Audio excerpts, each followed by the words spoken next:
Supreme Court will also use in consideration, they take the words, they take the context, they take whether or not he deleted it, which he did.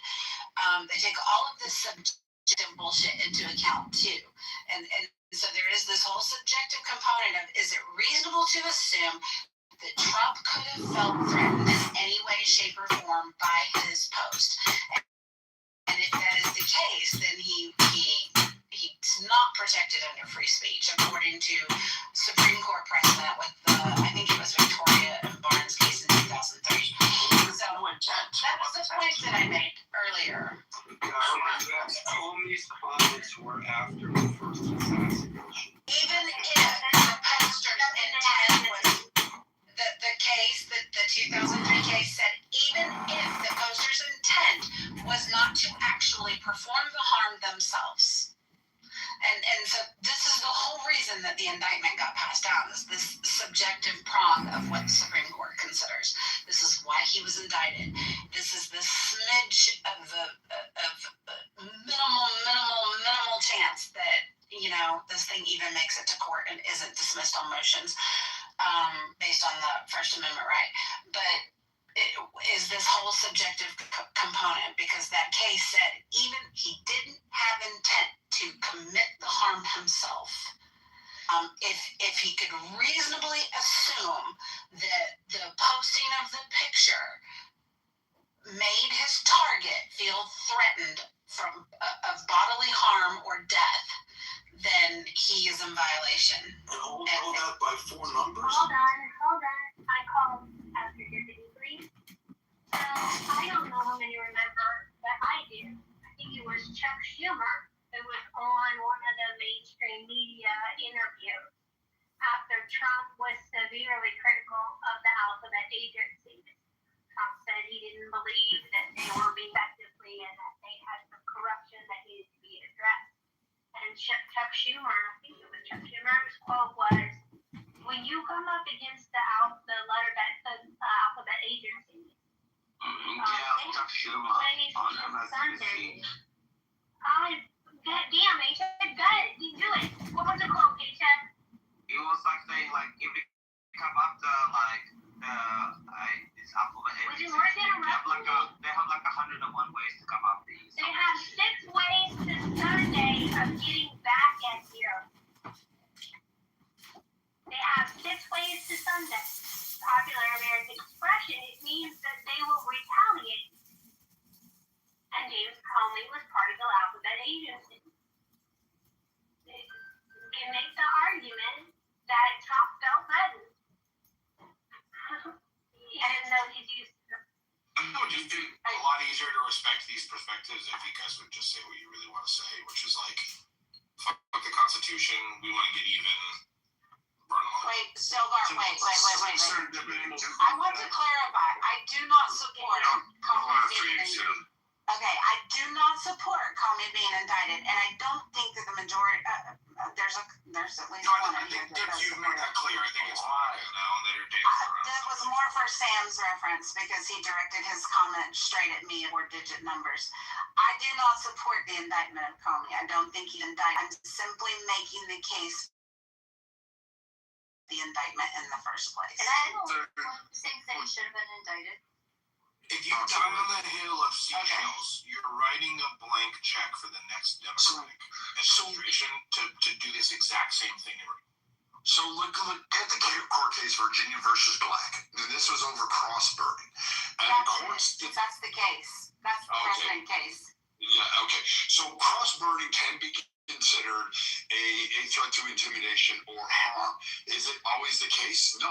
You can actually go ahead and do this, and you can set up a cross, and as long as there's not a reckless element or a conspiratorial or a threat to harm in that or damage, obviously, to somebody's private property, this is perfectly legal. You can do this. It's not anything different. So you have do it in somebody else's yard without. That's illegal. That's and it's an infringement on there. But that falls under a different, because that was articulated in that case. So at the end of this, when you look at that precedent and saying here we have to be subjected to freaking morons burning crosses, and you may not like it.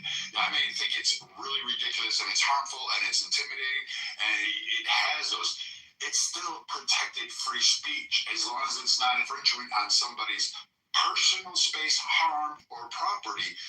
Comey can do this by every precedent. He can do it because, again, you have to prove that he was going to be reckless, conspiratorial, and direct harm to somebody that is sitting in that office, and that's not going to go over well. It's just you have a long road to do it, and this is optics at best, and shitty optics. It's not a win. It's actually a setback, which takes away the meaning of what just happened in that fucking Hilton hotel. It just strips everything away. But the thing is, like, there's a long road of, like, the Supreme Court overturning the decisions. Like, we can go Black vs. Board of Education, we can go vs. Loving vs. Virginia. I can name, like, 100 other cases that the Supreme Court has overturned. So it's just, like, that's what you're dealing with currently at the moment. But what makes you think, I want to ask Brad this question, what makes you think that a future Supreme Court doesn't overturn these decisions? Why are you so confident about this? Why would they overturn it when they actually argue? Yeah, but they could overturn it. I mean, like, you know, like... They could. I mean, I suppose I'd be against it. The Dobbs decision took 50 years. It could get overturned.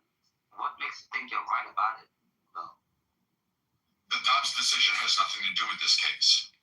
Yeah, that's what I'm saying. Like, the Supreme Court overturns their precedents all the time. But I'm not discounting. Cheek, we can make all manner of premonitions into the future as to what may or may not happen with the Constitution. But the fact of the matter is it's pretty clear that at least a majority of the room feels that it would be a bastardization of the Constitution. It would be disrespectful to the First Amendment to suggest that we should indict and criminally charge and potentially jail a man over seashells? Yeah, but why not, bro? They criminally tried President Trump. They searched his whataboutism is exactly what the law is not supposed to engage in. Wait. You asked me a question. They searched through his house. They did everything. They violated so many constitutional rights that he had to do. And what they did to the January 6 people committed suicide over January 6. A terrible thing that happened to these people. They became bankrupt. They lost every single thing. And then now you're trying to sit here and be like, oh, well, and now you're sitting here and be like, oh, well, you know what? You know, it's terrible what happened, but anyway, we're going to just move on with it. No, bro. You have to make the fear of death in these people in their eyes. So people like Comey can't go ahead and put hoaxes in other people's lives. People committed suicide over January 6th, still God. That wasn't Comey, though. They fucking died. Hang on. Fucking died. Wait a second. People fucking died over... Wait. Enough. Wait a second. Just let me land. You can talk all you want. You're stacking. Let me go after you. I don't care if I'm American or not. All I'm I'm saying saying about you being an American is that you're stacking. Enough. Stop talking. You can speak all you want. People committed suicide, false charges. This is the guy human in the world. The only reason they got reprieve is because President Trump happened to win the election. And if President Trump lost the fucking election, God forbid what would happen to those people, you know? And you know what happened? President Biden, he's the first president in the history of the United States that did pass pardons from like 2014 and everything and future pardons. So what the hell? You're going to have to lay this plan. You've added 17 addendums to one singular point. To the conversation. You're about to be done, okay? Let me explain something really clearly to you. You're filibustering. Don't abuse your both fucking power. You're filibustering. Gotta let him speak. Listen, you're filibustering. Look, okay, we can keep doing this. We can keep doing this. We can keep doing this. Let me finish. Sir, I don't need... He did. Wait.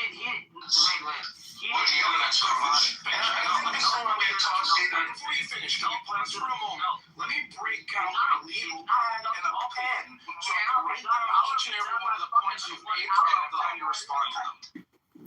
Stop talking. Jesus Christ. I've been done a long time ago. I just talking about no goddamn podcast. Okay, Jake, you get 60 seconds. 60. Thank you very much. 6. President Biden was the first ever president in the history of the United States to do extensive pardons and everything else like that. Why? Because he led a corrupt regime. People in January 6th, they died. They committed suicide. They got bankrupted. The state abused them. The United States abused these people. The United States killed these people. And they did the most horrific, fucked up shit to these people ever in the history of the United States. And then when I hear all the, it's a constitution, everything else like that, I don't want to hear about the fucking constitution. They put 60% of the FBI's informants onto these people. Why? Because they wanted these 15 people to die. seconds. I know, love. And they wanted to kill themselves. All I want to say is, you killed your own people. I don't want to hear shit about abusing powers of the executive branch. And I'm done. I heard you the first time, Alan. Thank you. So, listen.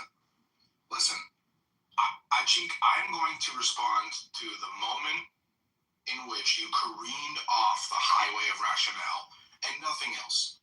Because I am not presently equipped with a pen to have heard all 15 of your grievances and address them individually. Next time, I'd prefer we do them maybe 2 at a time if you can manage. Thank you. The moment you call into question, the moment you submit any other case, any other legal proceeding in regard to this particular case as a rationale as to why you do something or wish something to be done or why you think something should happen, unless those cases are directly related to this case by legal precedent, you are absolutely participating in what about this.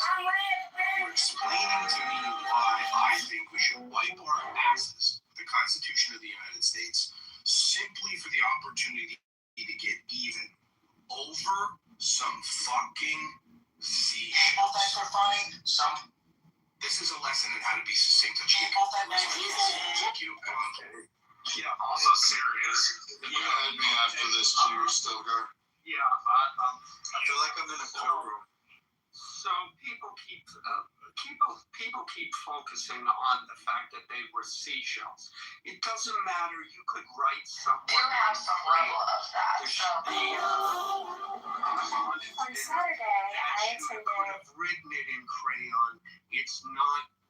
That is irrelevant. It is the meaning of the statement that matters. Number one. Number two. Let's remember. Trump was not indicted illegally.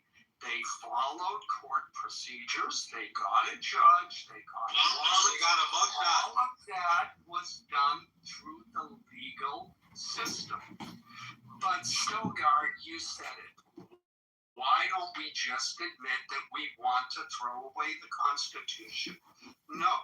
Why don't you say that you're just too afraid to use the Constitution for the reason it was intended to be used, and you're too scared of being seen as having any kind of backbone at all? Why don't we just say that?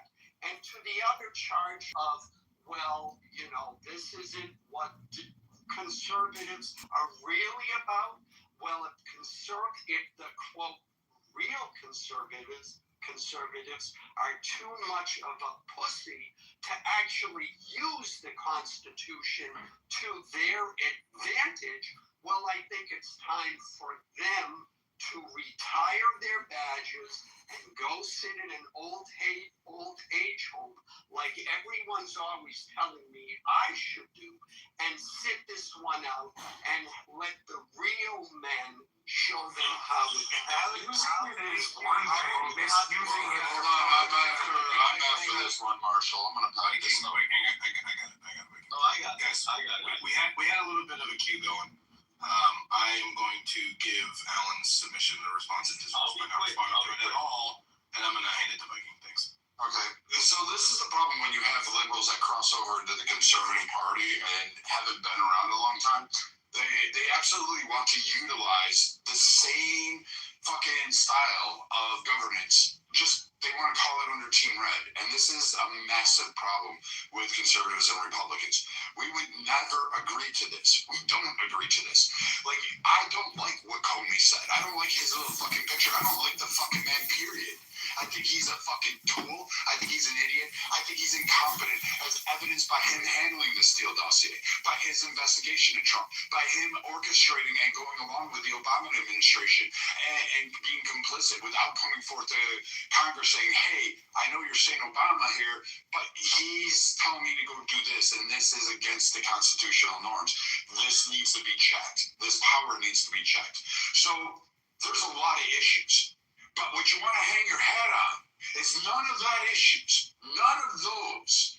We want to do it over what Stilgar says, seashells painted or moved in 86. You don't even know if he actually did it or if he came across the beach and they were there. You still don't know that. You don't even have those final determinations. You don't have all the facts. But you're cheering this on and saying, let the real men do it because we just want to cry about this because this one hurts my feelings. And it's funny because this is now the second time after my workday I popped into another room and there's another guy crying about Trump needs to be mindful of my feelings and how I feel on his words. Yes, sir. You can't have that. You can't sit there and say, hey, it makes me feel icky, so I don't want to have it, and I think we should use the courts, weaponize the courts, violate the First fucking Amendment, a constitutional landmark. No other nation has a First Amendment in the correct category that we have. And it's so badass that Trump today dressed the Revolutionary Guard in full fucking uniform and put them out to the Greek. Guess who? The King of fucking England. Badass. I love that shit. That shit is amazing. That's free speech at its finest. That's great. That's bad fucking ass. But now, in order to protect that free speech, I have to accept a picture from Comey. Otherwise, your tears are going to get everybody in trouble, and we'll never have that. And once it's gone, once you put limits on it, once you start suing, once you start doing the court shit, weaponizing the courts to try to play that game, we'll lose it all. It will absolutely be gone. And why would you give up that much power to the fucking government already? I'll land there. Are sugar babies allowed to work in the government? Or who? Sugar babies. Depending on where they work, being a sugar baby is not necessarily illegal. It is distasteful. Like a 29-year-old. Is grounds to get you fired. I think if somebody knows about it, that depends on your boss. Are you putting on your resume, or are you just showing up there and fake it? For hire? Is that what you're suggesting? No, I'm talking about the government employee. Every time I listen to Brad, I realize what conservatives have lost for like the last 40 years. Weak bond, all statements. What are you going to do, Brad? Like, write a strongly word letter to your congressman, or congresswoman? I actually do advocating for fascism. That's kind of what I hear. Every time I hear like so-called... So, like, let's do this. What I can do is I can leverage money. I can activate... But it's just like, what are you going to do? You're going to write... Okay, so you asked me the question now for the second fucking time, so now I'm going to answer it, you stuttering fucking idiot. I'm going to say this. Brad, he was already losing. So again, when I look at this and you think I don't have power, that I actually organize, I move people, I fucking campaigns to a high degree of level, that I actually get calls and if I want to back local politicians. And these are issues I'll bring up at RNC convention meetings. These are messages I'll sit there and tell people like Marshall, hey, when you're going out and canvassing, this is a major fucking concern of mine. This is a problem that I have. This is something I want to be remedied. So when you go around and tell people about this, Marshall gets these things, and I can spread it across the nation faster than you can. So again, I can also turn around and use the court to go ahead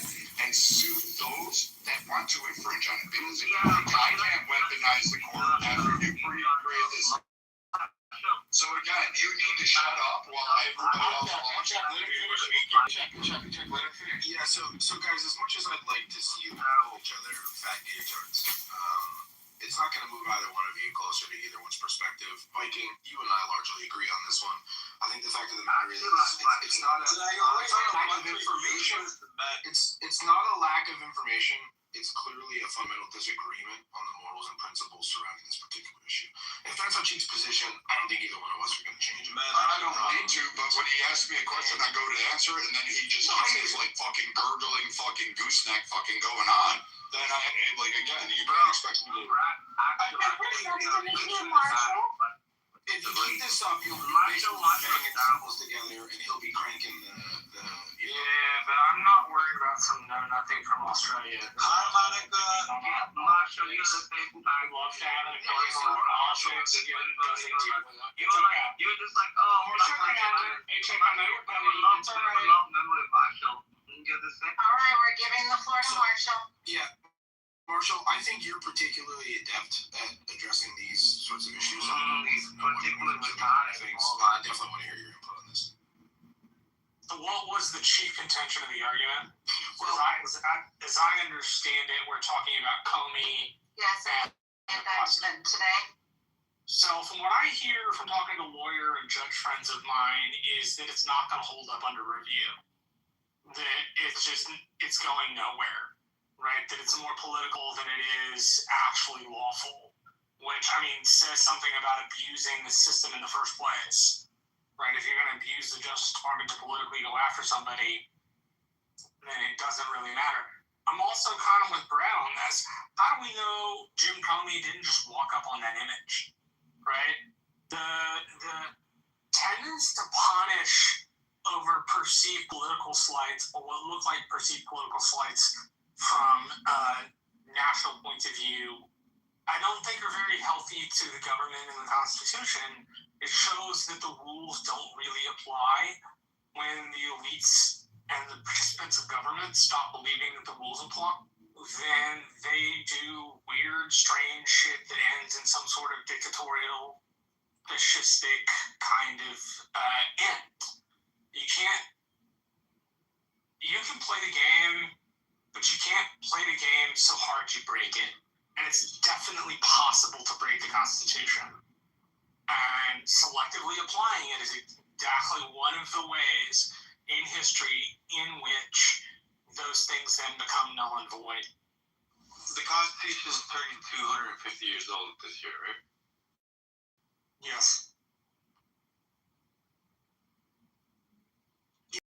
I think so far, if I'm tracking correctly, Ann and Cheek are the only ones who think that this is a good thing. And he should be 100% it's a good thing. Marshall, Well,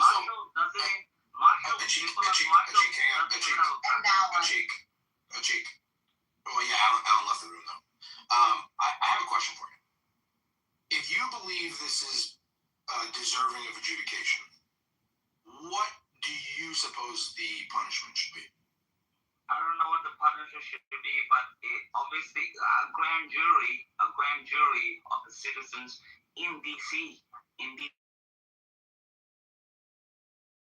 conservative, in DC, was the one that educated this.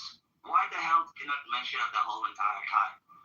You got indicted in DC, Washington DC, with this fellow. Yes, because that's where the Justice Department files its claims. You don't have a back for it. Now, stop talking. So wait a minute, Cheek, you don't have a position on what this punishment should be. In DC, and I don't know what the punishment should be, but they should make an example out of Comey, because what they did to President Trump should never happen to another president, or should never happen to another person ever. They went through. Literally, we had a grand jury indict Trump in Georgia, and people cheered it on. They argued against it. 1 second, bro. They said it was the same fucking guy said it's impractical. Wait a second. These people in J6 killed themselves, Brad. What part of that don't you fucking get? So, They Cheek, killed do you themselves because generally? they went after them for fucking nonsense and absolute terrible things.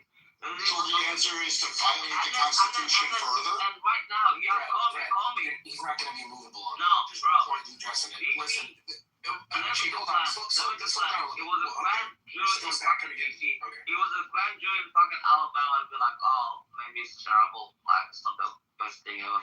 But it was a grand jury in fucking Washington, D.C. Even his own PS thought he's fucking, they need a trial to have to leave. Fuck that guy. There's a grand jury in a ham sandwich. Have you ever heard that American saying, AJ? But hang on a second. Okay. So let me make sure I'm following the logic here. Okay. Based on the lawfare and the misbehavior of the previous administration in the direction of conservatives, you think the solution to that problem is to take a bigger bite of that apple to make that point, right? We're in a bar fight. No. I've picked up a pool stick, and No. your solution is to pick up a pool stick, and you think No. I don't want a pool stick. I don't want terrible things to happen.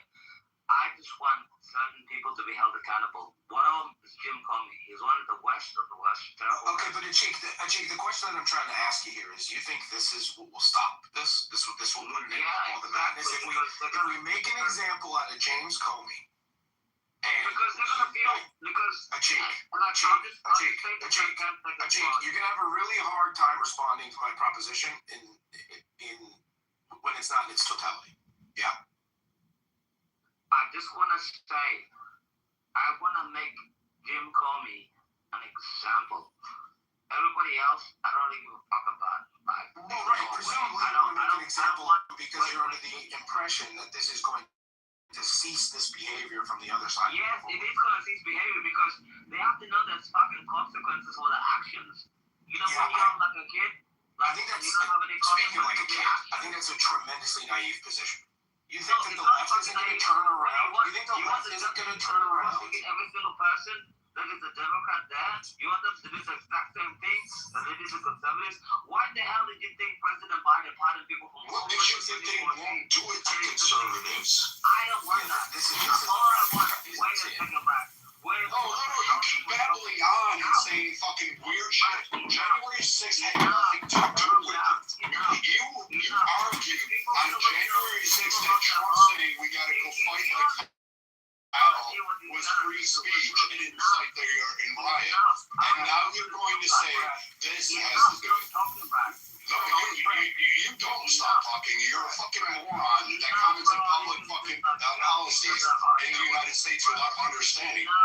Frank, it's just ridiculous. Frank, play recommendation. Let's not interrupt Ajik while he's reestablishing. Fucking stuttering gooseneck, fucking Frankenstein sounding motherfucker. All I want is for this bullshit to fucking end. That's it. And that's You don't live here. Enough, Brad. I don't give a damn, bro. Let's let him land.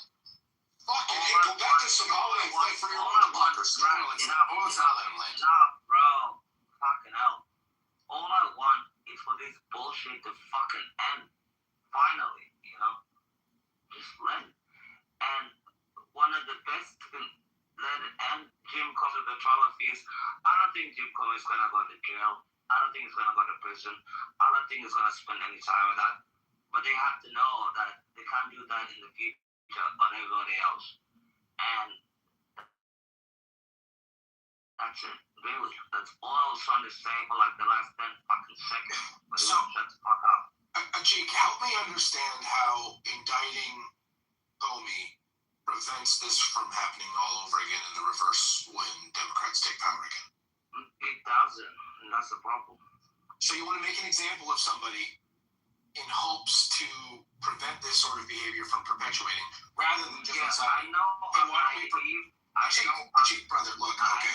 So you can accuse me of mod abusing all you like, but that's about the 11th time that you interrupted me in the middle of a sentence that I waited until you were done to start. Okay, I've yielded to you more than half a dozen times at this point. I think, as the kids say, you need to calm your fucking tits. All right. Yeah. When you say I want to make an example of somebody to accomplish a goal, and then immediately say you don't expect to accomplish that goal, all the while the thing that you're putting at risk, the chips you're pressing onto the table and saying I'm all in, is the Constitution of the United States, and that's just preposterous. Still, the issue I have is that we all stood, well, maybe not you, maybe some other people said it incited a riot, but Trump's words, we got to go to the Capitol and fight like hell. That phrase alone was weaponized. And dipshits like that guy sat there and said, it's free speech, it can't be taken literally. He didn't mean it. The context matters.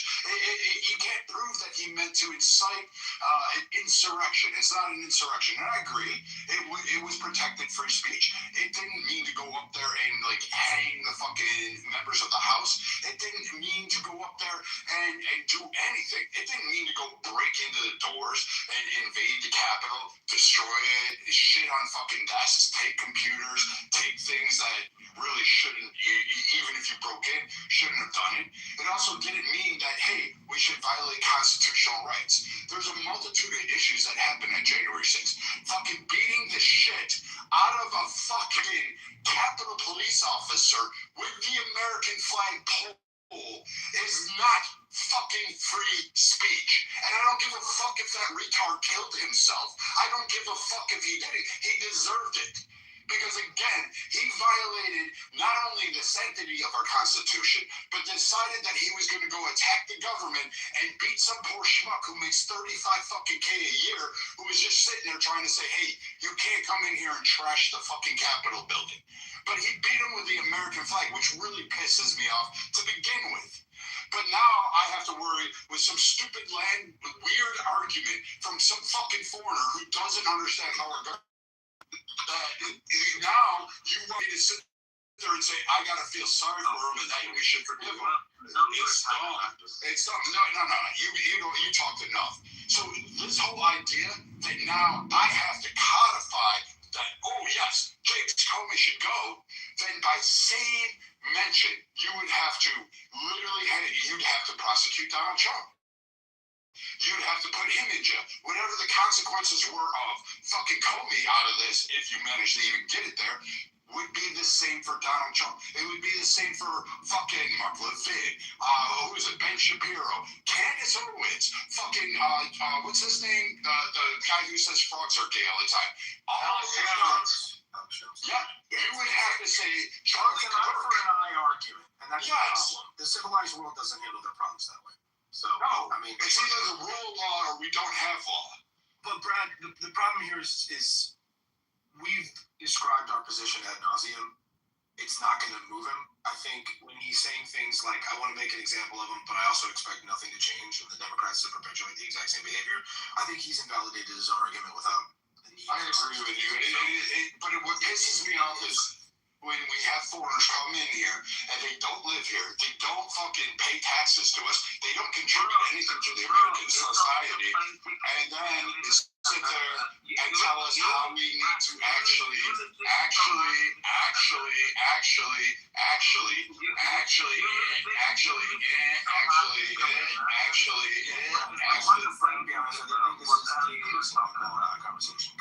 But again, cat thing. The tit for tat thing isn't fun. Like, we could do the dinner for schmucks thing at any point, and call him a retard, no matter how retarded I think he is. But still, listen to the conversation forward. I agree, but again, we shouldn't let foreigners who don't live or partake in our governance or our country actually comment on how we should run our laws when clearly they have their own issues in their own fucking country. And when we talk about that, they lose a gasket on it. The problem there is you're running headlong to an authority argument. He can't have an opinion. There's no influence. Of course he can have an opinion, but it's a really annoying and ill-informed one, and one which bears, no matter what his opinion is, doesn't really affect his life. He's commenting on stuff that affect our lives, which I guess is fine, right? Like, he's entitled to it because it's on a fucking audio app and I can't stop him. But it is a little bit insulting to have somebody who is governed by different rules advocate for the essentially ripping apart of your own system because from across the ocean, he thinks that we just don't have a spine. Right? Like there's something about that is belittling, it's condescending, it like presumes that they get this opinion without any pushback. And from what I've seen of A-Check, most of his opinion is rather anti-intellectual. It's all feelings based. Okay, well, how about this? So I guess the unpopular opinion. So I agree that I think that these charges are validated, and I mean we had a group of our peers vote on it for him to be indicted. So like jury duty, a group of our peers voted for him to be indicted. So then they did due process, right? So like and it wasn't that, and I agree with you that yes, there's a grand jury. It's a similar response that was done to Donald Trump when we said, hey, this grand jury, you can indict a ham sandwich. Yeah. And they got it. They shopped it, and they did that whole thing. Same thing in New York City. They got it. They got their little indictment, and they got to go forward with it. And we all called it out. We said this is an abuse. Yeah. This is lawfare. If we decide at this moment to say, hey, this is our way we get our get back, instead of actually fighting the true fight, the moral fight, the Constitution, the rule of law fight, then we have just abandoned that we are, and now we're just a blur. We either have to have that framework now, even in the face right now of the most, like, whatever shit you want to, like Jimmy Kimmel saying that shit, that the first lady looks great as a widow. Like, I hate that shit. That shit's, like, and that really fucking twists me in a certain way as a person. Yeah. But the idea that I want to prosecute him? No, I do not want to abuse the law or weaponize it. Now, if he was in a bar and said that shit to my face, I'd punch him. Nobody's talking about that. Nobody's talking about that. We were talking about the prosecution of James Comey and Jimmy Kimmel. Can I do a reset, guys? Can I do a reset, please? I want to abuse my powers because what I keep hearing is one person is talking and somebody keeps interrupting. You're not going to get your point across. And the whole point of these conversations is you're going to hear things you don't like. But wait till the person's done and then say, hey, can I speak? And then say whatever you got to say. I guarantee you that person is going to allow you the same respect. There's nothing more annoying than hearing 5 people talk. Please. So I just wanted to you just did it. Mike just started talking, you interrupted him. Please, bro. So, and do you understand the point under what we actually have to do? Yeah. Do you agree or disagree with that stance, or do you still hold and say maybe this one's a little murky, we should let this go? Yeah, I mean, I think that this one is a little murky and we should let it go. But I think that obviously the process that we went through was just us. But yeah. Yeah, I mean, I think that's the question at hand. Is do you want to use Comey as an example? My opinion would just perpetuate this behavior into the next administration, and the one beyond that, and the one beyond that, and it turns into a race to the bottom. Or because at its core, it's stifle behavior. Do you want to set the example of not perpetuating that behavior, looking at a pile of seashells on a beach and going, "This isn't a hill worth done. Let's lean into the First Amendment. Let's lean into the principles we've been using to fight against this kind of behavior the entire time, and stand on our 2 feet and not get our panties in a knot over some seashell." I'm torn. What? So let me ask you a question, Anne. Why are you torn on this particular instance as opposed to, I don't know, a lot of people have said a lot of egregious, horrendous shit about Trump. Like, what's the hang up in understanding that, number one, like if you do even a little bit of research into the 86 and how the 86 is historically used, the majority of the time, yes, in the context of FBI, DOJ, CIA, they will oftentimes use 86 as a means of meaning remove, but very rarely is it used in the terminology of kill or eliminate. It's often used as, remove. So, and I mean, that's across the board. That's like across the board more often. it's an abbreviation for remove, which is not necessarily an implication to kill. So when you take that into consideration, it's But I think honestly, I think that Comey's a douchebag, so I think that I have like a hard time saying that I think he's a complete and utter like despicable human, and like what he said. But you agree, Yeah, I mean, right? You agree though that like I don't know. I feel like as conservatives, we have a due diligence to protect free speech, even the fucking free speech we don't like. right. Specifically, the free speech we don't like. Because otherwise, we have former law enforcement officers in Tennessee getting arrested and spending 39 days in jail and $2 million bond because they put up a meme of Trump that his town didn't like. And he will just be the first of many. Like, it's going to be a slow erosion of our First Amendment right if we sit here and bandwagon that, we think that this witch hunt for Comey is justified. The first indictment against Comey, at least that one had like some criminal merit to it. This one, none at all. Not for 20 years. I don't think it's just about that. I think it's about what it does to the rest of the government. It instills this incentive of tearing rather than building. Yes, in politics, as I can tell you very personally, you have to know when to knife a motherfucker, as the saying goes, and like when to build bridges. But we have done a very poor job in our country of building bridges over the last 15 or 20 years. We've done a pretty good job at ripping apart.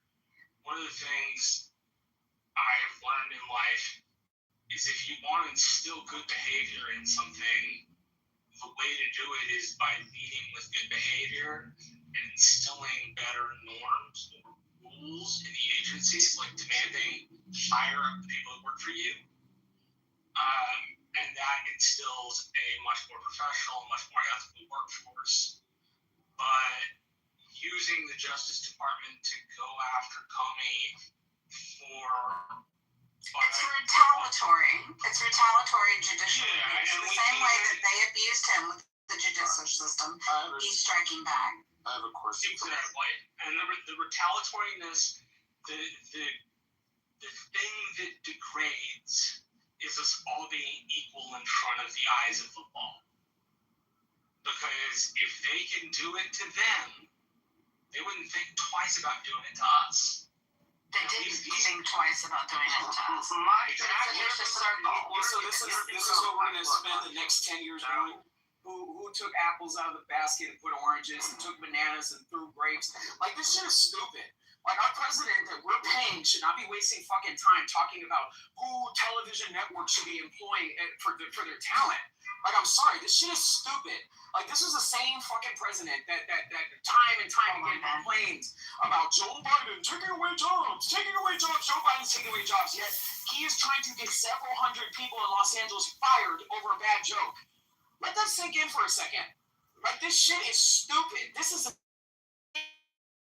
administration that has used Jet2 Holiday on their Instagram page to laugh about people getting deported. So don't you think that side was waiting to get their link back to say what the fuck they want to say about the man?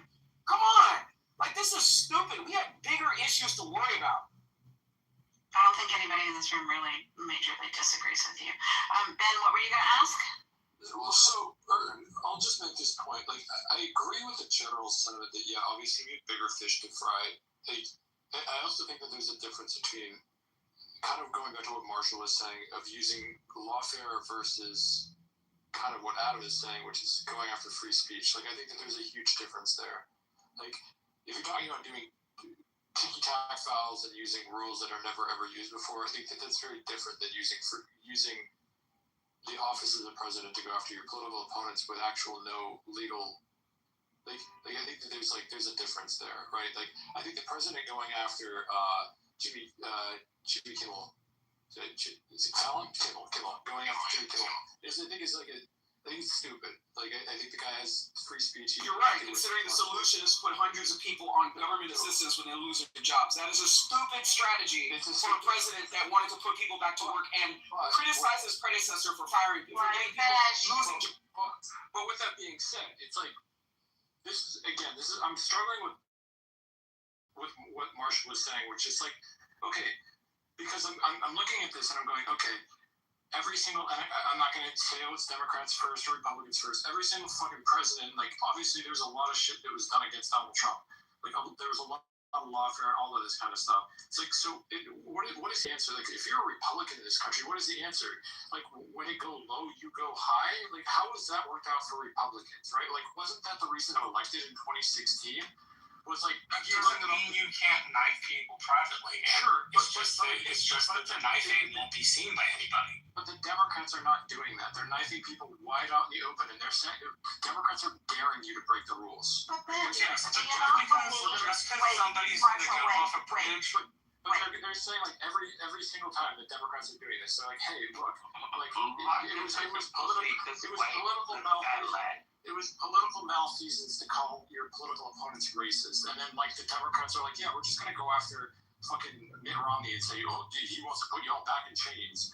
Like, it was political malpractice. It wasn't politically, like, this wasn't, like, Democrats do this all the time, and then what, Republicans are supposed to sit on their hands and be like, no, we're the party of modesty. That doesn't work in America. But let me ask you a question. The point was brought up earlier, Mitch McConnell, and all of the shit that Mitch McConnell did using Democratic legislation to stack the Supreme Court in our favor and to predominantly have the Senate for, nearly 10 years or whatever.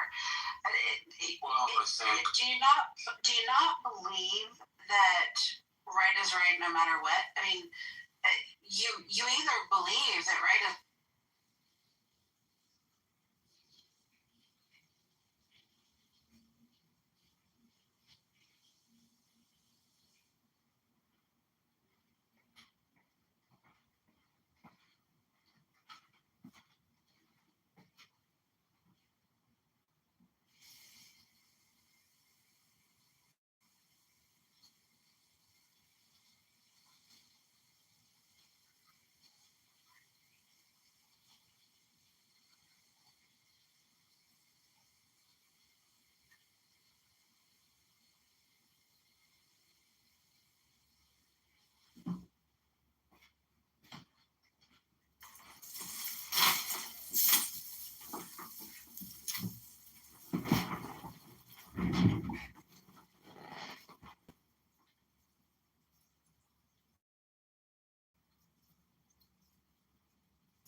the judge did talk about, the judge mentioned sovereign citizens today.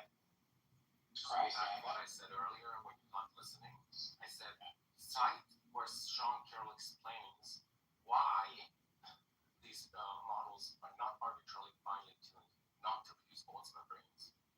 Okay, go ahead, explain that. In order to get into politics, you have to be a power-hungry piece of shit. Like, I'm sorry. I'm sorry. I'm Marshall. I'm sure you know lots of lovely people, public service. And I'm saying, okay, so let's just take it away. The next executive order should be no more executive orders. Eventually, somebody's going to have to break this system and go, okay, it's a parent coming up and saying, you can't play nice with the toy, then I'm taking the toy away from you. If you can't play nice with the fucking power, then we're just going to take it away from you. Because I actually don't have an issue with the fact of Trump going after his political opponents the way that he does, as long as he's doing so with the letter of the law. Like, what's good for the goose is good for the gander. And does it make the country a better place? No, not necessarily. But the Democrats are going to continue beating you unless you get down in the mud and play dirty with them. Like, and if that's the way that this is going to break this system and finally restore, like, is it the best thing for the country? No. But, like, Republicans cannot continue to lose. And obviously they've done well recently, sure. But I'm saying that, like, stacking the Supreme Court, whatever. Okay, you're so desperate to interrupt me. I was going to say, Don't even. But it's just, like, I think that's the way. Like, yes, I'm also sick of the pendulum swinging back and forth and back and forth and back and forth. It's monotonous. I'm a moderate But do conservative. you honestly? Okay, so Break the fuck. you're all for Trump using the letter of the law to exact his judicial revenge, but over issues that threaten to strip us from our First Amendment rights, are you okay with that? Because I don't feel like that's what Trump is doing in this particular case with Comey. The original indictment on the collusion and shit, 10-4, I got you. That indictment was dismissed without prejudice. They could refile those charges. Instead, he chooses to go after the fucking seashell picture. Like, that's my problem, is leave the freaking free speech alone. Again, I think it'll be adjudicated. Like, I haven't looked at the Comey indictment fully, so I'm speaking. I'm speaking with. I haven't read it personally, but like the Don Lemon thing as an example, like going after Don Lemon for that kind of shit. Like, I have no issue with that as long as. Me either, but that was a violation of civil rights. Sure. It's entirely different. Sure, but that's my point. Is like, I don't know. I guess. This is also a president who's been shot at a couple of times and had three separate attempts on his life, right? Like, I would be shocked if he wasn't upset about the entire. Like, obviously Melania is upset. Like, this is nuts. Like, we need to lower the temperature. I don't know that this lowers the temperature, but like, something needs to fucking happen. This is crazy. And again, going after free speech is one thing, but like. I don't know. If there's a legitimate indictment here, more power to you. Whatever. Yeah, I think that's my problem. Is I just don't think this is not the hill to die on. This is not where I want my tax dollars being spent. I'd rather my tax dollars being spent on something legitimate, criminally wrong that he did. And I'm just not sure that this meets that threshold in any way, shape, or form. At this point, I'm not worried about my tax dollars, considering the bullshit that our tax money did. So, like, I've given up on my tax dollars. Let me put it that way. Like, I live in the state of Maine. My tax dollars. There's fucking potholes all over the street. Like, tons of homeless people everywhere. And we pay the highest tax. Like, and I obviously know that's on a state level. But if you looked up gross, disgusting waste and amount of fraud that's in the no doubt. Then I'm like, okay, like these indictments are a drop in the bucket. I understand where you're coming from, but I'm also like, I don't really care.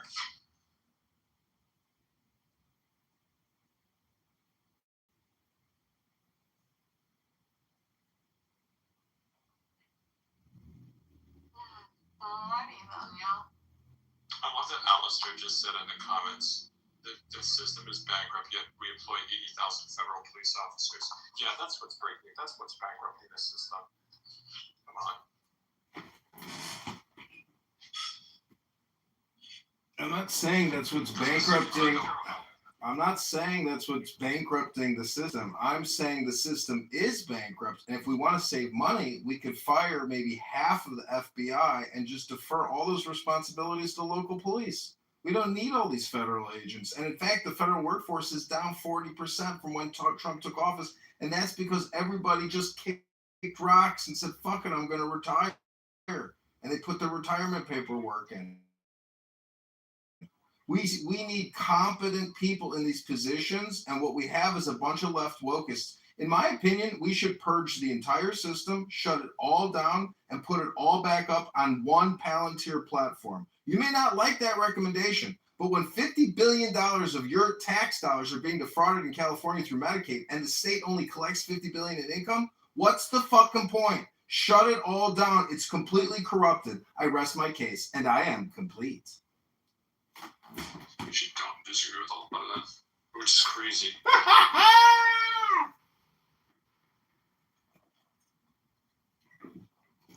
I mean, why do we need Medicare, Medicaid? Pay as you go. Oh, I got to go to the doctor. Okay, great. Now the government's going to pay for it. But we don't need this annual, quarterly, and annual budget billing system. We need pay as you go. The country's bankrupt. We need innovative financial transactions to help alleviate the stress. Hello? Do you guys know this guy? Hello? Yes, this is John Kitover. You know, like, I know that's on the road. He's the CIA operative. But when he's right, he's right. Fucking Donald Trump ran against entitlement reform. Can we all remember that? Like in this last When election, he's right, Nikki he's Haley right. and Ron DeSantis. Like that was Donald Trump's line of attack. Was I'm not going to touch your Social Security, Medicare. Like, that's what's bankrupting this country. It's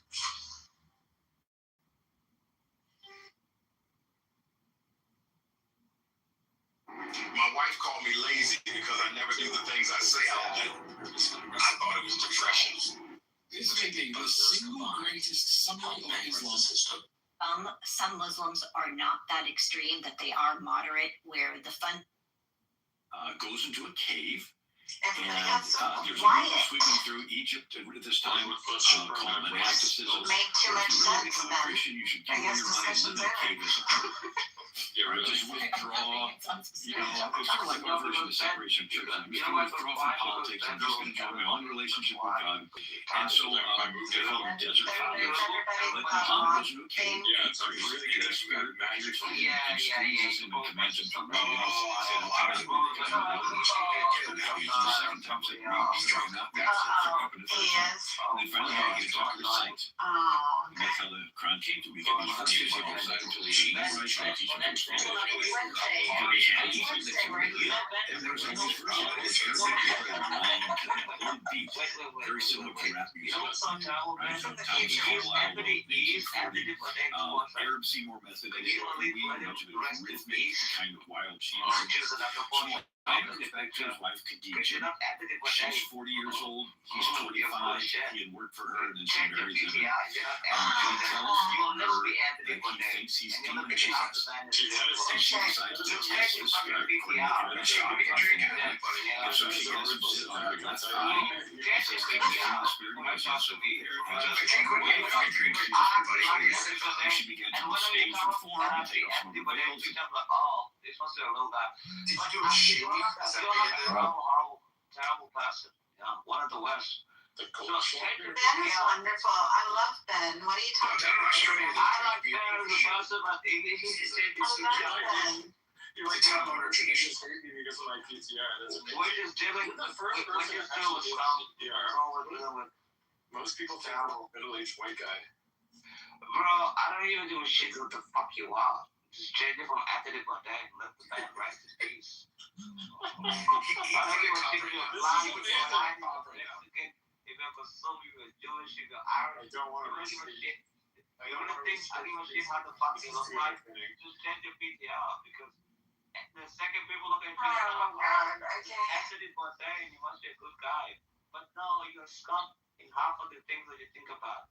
The rest of No, he's not. Don't take a shovel. Don't take a shovel while he's digging. Yeah, but the thing is, it's terrible. I don't understand why he does that. You know, it's terrible. It's changes. It's a horrible thing he's doing. I want problems always. Oh my gosh. That's what I'm saying. I don't want peace. I don't want problems always. It's not like But that's people like you have to make mistake, you know? I see They didn't think about anything. serendipity and other people we can get along, but you. I didn't mean to slip. I'm already still. I was gonna say I'm not touching it. I had some popcorn for lunch. My hands are a little slippery. But I have something to propose. Do you think that it's okay to have somebody like that on national television that has millions of viewers to basically influence the public to want the president of America to die? You think that that's okay to teach our youth and the vulnerable, like the people that are very easily, I don't know how to say it, easy to sway, you know what I mean, like, in their position, and it could lead, has anybody thought that this could lead to violence? They should indict Jimmy Kimmel along with Comey. I actually have strong feelings about this. Do I think he has a viewership in and that he can be influential. Yes, I do. But this is kind of where that whole personal accountability thing comes in. I think that the way that you combat something like that is you raise your children to be critical Don't call me, bro. thinkers. You raise your children to,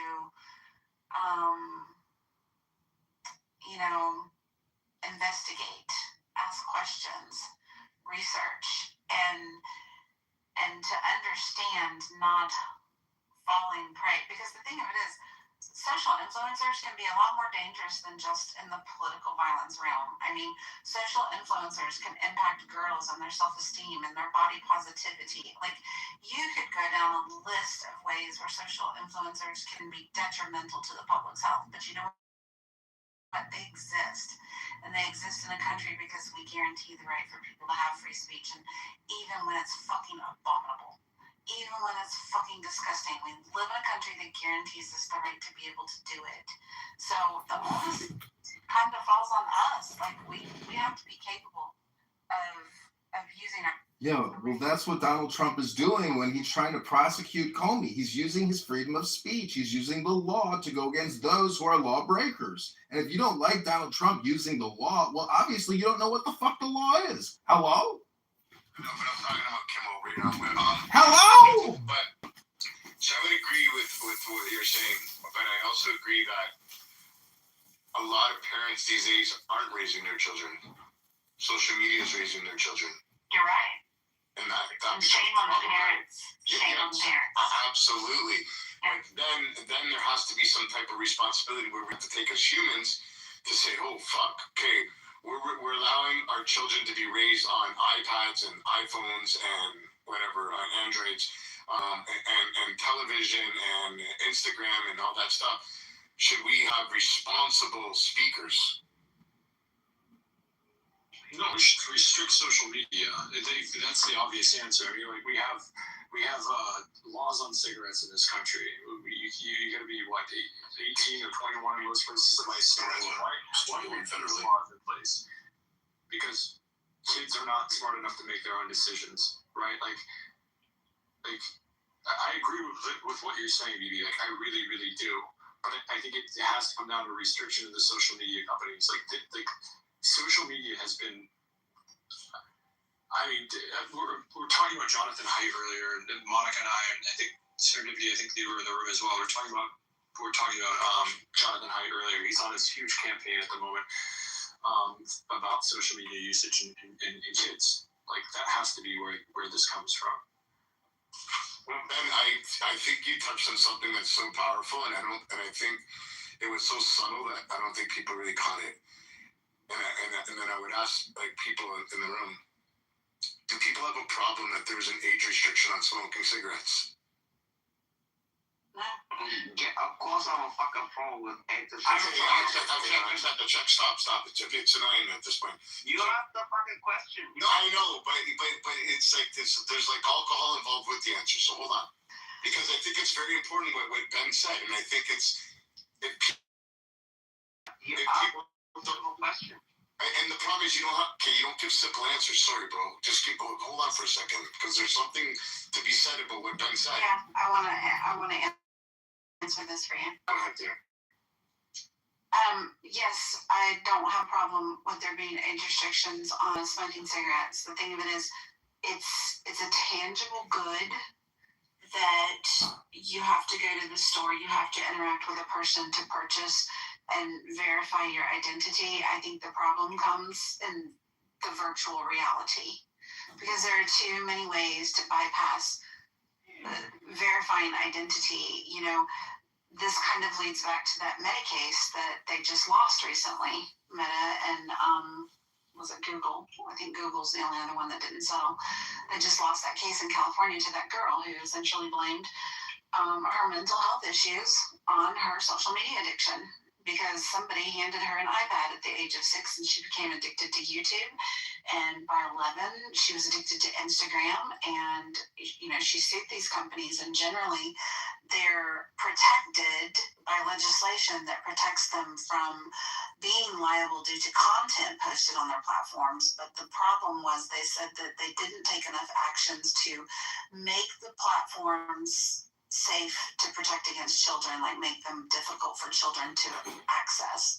But when you have parents who are logging children in, creating accounts for them, bypassing all of the rules, I worry that this is a slippery slope again to curtailing our First Amendment right. And it's an entirely different ballgame when you're talking about virtual versus in person. I think the restriction on purchasing of tobacco products is clearly not effectual. There was a dramatic decline in cigarette usage, but it basically tracks directly with the increase in vape usage. And now at this point, they're like Motorola is buying up companies who are developing vape detectors to be placed in like middle schools, right? There's a massive market for this. The private sector is running at full steam ahead to attack this problem. So the question is does this legislation do anything? And we've seen I think it was 5 or 6 years ago, something like that, we raised the age from 18 to 21. And now you have to be 21 to legally purchase cigarettes in this country, or any tobacco product for that matter. The sale of Zins and Snus and these sort of like nicotine pouches and vaporizers is at all-time highs amongst those under the age of 18. So it's clearly not having an effect. Now, to follow up on that, do we think that there needs to be tougher laws on parents? Like, does the government need to step in and have more control over the children? Basically, because the parents aren't doing what they're supposed to do. Like, should the parents somehow be held to account? The problem is as much as I'd like to see that, I don't think that would be effectual either. I think it's a cultural problem. It's a cultural problem that parents have now like outsourced 3/4 of their job to iPads, and they've kind of yielded to this blame everything around my child, not my child behavior. And I don't think there's any type of legislation that we can implement that would improve the quality of life writ large and also improve the condition of that issue. It would have to be tremendously authoritarian and make more victims of like putting parents in jail for their behavior. The juice wouldn't be worth the squeeze. So like in Canada, they introduced a bill a couple of years ago. I think it was Bill C-81. You have to have a look at this, where children are basically property of the ward, right? So the state, and basically parents don't have any rights. So little Johnny goes to school one day, and I know it's gonna sound like I'm going off like a course here, but I'm not, right? No, I'm tracking. I think you're down. Okay, so children go to school. Little Johnny goes to school, and he says, "Hey, I want boobies. Yeah, I want to be a girl. Yeah, I want to be a girl." He goes home and he says, "Daddy, Johnny, I want boobies." Daddy says, "Johnny, you're Johnny. You're a boy. Boys don't have fucking boobies. Smarten the fuck up and go back to school and be a boy." He goes back to school. He says, "My daddy says I can't have boobies." They can now legally remove that child from the home. Yeah. Because they think that child is being endangered and they want to protect that child. So now the parents lose the right of raising the children because they believe that the parents are endangering the child. And I think that has a lot to do with things like this, like the Jimmy Kimmel situation, the iPad situation, the smoking situation. But where's the line where it stops? Like, I think that there could be a happy medium, but I don't think it would stop. And I think it's a slippery slope, like what Serendipity was saying, and you were saying, that where does it stop? Do you know what I mean? Yeah, the issue is when we want the government to use tweezers, all they have is a hammer. And if we put this kind of control in their hands, it's largely not going to improve conditions of what we set out to improve, and it's likely to worsen conditions elsewhere.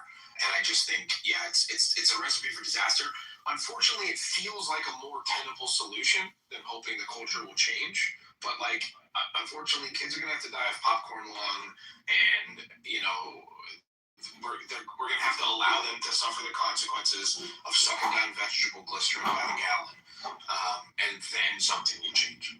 A couple of things, when the smoking age was raised to 21, less teenagers smoked, and I think that even though the number of vapors is increasing, I think the total teenage vapors is still lower than those that were smoking cigarettes before the age. No, it's actually higher. Well, the trouble I just don't think. He's telling the opposite right now. Maybe in America, sorry, I know Canada, it's a big problem. He's right based on the statistics, but the problem is like, how do you account for the kids that are certainly hiding it from their parents, certainly aren't responding to these sorts of surveys? And if you look at the private sector, there's investment going into like anti-vaping technologies. I work with public schools in a security capacity, and the demand right now for the ability to identify and address the behavioral issue of vaping in schools is like the number one topic on everybody's mind. It's more important than school bus crashes. It's more important than school shootings at this point. And you go online right now and buy a 510 battery, which is like a commonly used variant of battery for vaporizers that looks like a fucking a highlighter, right? Like, there's products being marketed to enable children to do this. There's products being marketed to prevent them from doing this. It's definitely a problem. Right. Cigarette use is naturally going to go down when the dramatic increase of vaping happens. Right. And the problem is, because I'm in the space of vaping, and I know a lot about it, and it's a fucking huge problem, because even in the States right now, I think there's only 2 or 3 vape products that are actually legal, FDA approved, right? All of these vapes that you guys see, like Craze, Aloe, they're illegal. Yeah. But they're selling them for crazy. Right. So making laws, changing the legal age doesn't seem to be the way to do it, because manufacturers are still targeting these products. The problem is that there's only one company or 2 companies that are manufacturing vapes in America. The rest are being manufactured in China, and they don't give a fuck what they're putting in it. And so, but the ones that are legally do it still will find a way to target younger people, even though it's not legal. They'll just say it's not for younger people, even though we're making it bright colors and all this stuff, And then you have, stores are selling these things, just like with THC products. There's stores all over the place in states where it's not legal unless it's a dispensary, but they're still selling a THC product that, that they're not supposed to have because nobody does anything about it. Well, look in Florida. They don't call it THC, they call it Delta 9. There's stuff that's actually labeled THC in stores. So I don't know how they THC is an umbrella category of a bunch of different molecules. And what they're essentially doing is creating these loopholes in the law to circumnavigate certain rules and make these THC analogs that are then legal for sale in this gray market capacity. The problem here is I firmly believe that is like a direct result of what we see as the government. Right. That's the I think that's the point I'm getting to. The government, and when you talk about social media, so there's still kids still can't go to see like R-rated. I don't think they call them R anymore, but there's still restrictions. No, they're still R-rated. No, they're R-rated. Okay, but so I was like, well, then what's the problem with having that social media? But then the rest of us, adults and everybody, are going to have to put some sort of ID in when we log in, right? That's the only way to verify. Other than unless they just say, "Are you 18 or over?" Which obviously isn't going to verify unless you put some ID, which I don't think we want to do. Put an ID every time we log into social media. So the government trying to regulate these things, use the government to control these things, it's not a good solution. I don't think we want to keep giving the power to the government to do it. It has to come down to the parents. And although it's hard to do, that's the only way you're really going to do this. But that's what you're saying. These things are not doing their job. Some of these things are the fault of the government. The parents need to start doing their fucking job. Because you don't want to rely on the government to do it, because it's not going to work. Some of these things are the direct fault of the government, and like the cannabis thing is, it makes the argument to these other categories insofar as if the government would do what the clearly overwhelming majority of the American populace wants, which is like federally legalized cannabis, like Canada did, then we wouldn't have to have all these loopholes and workarounds, because unfortunately, some of these loopholes and workarounds are totally innocuous and they buy it at the head shop and they don't even get high and so big deal. Some of them are bath salts, right? Yeah. Bath salts was the same thing. It was analogs of other compounds that were otherwise made illegal. This is like a problem of the government not appropriately regulating the market. Can I interrupt? I hate to interrupt people. I just want to point out one thing. I want to bring everybody aware to the chat of the threat that I just got from my check. And I think that you guys should all be aware of this. BB, you're a wanker, and I hope you shit yourself in public. I think that's uncalled for. And I think we should all stand up against shitting yourself in public. Shitting yourself in public. That's Yeah, so, and then I was just going to say, Stigler, the marketing, part of the problem is the marketing efforts are marketing towards kids, how the advertisements look.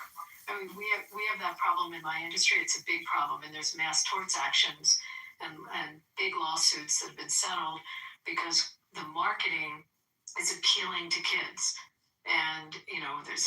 Any marketing is appealing to a child. Yeah, it doesn't matter if it's a 50-year-old. I understand that. Largely what we're getting at, though, is what we're Yeah, I mean, we have it in the gambling world. It's a big problem. And the government's lack of action in terms of vaping leads to, like BB said, there's 2 or 3 vapes that exist in the country that are actually able to be legally sold, and the rest of them are operating in this weird gray marketplace. Crackdown's kind of ebb and flow at this point. but what does the packaging look like? Like, that's what It's not the packaging. Like, people What are I'm saying, Abby, is that's what's incentivizing the sale of these products in these gray markets, making them more easily accessible to these kids. So Right, and they look attractive to kids. I mean, Well, that's it's the talking thing. a minute ago about a vape battery that you can buy on Amazon that looks like a highlighter. It looks one-to-one highlighter. How long are you guys going to go on about vapes? Because we haven't even gotten to COVID-19 injections, you know, for all these youth. I mean, that Pfizer, Coca-Cola brand push. Wow, what an incredible marketing. You know, Moderna, J&J. Oh, wow. I think there's a misconception where people are thinking that the packaging is what attracts children. It's not. It's the flavors. It's probably. I have a genuine question. So let's just say, for the sake of argument, you added kerosene to cornflakes, and obviously nobody's actually going to do that. But there are consumer protection laws. I ask this as a genuine question. I don't have an answer to this, but like, you see this RFK Jr. is doing a bunch of shit where he's saying you can't have all of these harmful chemicals in our food, which is like, that should be like, well, no shit. But like, I ask you this genuinely, is there any recourse for that to say, hey, these chemicals are really, really harmful and you just can't sell this in this country because this shit is just really... The problem is the chemicals aren't harmful until they get heated. Okay. So... And then it changes the molecular structure, and that's where the chemicals that are in vapes, they only become harmful once they ignite, like once they get on the heat, the battery heats it, and it turns into the vapor. That's where the poison comes into effect. Before That's the earlier point. The whole vape market was a niche market. There was a kind of a nice little cottage industry of mom and pop shops popping up, and people who wanted to be into the vaping thing had to like wind their own coils and make their own canisters and like build these vaporizers, and they were largely like purchasing the vape juices domestically, and it was made here. Going to any gas station within a 5-mile radius of now that's treating the ball numbers as like constant values for universes you might find yourself in, and then there's less of them in the natural state, right? Which is a crude analogy because it's actually like way more complicated than that, but like it makes the point. I mean, I have this thing in my Islam essay, which is just, I have it be numbers drawn on a piece of paper, drawn out of a hat. So I'll call it the hat argument now, but anyway, it's just the fine-tuning argument for God. Or sorry, for atheism. No, we should call it the stepping in the buckets argument. And stepping in the bucket is a thing from baseball where you, instead of stepping towards the plate with your lead foot, you step away from the plate.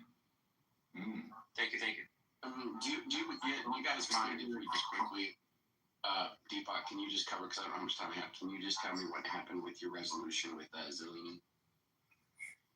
I mean, I actually, I messaged you. I mean, you asked the question, right? I can answer that. Okay, but, I mean, can you tell me, since I don't know how to read? To be honest, like, you just think that, like, why not to be thinking that, a bit, okay, like, he just thinks that, like, a Bayesian sort of analysis of epistemology is, like, not the right way to, like, describe the majority of situations, even mundane ones. I mean, partly it's based on, mostly it's just based on the fact that that doesn't actually describe how people update their beliefs, right? But they do. But they do. I mean, that's not actually a super crazy thing to think, to be honest with you. That, like, people are not, like, perfect Bayesian machines, and we don't actually typically Well, there's a difference between being a perfect Bayesian machine and, like, doing the sort of belief update that roughly corresponds with, like, Bayesianism by analogy. Right. And I think there are times that people don't even do that, right? Like when, like all these cognitive biases, like, the librarian example and stuff. Well, yeah, that's the thing. People are irrational all the time, so it's hard to say. Right.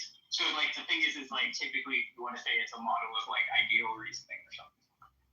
Right. And Zeleny thinks that that's actually, there's no fact of the matter about, like, maybe I'm being too strong about what he's saying, but maybe that's. He's probably correct. I probably agree. Bro, I'm gonna bring him back up. Whatchamacallit? Yeah, I saw that God Logic one today. I thought that was pretty funny. He just did one like 2 minutes ago. The Muslims are running. The Muslim was begging for mercy, and his mods kicked God Logic off. They were trying to save the guy. I saw that one too, and he was like, "Man, you agreed with what I'm saying to you about." But I was thinking about that verse. Nah. The Muslim was trying to say that he was uncreated. He was a thought, so he was uncreated. Hello, moderators. I'm gonna take a nap. So Good evening, moderators. I'm wondering if anyone can be kind enough to read the text in my PTR. Thank you. Okay. The quest of the Holy Grail, the search for the stone of the philosophers, by whatever name we choose to call the great work, is therefore endless. Success only opens up new avenues of brilliant possibilities. Yeah, verily and amen. The task is tireless and its joys without bounds. For the whole universe and all that is in it, that in it is, what is it but the infinite playground of the crowned and conquering child, of the insatiable, the innocent, the ever-rejoicing heir of space and eternity, whose name is man, I guess. Okay. All right, dog. Cool. I hope I read it as best I could. I need it. Well, what I'm trying to say is, like, we sit here and we talk about the GOD all the time, but, man in itself is quite remarkable. I mean, we're fully automated. It only takes a man and a woman to bust a nut and have a great orgasm. I mean, look at Barth. He's got 4 incredible children that he loves with his heart. You already forgot about the golden calf. So early, have him in the room. He's just gonna kill the room. So, but later on, he'll come up later on. He's trying to acknowledge the creation, about the creator. That's what got them wrong in the first place. Too early in the room to have him. It's good, like, when the room dying out. Bro, Megatron, Alistair is actually pretty cool. You're the one that's ruined the room. You kicked me down because I disagree with you. You're being personal. No, you are. You're being very vindictive. No, you're being disrespectful. So Alright, things are about to get weird. If anything, you guys will be sitting together. That's why I'm behaving myself. Wait, because I'm scared because somebody's got a green beam? Like, I give a fuck if you're gonna kick me out of the room? I'm not gonna kick you out. What's that? Bro, you are Here's the other thing. Here's how it started, and I think this is also a more reasonable question to ask. Is like, let's say there's a claim and you use it to like update your beliefs. Right? Like, what is it that's really doing the work, quote unquote? Right? Is it the claim itself, or the background information that like gives you the the reliability for the claim? Yeah, I've explained that point though, Nipa, because you can just say, look, the claim in this context is like a piece of data of like, it's an observation that somebody is like testifying to you something, or they're assenting to something or whatever. So it's like the data is like an observation of a person doing this, And the idea is like, okay, you could tell me what my background is, right? Like I could be like, in this kind of context, people who are usually honest. I don't know. So that's just like an easy one, like you could come up with other ones that would also make it happen. Moderators, I'm just wondering, I know you guys will go on forever, so I'll have to just speak up. I'm wondering if somebody could read my PTR. Hello?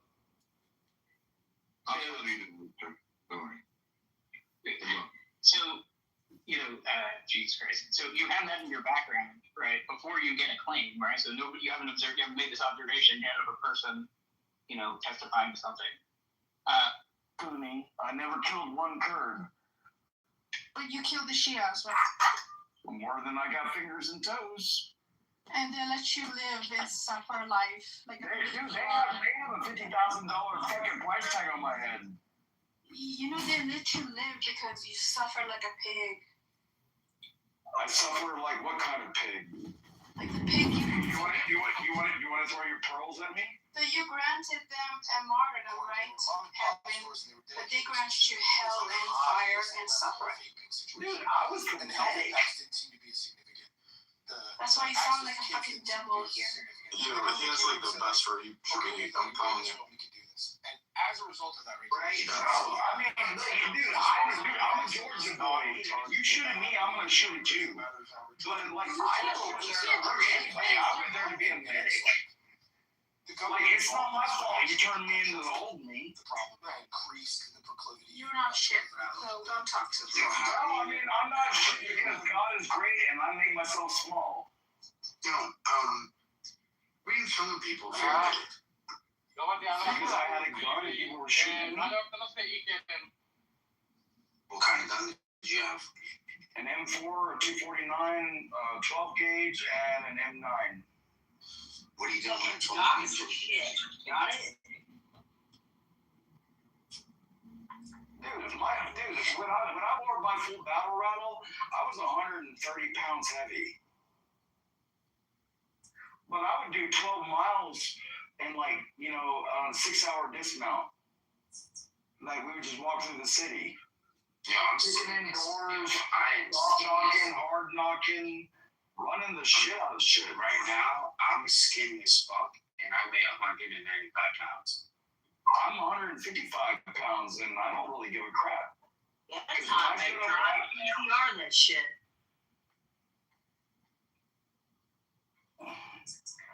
You act like I'm gonna smoke a joint in your fucking face. Why didn't you have a Smith & Wesson? You said you're a Georgia boy.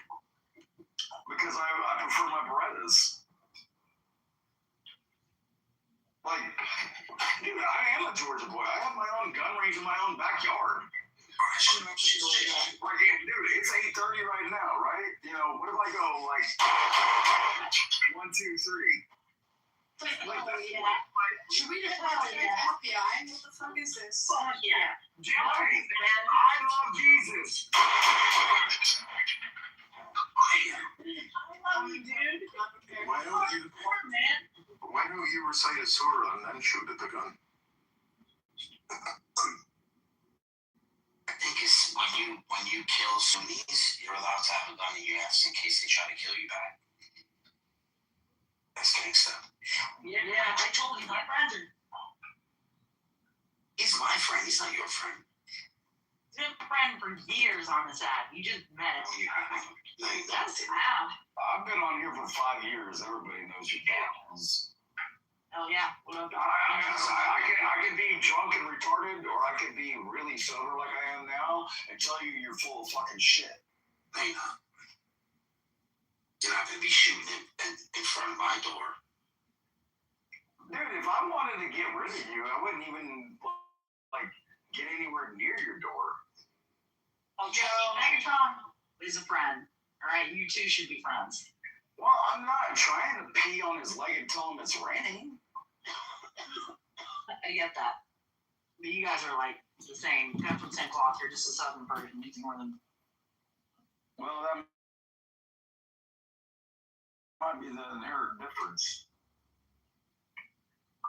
Or a vast difference because I'm a man and.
But yeah, so like the progressive elites of the last 100 years are a group of boxes who basically took over from the old American Christian wasps, essentially, and then became the new leaders of America through democracy and infiltration. Makes sense.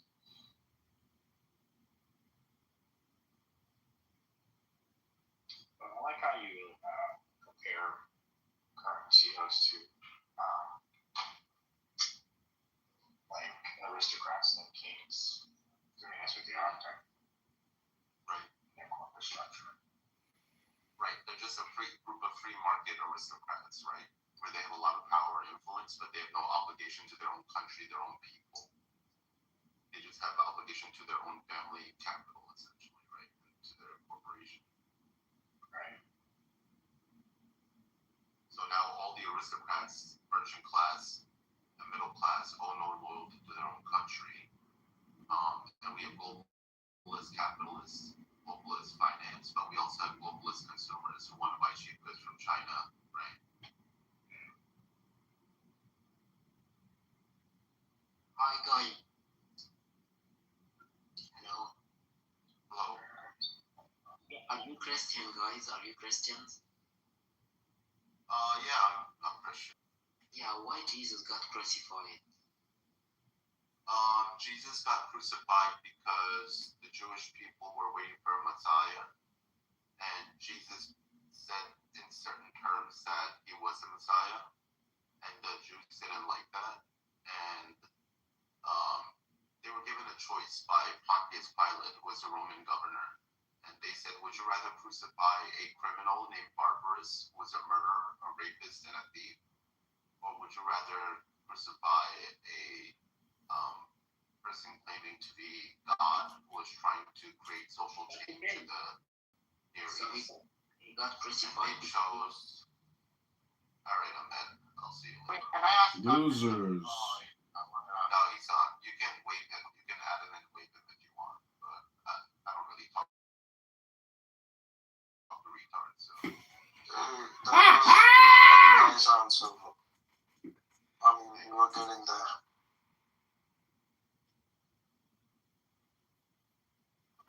There are different ways to see the figure of Christ. One of the things it was trying to do is bring back the custom of the Jubilee, where you forgive the debts of the lower classes that Jews used to practice, but started practicing less and more with the Pharisees. And, the Lord's Prayer is forgive the debts of those who owe money to you as if you would like to have your debts forgiven. But a lot of modern Christians changed that word from debt to sin, and they kind of missed the mark on that. So I would say a lot of Christians what you're trying to say when people say Jesus died for our sins, it's Jesus died for our debt? Our debt, correct. Okay. But I think that makes even less sense than like sins. Or maybe because I've heard it so many times. Right, correct. I get where you're coming from, but like it's not just sins that he died for. It's also like debt and because the forgiveness of debts is what prevents indentured permanent servitude of your family for the next 1,000 years or 500 years. And the jubilee that the Jews practice is what in a way are preventing their own people from becoming permanent indentured servants. Whereas liberals think that there's nothing wrong with permanent indentured servitude. Yeah, I mean, this is like the same concept in Islam there is for it with regards to interest. That is what I came from like Christianity and Judaism and Sumer and Babylon way before Islam even existed. Wherein interest was forbidden. Too much interest was forbidden, but instead of giving people money and welfare, what they did voters in the 16th district, this is John Sumer, right, which is one of the oldest civilizations. You can see this in all the Near East derivative like civilizations like Babylon and so many different groups of people in that region before the Jews. But Jews, I think they practice a lot of what is it called? The practice of interest usury or something. Right, but that's when they more came to that developed more when they became a minority of the Romans and then came into Europe, right? And there weren't that many jobs for them to go into, so then they went into usury. Yeah. But the Catholic Church historically were against usury until they weren't, and until they weren't the power structure of Europe. And the Catholics are the last Christians to practice the Jubilee, actually, historically. What is the Jubilee? The Jubilee is the forgiveness of debt of the lower productive farming class so that they wouldn't be in permanent indentured servitude. But how can a church forgive the debts of farmers when the debts are with the banks? Well, because in those times the church had a lot more influence, so they could. And then in historical Sumer, let's go back to pre-Christianity and pre-Judaism. How did ancient Near East societies practice debt forgiveness? There was two types. One was that every time there was a new coronation of a king, he would forgive the debts. And because the debts were taken, like let's say you were a poor farmer and your tools broke and you're a poor farmer, so you can't buy it, right? You would go to a local temple, which is a religious, or you would go to the king and the king's state and ask for a loan. Okay, and over a period of time, those loans would stack up, but you were still able to produce wheat productively because you got those loans. So every 7 years, or whenever a new king was coronated, all those debts would be forgiven, and you would have a clean slate again. And then every 50 years, the king and the religious temples would redistribute all the land in their society so that people could go back to their homeland and then allow for the free market again. And over those 50 years, the best farmers and the richest farmers would eventually have most of the land again. And this was a way to reset the system every 7 to 50 years so that you wouldn't have permanent indentured servitude of like 3, 4, 5 generations of people being indentured servants to the same regime. So it was before Christianity, you're saying? Yes, it was before, and then it was during Judaism, and then it was also during Christianity. The Catholic Church did have jubilees in the Middle Ages, actually, but they kept the practice going as a structure. So you don't believe in the whole idea of Jesus died for our sins? Like if a Christian commits, say, a lot of crimes, say Hitler, and he's a practicing Christian, he won't go to heaven just because he's a There's Christian? an element of that. Yeah, there is an element of that. but it depends how you interpret it. Does that mean that your job is to never commit sin? Probably not, because we are fallen and only Jesus is sinless. So from my perspective, it's normal for humans to commit sin, but you should repent as a Christian and you should strive to do better. But I don't expect everyone to be able to become Jesus Christ on earth. Yeah, but say somebody rapes a little kid and then they die. So they, according to you, they'll go to heaven because they're a Christian. That's where I'm like a little bit unsure. I don't know if it's just to believe in Christ or repenting of your sins and then trying to be a better person in this material life before you get to heaven, right? And trying to actually change your life for the better. I think that process is what makes you Christian. And what is the concept of repentance in Christianity? Repentance is asking for forgiveness, understanding that what you did was not a good thing, that it was bad, and that you should try to change your life so that you no longer live in that type of lifestyle. So it's not going to a confession. That is part of that. Yeah, like that is part of it. The confessional is part of repentance, right? So this couple, they like constantly like fighting all So the what time. if he's praying for your sins, then what is the point of crying. She repentance? chases him around town. He keeps screaming at her. It's like a fucking comedy routine. I put him on YouTube last year. There they are again, getting in the same fight. He's leaving. It's like she just cries and chases him. Why are you doing this? Why are you leave me alone? It's so crazy. Alright, everybody, this is my garden here in Chicago. Go to ChicagoMaribos.com. This one's dead. An Amazon fail, another Amazon fail. This little guy here is sprouting up quite nicely. And we're going to try to put it in a different... But you think Christ is God, right? Holder, see how big we can get it to grow. So you're becoming like Here's God. another little succulent. These are all succulents. Our succulents over here are pops. I can't believe it. And there's all these social media justice. Oh, are they still fighting? They're back at it again? But I would say Where do they go to now? having this idea of a God above you, He's like, I'm gonna punch you in the face. your perspective as a deity. I don't No, understand. Why can't you just I'm get not a away and just Hindu. call it a day? Like, why does the man have to like also add to the drama? Can anyone explain that to me? Like, isn't that kind of gay? He just doesn't like women or something. Maybe he doesn't like hot young chicks that are just like crying and want to bang of it. And he's like, I'm gonna punch you in the face if you keep talking to me.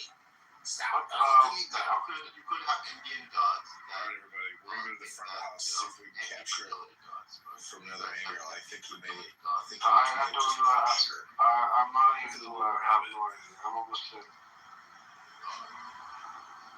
So, but I mean, we worship God just to like thank God or whatever, right?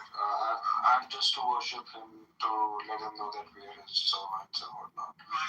Also, it helps. So there's this saying which roughly goes as praying is like keeping the cloth of faith clean. If you don't pray, the cloth gets dirtier and dirtier. Yeah, so I don't understand what you don't understand about Christianity when it's similar in that respect.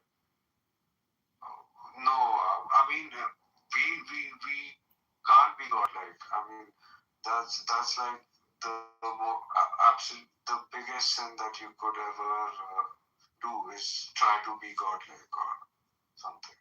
I would argue that if you truly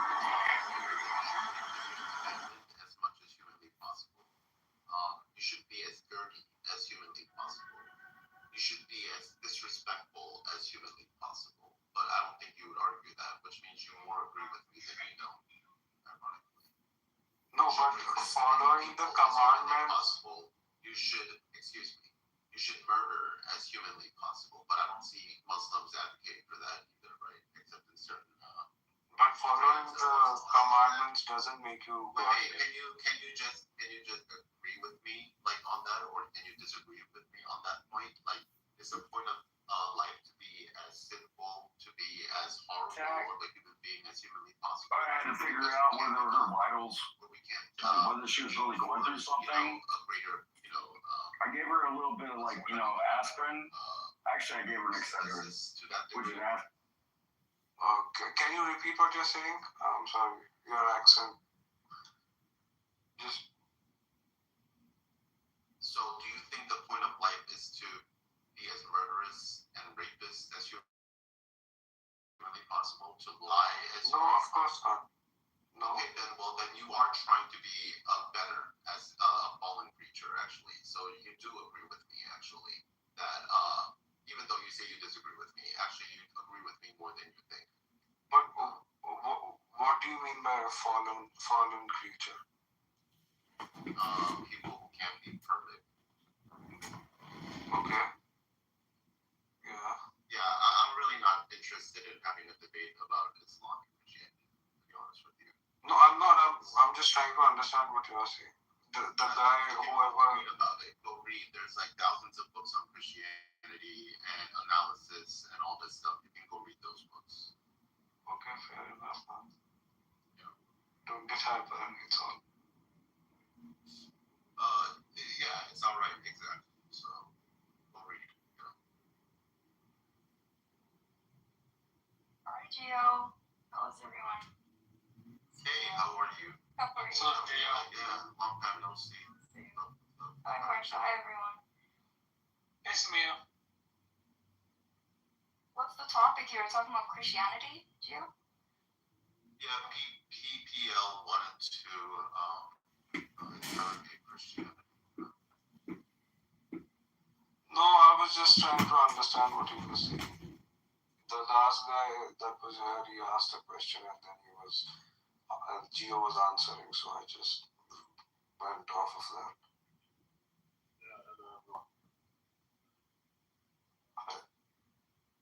Do you have any topics you want to talk about, Samia? Yeah, I was in a room where we were having, it was like Moses, Jesus, Muhammad, and it was like an interfaith conversation, and it's the style of talking I think offends people, because in Islam we have da'wah, and some people find it annoying because it's like a bit Jehovah's Witness, so it's like some Muslims will come across defensive because I don't know, the religion's under attack, but it's I think it's hard to talk to people when they're like that, right? What do you guys think from outside? You just witnessed with EMDR. I think discussion between different faiths is kind of retarded. You pick a religion and then you practice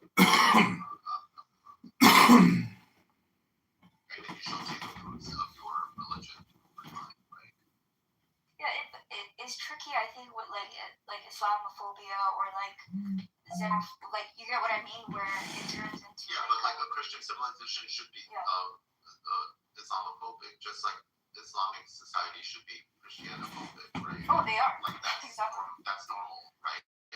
The people who think that we can all live in harmony, look at the history of the Middle East, right? The Muslims conquer, right, all the Christian regions, right? Christian Syria, Christian Egypt, on and on and on. The Balkan areas, did they debate? Did they convert? Those aren't super difficult to find quality. The reason or what is happening, the phenomena to study, I think, is misinformation. The internet and social media. It was brewing during the Obama times, right? All of this misinformation was building up, and it was right by the time Trump came. But there could have been other crazy motherfuckers, just as crazy as Trump, who have been also come into place. So again, it's not. I don't think there is nothing really special. So I do think there's something special about him. I think.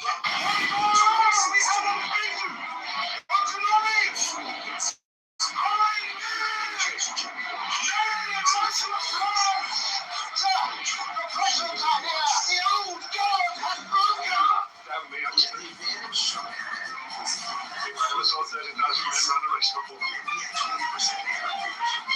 So how long will it last? Which direction you're in? I'm straight into the ship.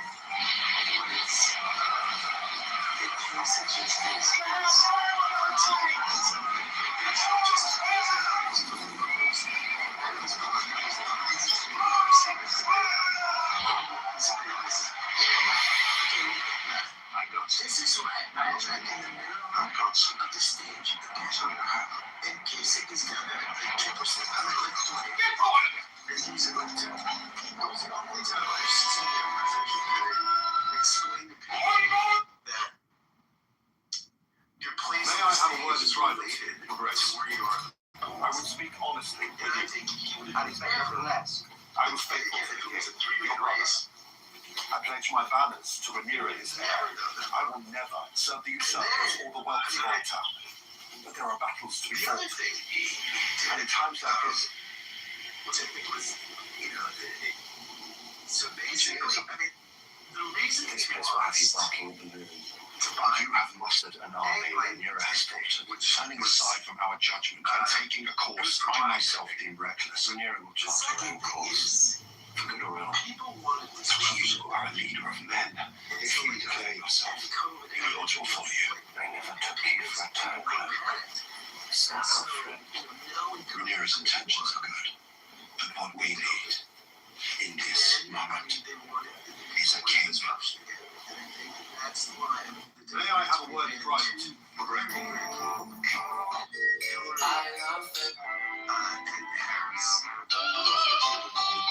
But people didn't want it.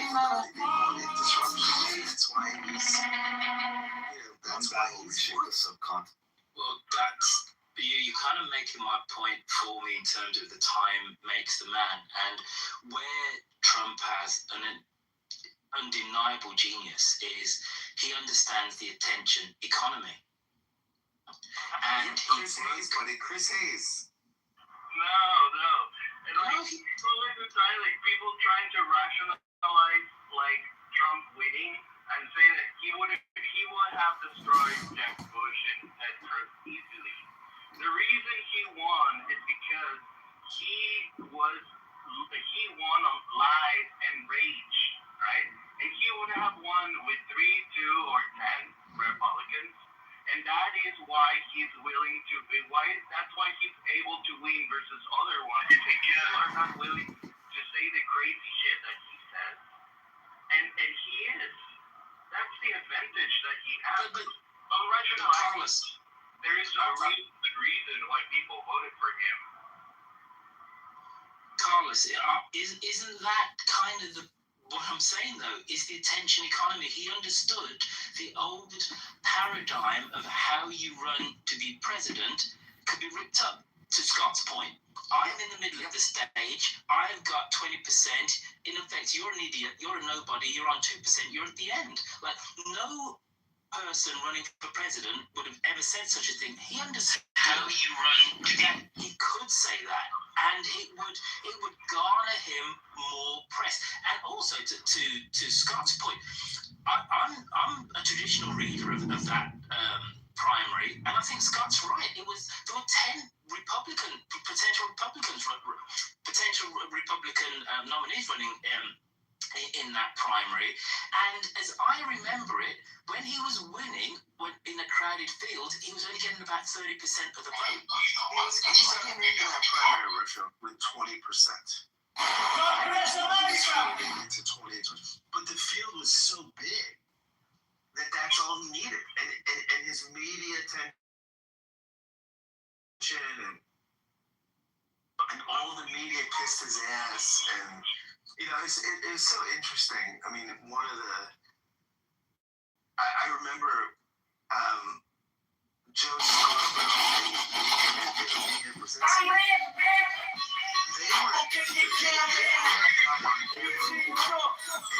at one point he said, "You guys have been like supporters," and Mia, they freaked out. They were like, "We're not supporters. We're just taking you seriously."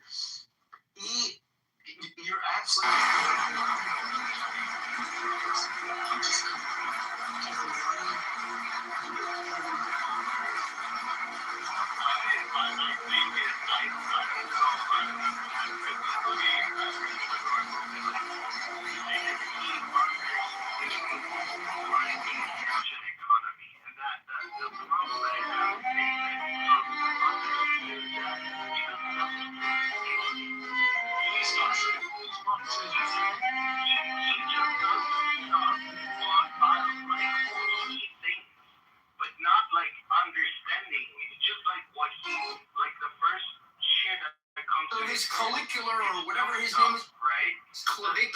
guy, he slams his jawbone with a hammer to try to give himself a nice jaw. Comedy movies in Mexico about this comedian who always ends up like in very high positions, pretending that he is very capable, and everybody thinks like he's very capable, but he doesn't know anything. But every time he does something, everybody praises him. So this follicular or whatever his and it's like, what is happening?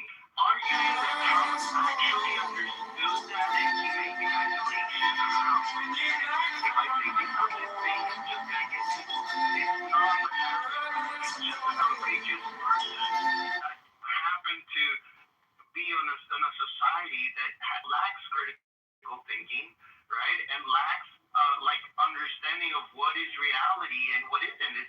It's a liar. It's a pathological liar, and that's all what he does. He lies. And if people can distinguish a lie from a truth, right? That's it. It's nothing about understanding or he's really like some sort of genius to control the masses. It's just like you're people to lie and he is not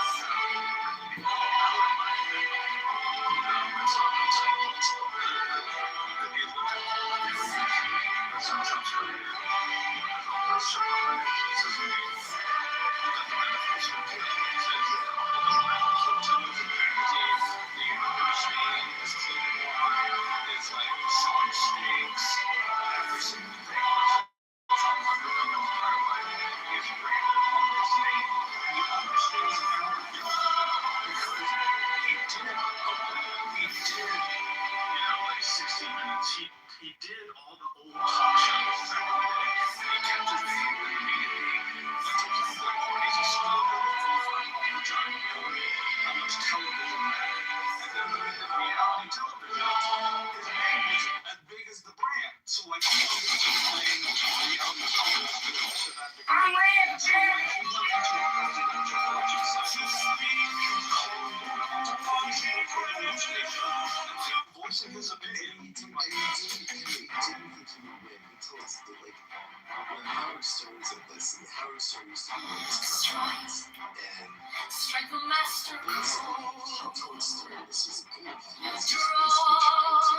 Draw the flaming sword, crowned child and conquering Lord. Avenger. God bless America! Chile, Argentina, Uruguay, Paraguay, Bolivia, Perú, Ecuador, Brasil, Colombia, Venezuela, Guyana, Panamá, Costa Rica, Nicaragua, Cuba, he ran as a Reform Party candidate. Weaponizing TV, which is like because of what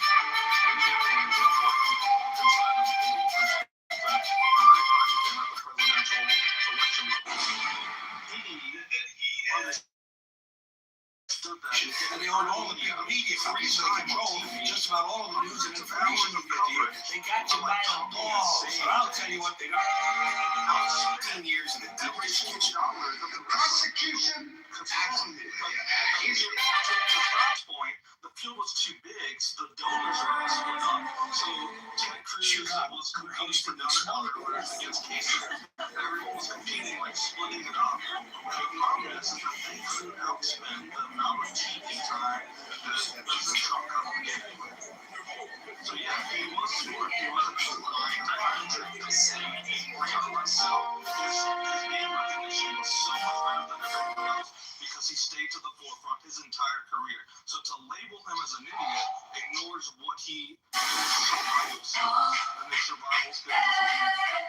Exactly. So saying that he understood that being on TV every day was useful for him, as if that is something like that only a genius could understand.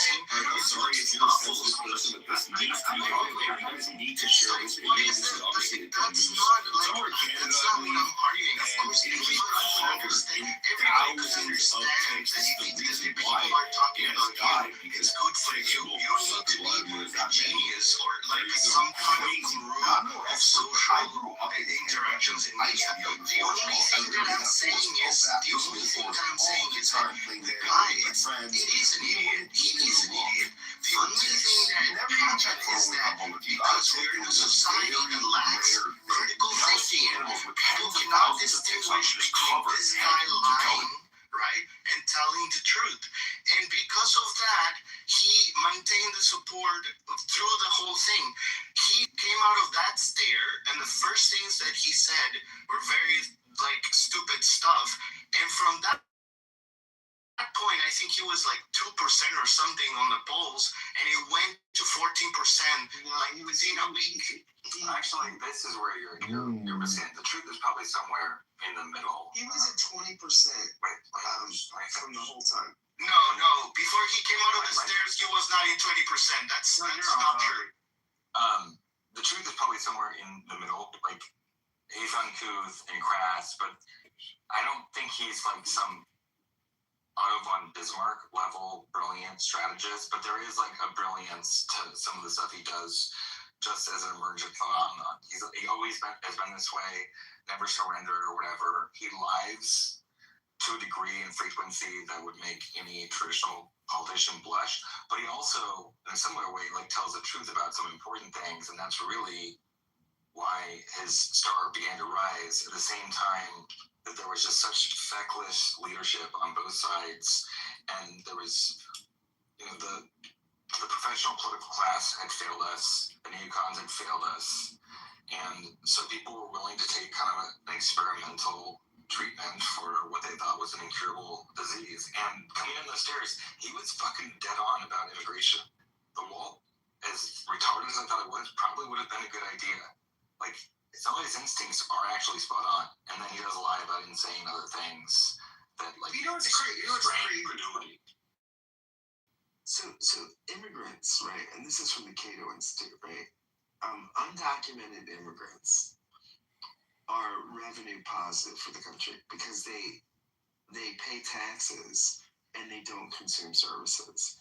So I mean, he's wrong on See, that's not true. These things get tortured, but no, it is true. Reducing everything down to just GDP like misses the point. Like it's always over-indexed. Even if I would concede to that point, it's demoralizing. It's corrosive to like the connective tissue of a healthy, stable cultural society when there are all these carve-outs for laws, when population centers and demographics shift beyond any kind of natural, 1 degree at a time evolution where people can be folded into the broader culture. So I would argue that is Cato Institute numbers are accurate, but even if they are, it neglects like certain other things that like cannot be captured just via a simple cost benefit analysis on like financial expenditure. What you're saying, Todd? Why are undocumented people from the Southern Hemisphere who are Christian, who are patriotic, why are they a drain on the culture? I don't understand. Wasn't it like self-evident? I mean, the selective pressures for assimilation have never been lower. You cannot have an atomized. Until it was dissolved in 1994. What's happening? So, hey, medical talk. Just keep that in mind for later. Now, in 1994. Oh, hey, there. I'm going to be here real fast. It's a recreational up the Hudson. I have a problem with quote-unquote immigrants, legal or illegal. But when you let 10 to 15 million people in a short period of time, like that's just not a healthy thing for a society. It depresses wages, it's corrosive again to morale, all these things that don't get captured immediately and neatly through some study that's funded to. Why does it depress morale? Tell me, I don't get that. Are you serious? Yeah, no, I don't find. I mean, I have like millions of people illegally enter your country. This isn't Ellis Island. Like you cannot have the same level of mass migration when you have welfare, where immediately you can sign up for services. There were people getting blown all over the country. There were people being put up in nice hotels. Again, I don't necessarily even care, like, woe is me. From just a purely pragmatic standpoint, that's not a healthy foundation for a high-trust society. And it retards people's, like, buy-in to like work hard, follow the rules, because there's this like gross asymmetry, which is usually again benefiting capital far more than it is the middle class. Like this used to be something that was really important to the left at one point, and then it kind of flipped. But this absolutely depresses wages. I don't understand how that would not be demoralizing.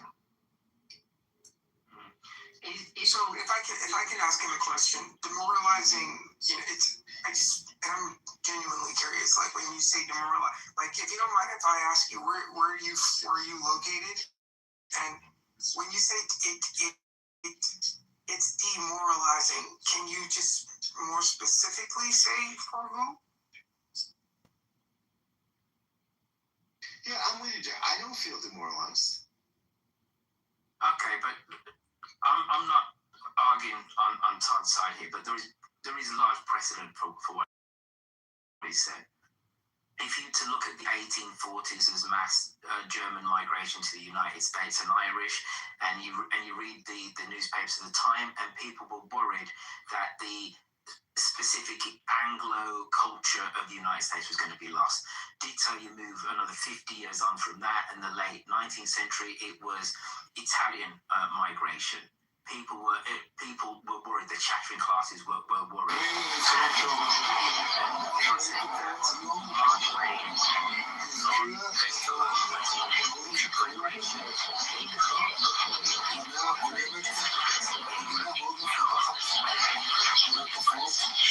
Massive precedent for what Todd's saying.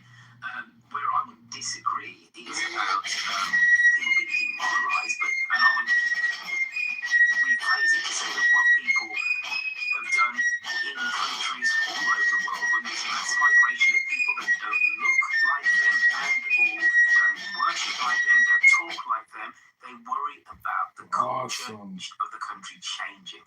And that's universal. That's totally universal. 1 million Syrians after the Syrian civil war went to Germany.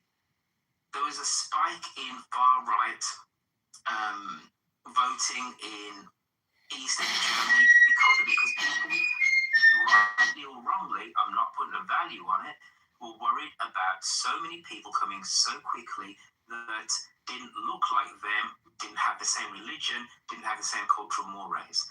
These are age-old questions that people ask about mass migration. Dare I say it, when my folks moved to England in the early 1960s, the same thing was said. In Europe, they operate in offices outside of City Hall, often identifying corruption, waste, and abuse by the city's most powerful.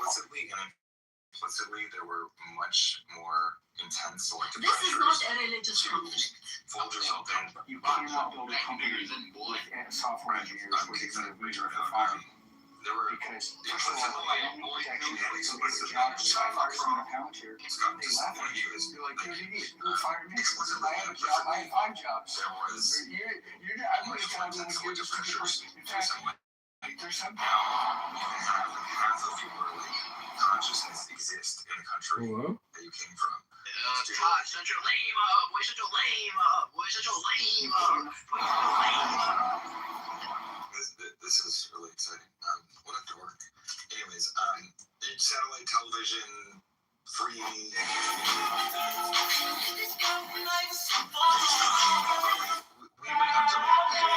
Have you tried using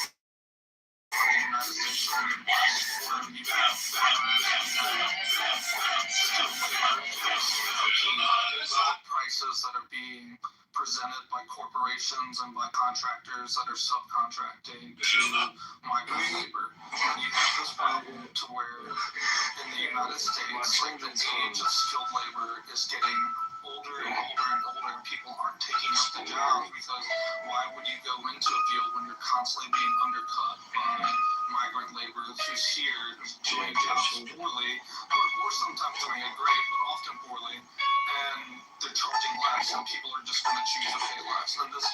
And you have the same thing with the corporate farms that they're not open by the government, they're not punished by the state government. They're hiring migrant labor because it's subcontracted by 7 levels. So like for a small farmer, eventually they lose their farm, and the quiet despair that happens in this country when people sell properties that they've done, or they sell the businesses that they've had for generations. It's happening over and over, and it's quietly happening in places that maybe you guys aren't from. But I've seen it happen to generations of people. And I'm an immigrant. Like my family came over in '75, so like I'm not beholden to this. But like my family chose to assimilate. But I've seen what has happened. Henry, where in the country are you? I'm now in Philly, but I'm from Louisiana, and I spent the majority of my life in the South or the Midwest. Where does your family come from? But hold on, I asked Todd earlier. Todd, where in the country are you? Why does it matter? Well, because it impacts what your thought process is. He's on a border. Yeah, I'm on a border. For again, the demoralization thing is like very specific. Depressive wages. Well, I mean, people didn't vote for this. Like, for the same reason, it was depressing to see the retarded pull out of Afghanistan in the way we did, even though I wanted us completely out of that region. No one voted to go to, like, war with Iran. No one voted for mass migration. It becomes demoralizing when you realize you're, like, functionally, like, a slave, and the political class not only does not listen, and there's way too much leverage to capital post-Citizens United, and there was already too much leverage in that direction anyways. Hi, moderators. This is Alistair. Could you put me in the queue? Thank you. Yeah, I want to be in the queue too. So the reason I ask is because the idea of the demoralization thing is something that, you know, it's a very specific word when you hear it, right? So I was, you know, talking to Scott. Like words are specific. Like what? Yeah. So if you let me finish, I'll get to it, right? So I live in New York City, born and raised in New York City, and immigrants, at least here, because someone earlier mentioned Ellis Island, right? So immigrants here have always been, you know, despite what I actually disagree with what Roy Field said, because the immigrants here have always been. Oh, excuse me, moderators. When I say I'd like to be put in the queue, I'd also like to be acknowledged that I exist by confirming that I'm being put in the queue. Hello? Jesus Christ. Oh yeah, kick this fag out too. I'm a huge Kitover fan. So what I was saying is that's why when you say I think it is a very specific. When you say like the country is being demoralized, words have meanings, right? So it's like maybe where you are in the country. I said it.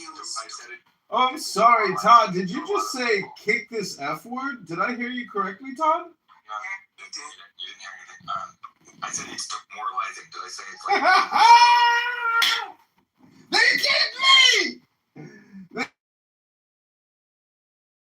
They kicked me! They kicked me. Oh my God.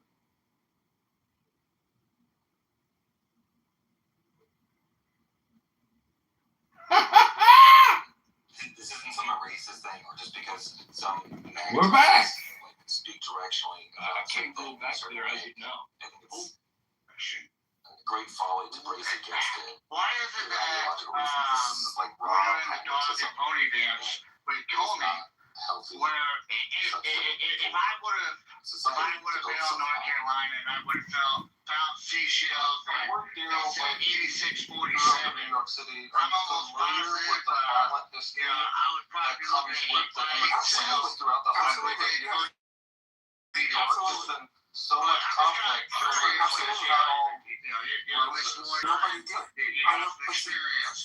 is it that right? So when it comes to individuals, just listen to what I'm saying. Because what I said is immigrants have been very productive. Why does it take so long? We gotta go to this dog and pony show.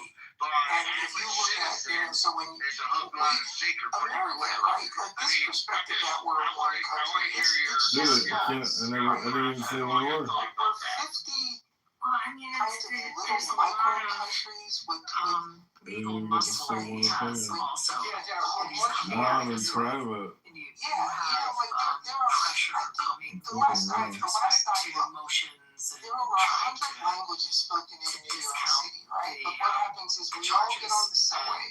For the most the part, average we crowd citizen into may not subways, we crowd may into have buses, legal aid we to crowd help into them, or buildings, a public defender. I mean, this no one is is coming actually, at at a lot of least legal in muscle. my experience, and I just, like I said, again, you I have was to look at born all and the raised here particulars. with the I exception of think the living point of the in indictment Tokyo is for a year. a pretty loud statement. We're the largest city You know, and nation by double.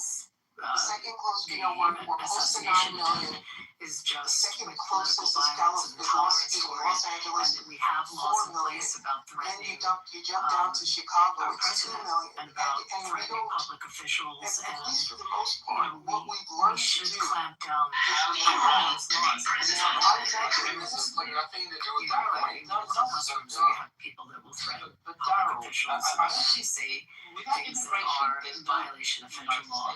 So, What's so long with officials versus your average citizen? Obviously, in That's what I want to know. immigration Where's the is meant to be generally what I States do and in large those part questions, communities have you their know, own. why do they need someone to love this?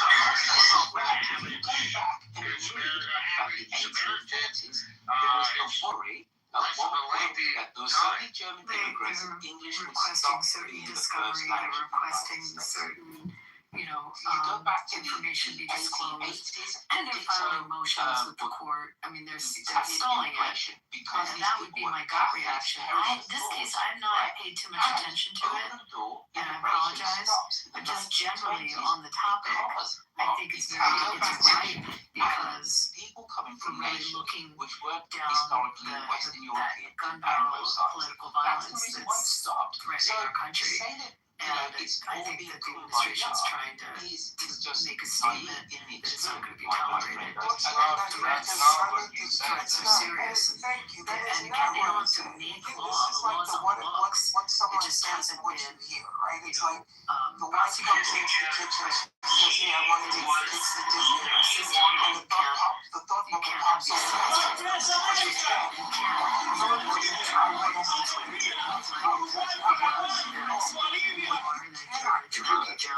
Is that each one of us has a different experience. I live in I was born and raised in the United States. I spent my entire life in Catholic school, and I've lived in the largest city in the country. Because I basically was the first show countries ever.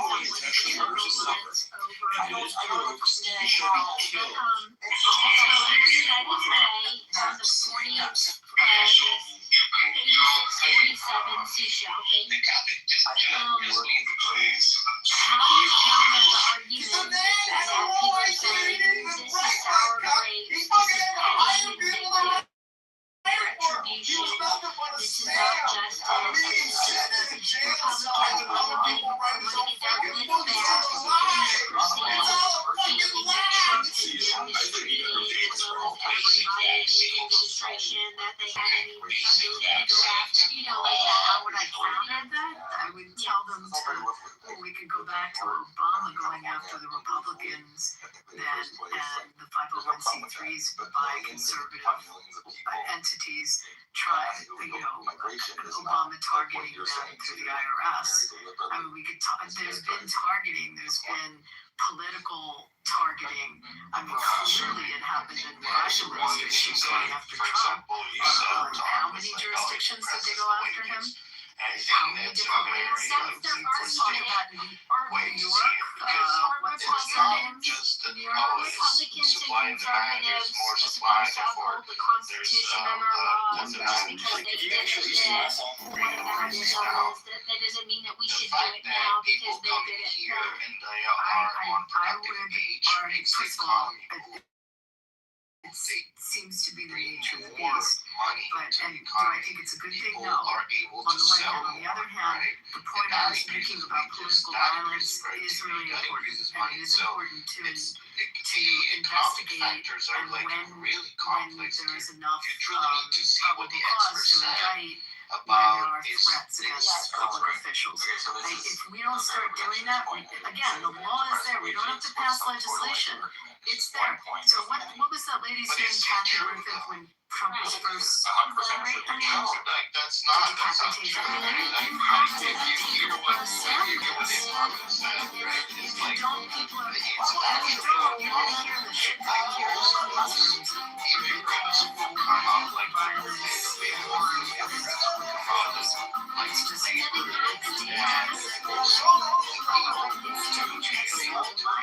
Democrat senator got threatened. This way, social media, the guy is sitting in jail. They just had to earlier. Also because they had to completely contradict their jobs. The unemployment was like 4% during the Biden era. That is probably what you guys are complaining about, like not finding like being very bad work. Okay, so this goes to my second point about saying why Trump is like people feeling just my assumption, right? They just are able to follow whatever social media, whatever it knows in the internet, they think of it. They will not. And then the perception is probably Henry thinks like that actually 86 Donald Trump doesn't won mean the dead. 2020 election. Not to many people. 86 means just to remove, to get rid of. So what was the culpability in this seashell joke? And I really do think it was a seashell joke. He was walking on the beach, he saw seashells, he's like, ha ha ha, wouldn't this be funny? Because Gretchen Whitmer had in the first administration an 86-45. I think it was in right before the 2020 election. They had that code 11 4 45 86 or something like that, and nobody knew what the letters meant, and then the numbers meant, and then we crossed it, and they understood. Oh, they're campaigning to remove Trump. Monica, wouldn't it all be an evidentiary question? It's just going to be an evidentiary question. You're going to see what did he communicate, who did he communicate it to, how did he communicate, what ancillary comments were made along with that posting.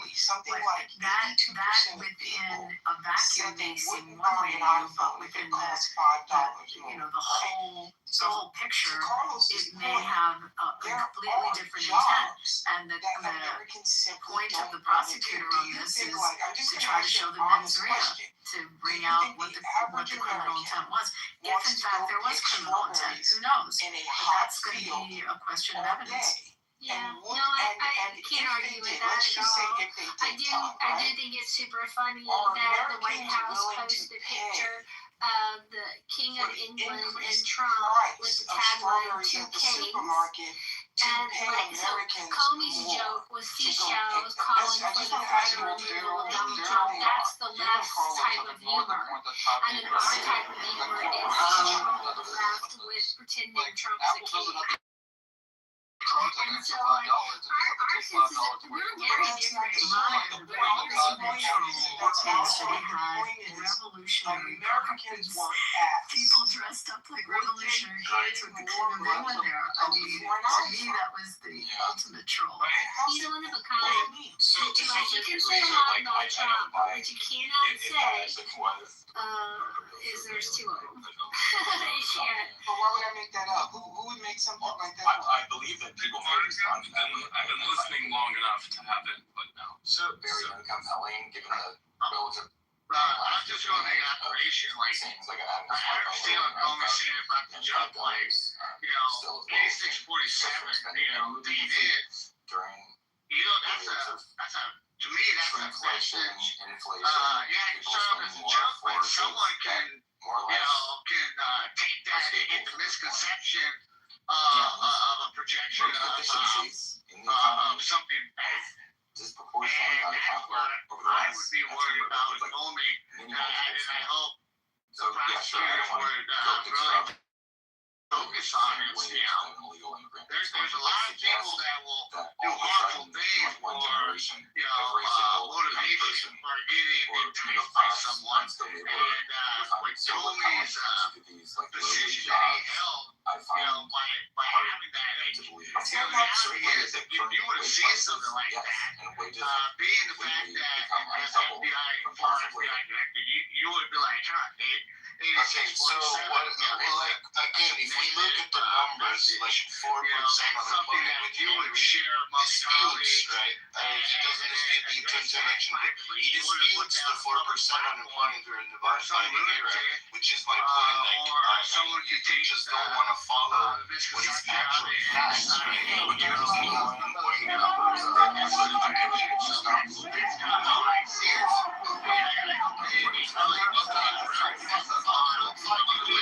they argue that that's not like you should argue that that's a very good to measure the economy.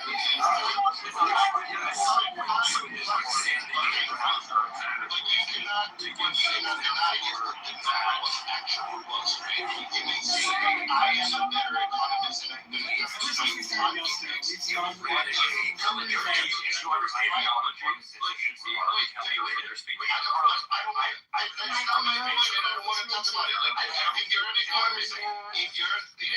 an economist and you have a better way to measure the economy, write a paper, publish it, and people can read it. That's not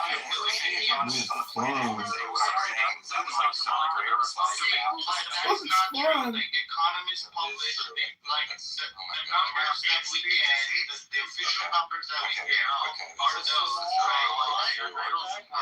The reason you want to figure out how to calculate numbers so you can figure out if the stuff so you said accurate. That so if you have a large number of Americans who drop out of the workforce, a crazy not person going to be who is measured not in acting stats reasonably used to measure the could economy. take the thing that he said Because you have a whole group and of people use who that are thing that he working said as a but public figure unaccounted to for, justify giving up on finding jobs, some kind of violent action or some kind of destructive action. That's what you said. That was But you have to measure apples with I'm apples. going to answer it You cannot for have the measurement of the economy. You cannot have a measure of the economy, right, being done on 2021 during the Biden, 2020, the Biden administration, and then change it in 2024, right? It has to be the same kind of apples to apples measurement. If you don't agree on the way it's done, right, you can come with a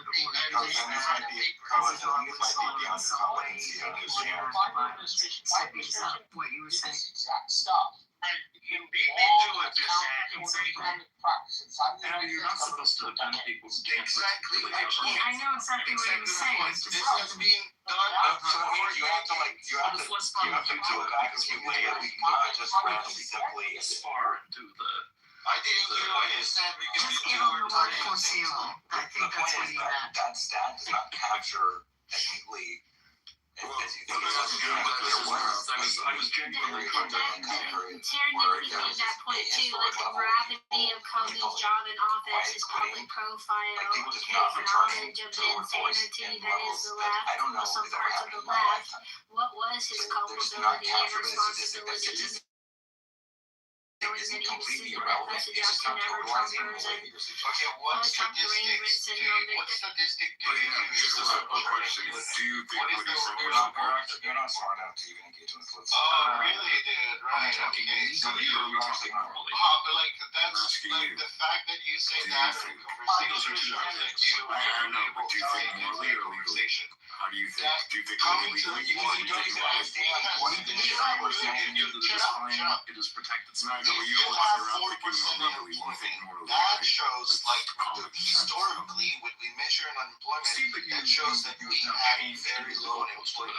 Which means the economy, when it comes to salaries, by the way, another metric that we can use is salaries, where it's increasing. But when it comes to Increasing in salaries, low unemployment, thinks that it's a nice guy thing to do, to go on and say something that even possibly could be construed in that way. Okay, That said, my understanding is the term 86 comes from I'm not arguing service in my teenagers, and all that suffering means out is there and they're not doing well. I'm just talking about economic metrics that are official economic metrics that we use for decades, like you said, to measure the economy. Again, if you want to use it doesn't other it mixes somebody that means don't ever we deal with them, it's better that they're dead. That's basically what 86 is. And even in the server world, there's no more of that left. Not Means the statistic that it's finished. It's done. you're failing to account for Could be. those who No, I think that is statistics to explain frankly common. But again, and I think that there's a have to measure across the aisles when it comes to issues that affect propose their a team. different So if metric. the other Let team me know does what it's something, we need to called, and clutch we our can pearls and we need to say we need to how rise the above that. economy And was we need to done say with Marshall that is metric wrong, that and was it's proposed. wrong. Unless you To have a such a degree metric, that those people you ought to have be no punished. point of saying that I don't this Frankly, is think that that's retarded. Okay, hold on. That's an interesting thread I want to pull. Is it the Republican conservative ego that are saying that, oh, well, this is not that big of a deal. We're not snowflakes like the left. We're going to say that this is just a free speech matter and say that, yeah, he can say 86-47 if he wants, and we're tough enough to take that speech. And is that a problem? Because we've seen the left, like there's that new survey out that 25 to 30% of the extreme left or say that political violence is sometimes necessary, where 3% of the far right or extreme right wing make that same how you would do that. argument. Monica, what if Trump had a meme that said 86 word salad or 86 Paris or 86 a reference to another person? What do you think? How would you react to that? 86 was going in. Yeah, knowing his responsibility and where he's going. He's the Cookie Monster! days. Take it back. He's running for office before he's president. He's running for office in this last election. And if he had 86 Paris or 86, some reference to her. DoorDash for 40 hours a week are considered employed when they would have been working a labor union job 20, 30 years ago. Actively running for And have office. benefits and have If he's just Donald Trump, the obsession with forcing martial arts to come up with a new metric that's perfect and like will cover all these things is an unfair expectation of them because they're just making a criticism of like, yes, unemployment is 4%, but there are problems with that metric. That's like unfair for you to be like, well, then how else would you measure it? I don't know if you would be united over it either. Just know what I'm saying is, but new metrics come out all the time, right? So it's, I don't think it's unfair. No. Yeah, I just kind of want justice. Abby, I had made the argument earlier before you got in here. Dr. Jordan, I can hear you when I said it for you, and you can hear I had made the argument earlier. I actually had wrote a tweet about it because people on X are celebrating, and I'm like, wait a minute. Like, why are you celebrating it? Realistically It speaking, doesn't how much mean, power? I don't think it means to make it. So,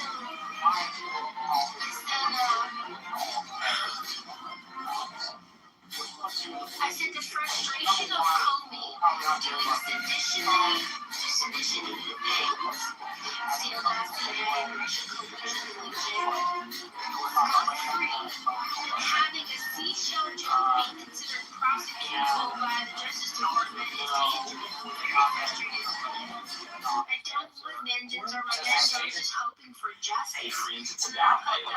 I pray. With him looking at the redwood trees, looking up and saying so many questions. And not in your face all the time. This doesn't seem like justice to me. Helping you keep and staying out of your way. That means letting police do their job so your communities feel secure. We're trying to like encapsulate and like try to capture people that are missing It is looking at people who don't pay taxes, and like this is an inaccurate measure because like there's plenty of people that are working off books, or they move to another country and they're like not reporting, etc., etc. Like that. So like it's imperfect, but the only way to look is like who pays taxes versus who's like an actual showing up in the census, and like looking to those people and where they're missing and where they're located. And that's like where how you find them and how you calculate them. And hey, But you know, you could also like here, right? So retribution isn't an illegal I mindset. think there should be the way you do unemployment in New York is every week you have to go in and you recertify that you're unemployed, right? You get the I can understand. You get the 6 months, and then if you're unemployed longer, you get the 1 year. Former And head maybe of a what you federal could do is just agency keep incenting put human something like beings that are incentive and also free, takes right? it down. That's a bit of a red flag. Hey, if you're I no can't speak longer for like legality, but and you pop into Yeah, this the Abby same can talk to that, website but that I you just think use to register that was- to it claim seemed your unemployment every yeah, week. to me, Pop I was in and we'll thinking, give you $100. oh, in my mind, if I was Right? the head Just of tell an us where agency, you- yeah, I would take that down It's because like I to had a some people, reaction oh fuck, the to $100 my own isn't worth it. reflexive thinking But and the be case like, is hey, I'm that's saying, not right. Bobby, the way If to your boss always were to- get if humans your to do boss, something if your is to employer put something up incentivize. on social media, That's just and then So take you it can down, theorize on this how would idea that of the leave cash you or feeling? I think it would but what make is the people point of feeling showing down uncomfortable, 4%? like Like, are you no trying better, to right? assess the health And maybe of it's, the so economy and I don't know the whole class? story, but that's my perplexity. Exactly. Not the middle class, but the argument that the immigrants were essentially taking the jobs, right? Because historically, right, if I say comparing apples to apples, even if it's not an accurate number that you suggest, will be a correlation to what the actual employment is, right? So if we are doing better now, or at least during the debating era, we're having like low historic unemployment, then you know, That's what I wanted to say. It's not an irrelevant metric, but again, it's just not capturing anything. That's just my even when a celebrity puts something up, The level of because the you Dow, know that they can be a somehow little more captures the guarded health about of the what they put class, on the social stability media. of Or any economy broadly. public figure, not in a legal Unemployment numbers, framework, but just in a who's no longer showing popular up, sense, are utilized, culture sense. participating, We who's consider actually better off, real public income figure. versus costs, When they do wages something versus like that, increases, people the are cost to watching, borrow, and so inflation, you know like they're you have to people move all these really things if curate you want to like what they put up discern what it is you're carefully. saying this 4%. And when a public official does something, using it to aggravate you. I have no idea that It's it's not an actual argument of the reality. It's just not useful. It's not even a half. I was just talking about the argument that it will suppress the salaries, right? But if you want to talk of the broader economy, sure, bring all those things, right?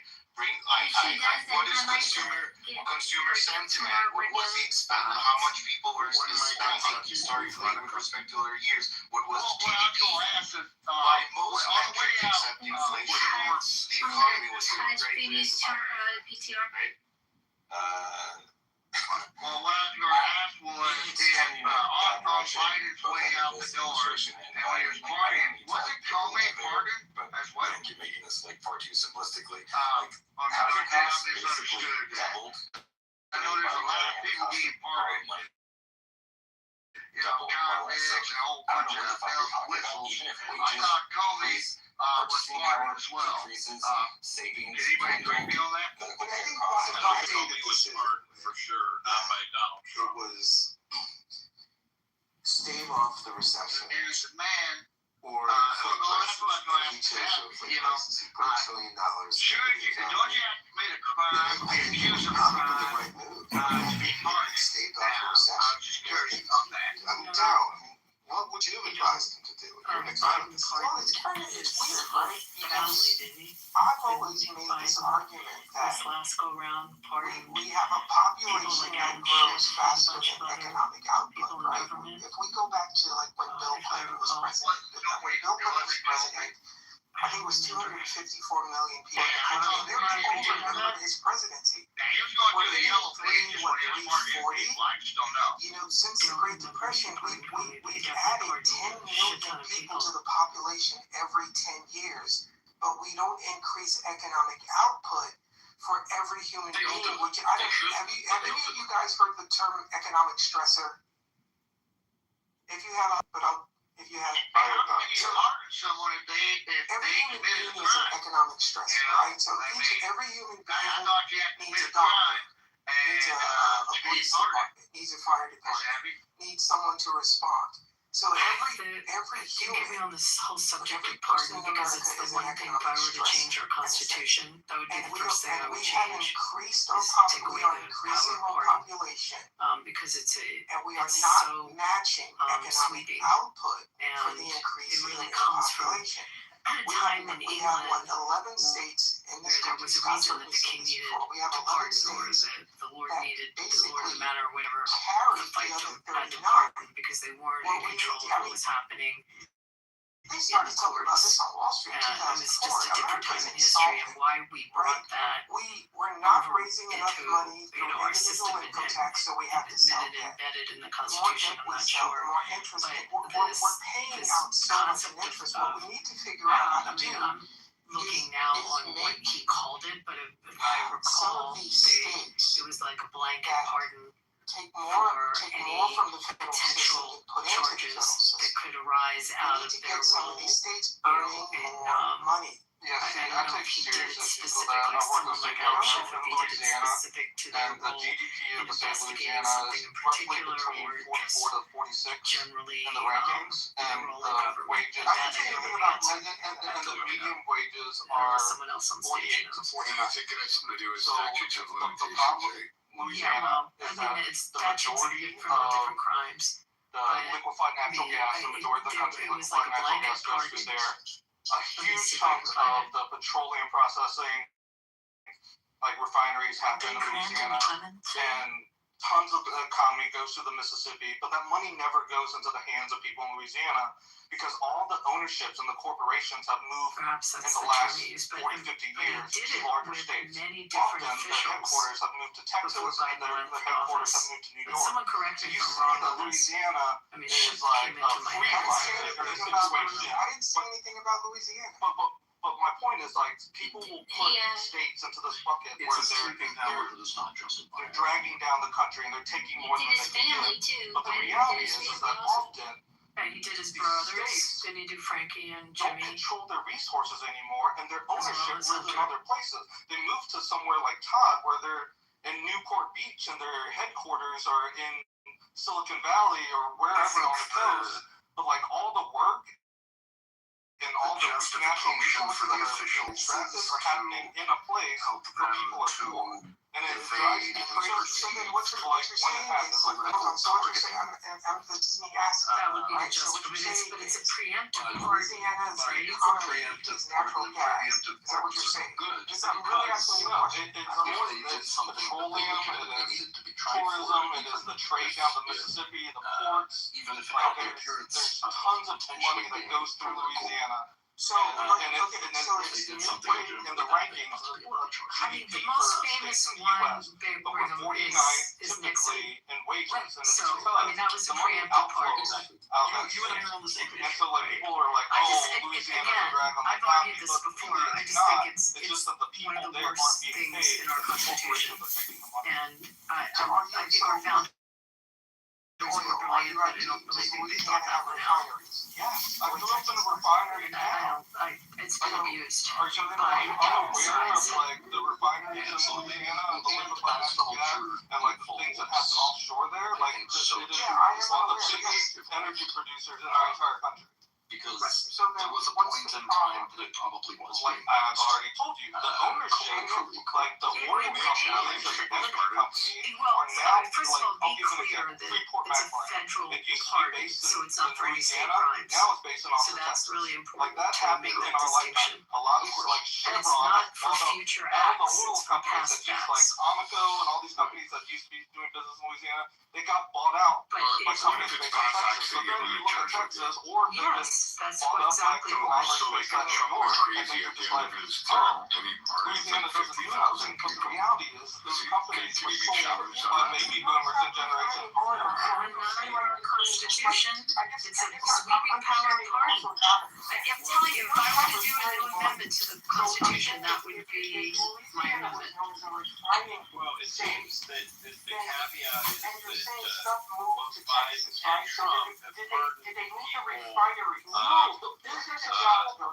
in ways that benefit them ultimately, and so I don't know how the taxes of the wealth that people talk about, like, oh, ExxonMobil made X number of dollars and their headquarters are XYZ, or many of the plastic companies that are based in major cities, but they're actually being made in Louisiana. Constitution And with you're an just like, amendment oh, Louisiana doesn't do eliminates anything, the power of but pardon. because the majority of the wealth that comes out of Louisiana are going to other places.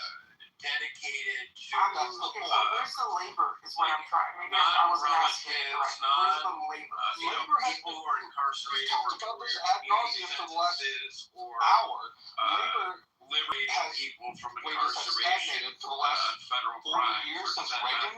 Since Reagan's is that fault, not, basically, or like is labor it has too stagnated restrictive? for that long. So, like, all capital has been You're flowing saying get upward. rid of That's that why even. the top 1% I'm of just our saying country keep on getting it wealthier and doesn't wealthier. it made sense That's where in the its money's time going. in English history when the crown My dad just was retired not from a petrochem monitoring company and in aware Louisiana. of You know, what my friends are the still working at petrochem companies magistrates in were Louisiana. doing But, like, in the the different petrochem company that my dad used to work fiefdoms for around got bought out England. by a German It made company, and it sense. got bought out by an read, Indian company. I don't know, And then, like, if you're trying to measure, just like, read the the wealth history of of Louisiana, pardon it's like, where it came from. it's not there. It doesn't make Because sense. the money's outflowing to a You know, point country, but now it's like, I think our legislative, the cells excuse me, based our out of, executive God, I don't branch even know anymore, I've lost track. is But aware it, of what our that's judicial the branch problem. is doing. Sometimes when you label the states And we as have a justice net department, drags, and it just you're not it, looking it at the doesn't resources that come out of the historically state that make generate sense, but wealth for to me, I health, don't like see for it ownership today. elsewhere. Someone argue with me and tell me that I'm wrong. So I can see certain contexts where it could make sense in one-off situations with I'm people actively who were reading convicted up on of criminal Louisiana right now, so charges, you but guys the can criminal charges ignore me for. that they were convicted of are no longer I mean, Daryl, popular. let's say, Daryl, you're one of the smartest guys I know. Or if Thank there's you, sir. a murder conviction, and the murder conviction I had evidence that was very figure out disputable, how but to because the way to limitations of the use system, like the person ran out of laws. appeals. I think Like, I know that there exist other means for them I've to only do not that, been to but North and having South the president Dakota. have the ability to commute the sentence is Large not necessarily areas an inherently where bad there's thing. just But nothing if you happening. have presidential If we want to talk about bringing back powers things like to issue manufacturing, if we pardons want like to talk flotation, about, clemency, or whatever the hell you call it, you know, China is I the think world's manufacturer, there need right? to, at a Apple minimum, makes be its restrictions. iPhones. For example, And not being able to have pardon people members of like your immediate family, in and not factories being where able they to put up pardon members suicide of your nets. administration And it has for not crimes that they impacted may have committed Apple's through selling phones, the which is, you know, why through we're the talking course of here their is talking about capacity as the a jobs that member of the Americans want to do administration. and don't want to do. The truth is, There have to be some levels of checks we've on it become a because it's society where proven we itself want not to be balanced. I disagree with you because if new evidence came out in a case, you could products, we seek want a cheap new materials, trial, and that's you why can China motion became the the world's court based on manufacturer. new evidence. Our legal system I think enables that one we to need to go go through like a really through the hard process period when where people, a circumstance like that Americans are just going comes to out. have Look to at higher Biden, prices not only pardoned, in but relation to commuted. higher He commuted wages. 37, was it 27 or 37 like, you know, death people row? not I Hillary mean, people Clinton, that were when cop West Virginia killers, coal mines were children closed, right? killers, Hillary said, that he commuted off of death row their sentences because he didn't believe in the death penalty. So, so you'd have to also look at commutations as well, and then governors have pardon powers as well. I mean, and, you know, it's on a state level different, but I mean, just generally, you know what would, I mean? It's like maybe you need we to just fine have tune all of the this legal process untapped of appeal land and where with literally respect to nothing is something like happening. new evidence. And people will say, well, what about But I farmers and what about I am this? disagreeing with the death penalty because of its If religious agriculture was so principles that great, could why be do we case subsidize itself. farmers to But, the whole what that we was his reason? subsidize? Did he ever give his reason for I He's a just think Catholic. like The Catholics don't believe in the death penalty. It's have more people inadmissible according to than we have economic tax option code for and it. And I think America really needs to figure out how to be Is that the profitable. position of it? I didn't know that. That's the position of the Catholic Church? No, yeah, the Catholic Church. There happens to be a Catholic on stage. No, it's not. The Pope may be personally against it, but he didn't really infallibly But if that you this had is to a go doctrine and of churches and were he like doesn't $20, believe it. It's not true. we We told you in 2018 about everything. Pope Francis ordered a revision to the Catechism. It is not a sin to kill somebody in the course of a crime. So you're not Catholics to believe in capital punishment. Abortion, a different story. But capital punishment, yes, you can. But in 2018, Pope Francis ordered a revision to the Catechism in paragraph 2267 to formally state that the death penalty is inadmissible in all cases. title of the room is Donald Trump. That's got nothing to do with your faith. No, it's got nothing to do with your faith. I can believe in the death penalty. And I do. Sure. I am saying that the church itself currently, the Catechism says that it is inadmissible. And so because it says that, it is reasonable for any Catholic to take that position. Well, Catholics are of course welcome to have their own opinions. Excellent. Good. We agree on that. Excellent. Abortion is a different thing. I mean, and the way you characterize it, the way you mistaking it was, oh, well, the Catholics believe it. Right, did you guys see the clip that they tried to block where the meeting was over? And he says, It is true, though, that the church itself is actively working against it. I think Susie Yes, Wiles that's true. Yes, absolutely it is. really running the show right So, like, while Catholics, sorry, excuse me, Maybe it's a I'll comment, but I mean, I think while Catholics on an individual basis maintain the right to have whatever opinions they hold in earnest, she has kept below the church itself does have these opinions, and different Catholics place different levels of importance on what the church says, but the church says it, and so and you're right, there might be some Jared a very easy handwave for Biden to commute as many death row people as he wants and say that it's simply a matter of his religious belief. This is a great fight, Brigham. And I think she keeps the shit in a resolute way, and we're all happy. And I agree with you. And back to your regularly scheduled programming on Comey. So I think we have to decide if he really is presidential ability to create sentences or if he pops in or they put him in the chair when something has to happen. I struggle to understand the argument that he's just the fucking greatest thinker. And then at the same time you're going through 2030.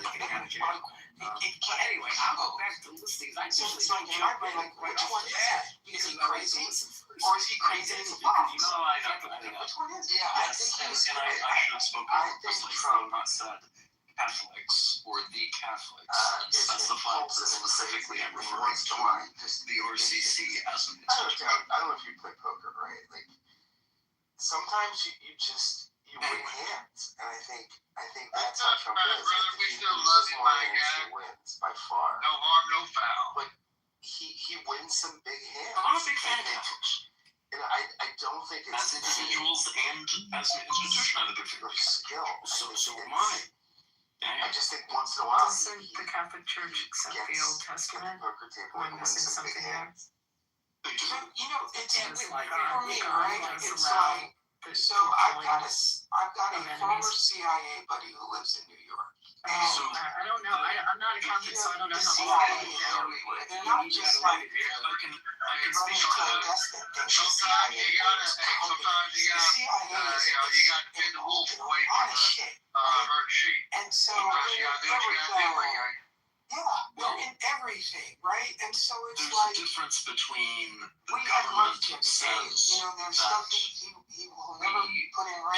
should execute these people and God says that it's okay because these people are deemed enemies. That he's running things. He's like, because everyone said that this conflict with Iran came out with was not it's very popular. Everyone said, and it's every analyst said, you know what, to size their armies. I looked this up. I couldn't believe it.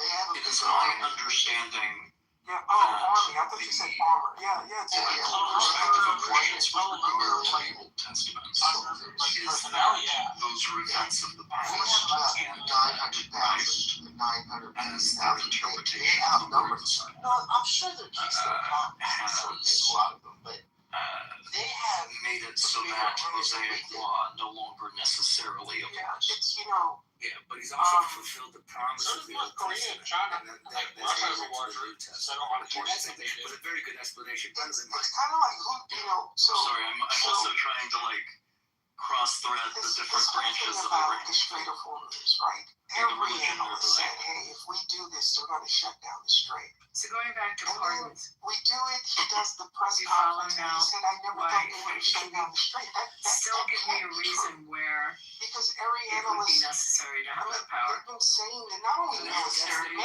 analysts, but economic analysts have been saying this since the early 2000s, right? Leave this little piece of the world alone. I'm mostly arguing for the sake of argument because I already showed my hand and indicated that I agree with you. I think that we probably should, and again, at a minimum, a month ago, someone went into the futures market and they put a $2 billion. I think that there are arguments to be made comes where out it and he has says, we've got a deal. practical And uses this is all at the public very record, least. right? But Someone made $60 million.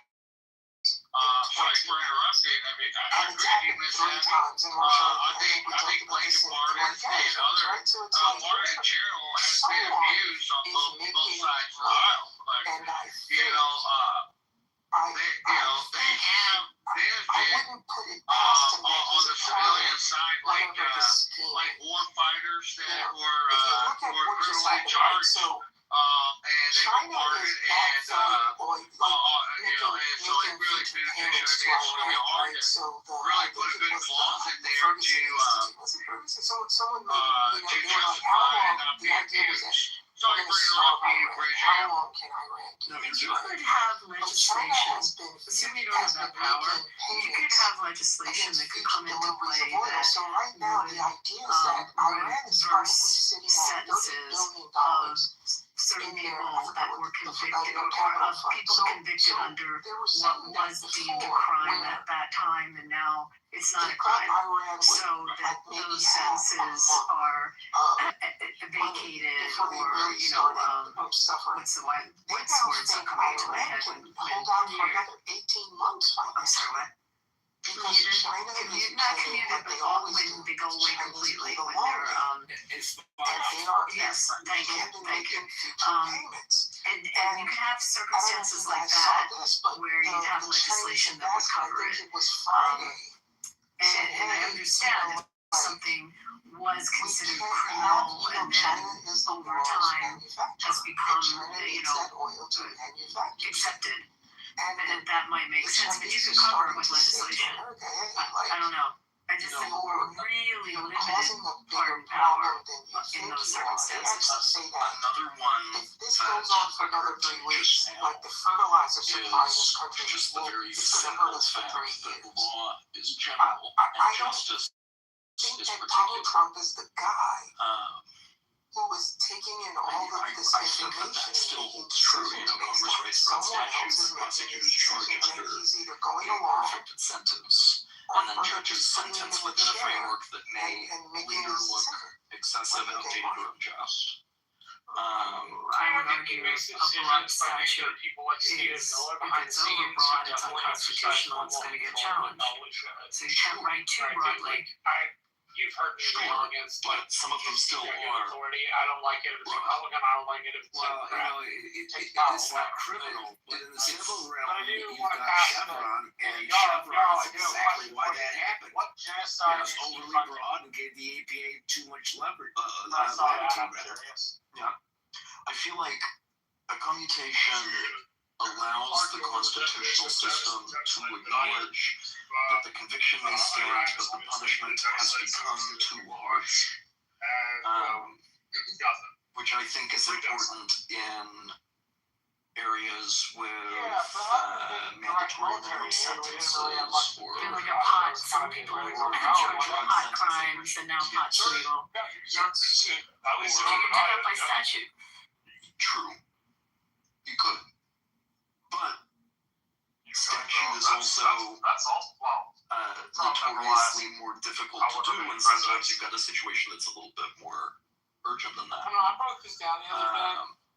U.S. I know of a pardon. I'll tell you a story. Someone I know. It's a famous person here in Vegas. So he owned, or his family now are the heirs to this. He owned the newspaper in town and other big, industries, and very, very prominent developers, etc.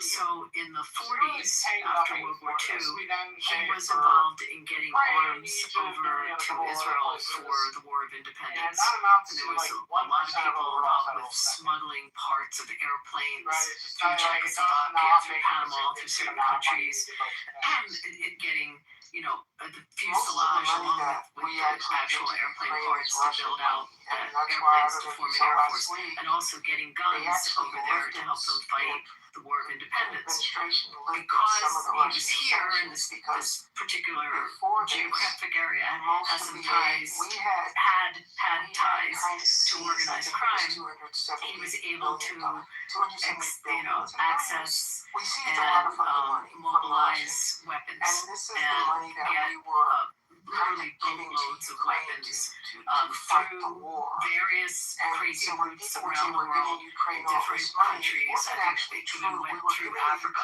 up to smuggle into Israel. War of Independence happens. Obviously, the rest is history. They become a country. He was convicted back then of arms smuggling. And many years later, his son happened to be roommates with Bill Clinton in, was it law school or college? One of the two. And Clinton pardoned this man and took away his crimes. It was like, 60 years later or whatever. But it was a pardon. And it just made me think of someone I know that was pardoned, and where the climate had changed. And, but the damage is kind of already done. What it was a crime back then, something doesn't make sense unless it does. Well, I feel like, I don't know if that makes any sense. I feel like that story, but Hamilton's defense in Federalist number 74 is also a good one, which is, if I recall correctly, the criminal codes are necessarily severe. However, without some easy access to mercy, justice can become cruel. And then that must be against the principle of,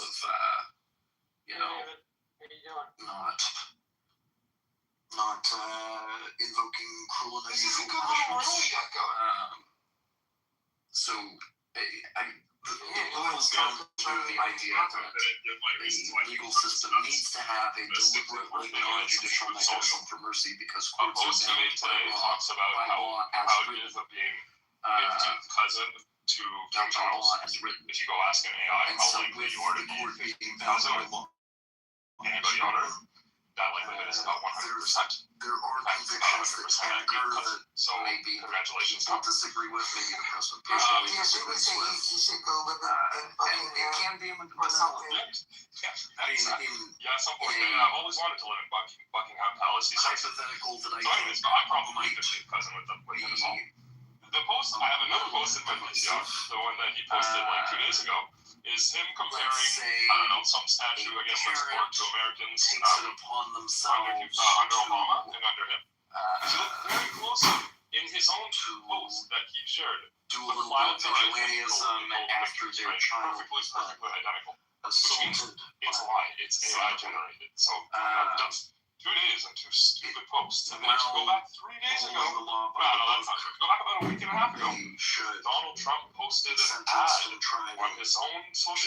their state documented crypto gambling. But there's So if you're not gambling with money on state.com, why are you an American? on death row, And on that note, just based on Funny though, right? Because they said when Biden left the White House, that his net worth that is a increased by deeply $2 unpopular billion, situation right? because of the situation. In Trump's because first of term, they said when he left the detail White work House, that- he and his family's net Like, worth I can increased think of by enough $2 money. Okay, so say with that one, someone else can chime in. I don't have to be doing all the talking here, but you could mitigate that in front of a jury. You can mitigate what the criminal intent was at the time and what the provocation and did it mitigate some of the crime. I mean, it doesn't mean because there's a statute and you committed a murder or an act of violence that through the process of a jury or a trial, some of that wouldn't come out and might justify, not justify the act, but mitigate is the ultimate word. So I don't know if I agree with you, but I'm sure I'm boring people with this.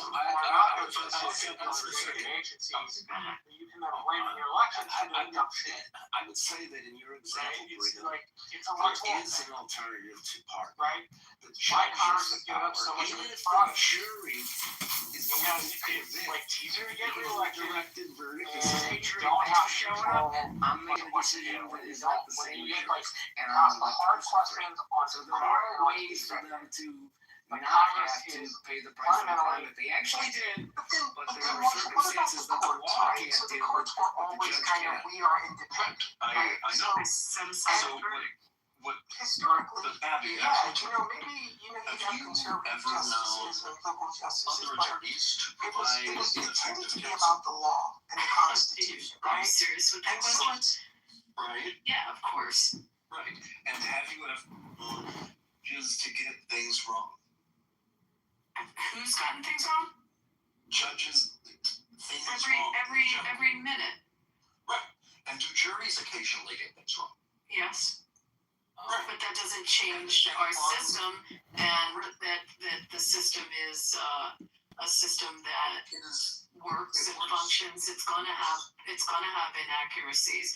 But if you have ineffective counsel, there are ways to redress that wrong. You can go back to court and petition for a new trial if the system is ineffective counsel. If the judge was biased, you appeal. You have a process of appeal. If a verdict is also appealable, if information was not vetted properly through the jury process. I mean, we have within our system, embedded in our system, the ability to question those wrongs and to redress those wrongs. The decorum, because any young man that says the N-word 100,000 times in just a couple of years and phrases Hitler clearly was a boxer for too long, and he's gotten brain rot. That's where the actual front part of the frontal cortex dissolves and liquefies, and you come to R-word. I like you, Abby. I talk. It's fun. What if for presidential pardons that it wasn't a sole executory they could decide they want to, but they have to get it signed off by someone else. It has to be countersigned. I don't know who exactly would do that. The system is a system that works and functions. If they make the choice of who gets put up, but they don't get the final choice of whether they get the pardon or not. So like it goes to the Speaker of the House or something like that? I was thinking, that was actually my first thing, but I was thinking maybe it'd be better if it was somebody that was nonpartisan, or I mean, they could be a party that gets put up. Chief Justice? Yes, the Chief Justice could do it. That would be the best, because they're actually supposed to be nonpartisan. You still have to amend the Constitution to do that. I was looking for a workaround. That was not okay. Forget that one. You know, if we're doing a constitutional amendment anyway, perhaps it has to be agreed on by multiple parties. Maybe it needs to be both a needs to be somebody who is the representative from all three branches. That might be good. You know, a lot of people who believe in this minimum basic income. George Bush and Trump issued checks to every American. Hello? Can you hear me? Hello? So what I'm trying to say is, even though we're $40 trillion in debt, we can't necessarily delete it. But what we can do is just issue checks to Americans. And that means you have to be in the social... Hello? It is fantastic. Hello? I can't hear you, John. You're gonna have to leave and come back.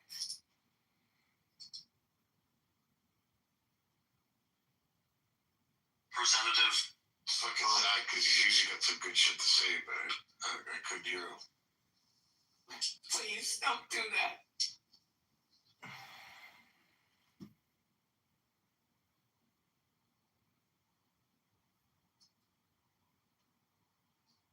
Hello?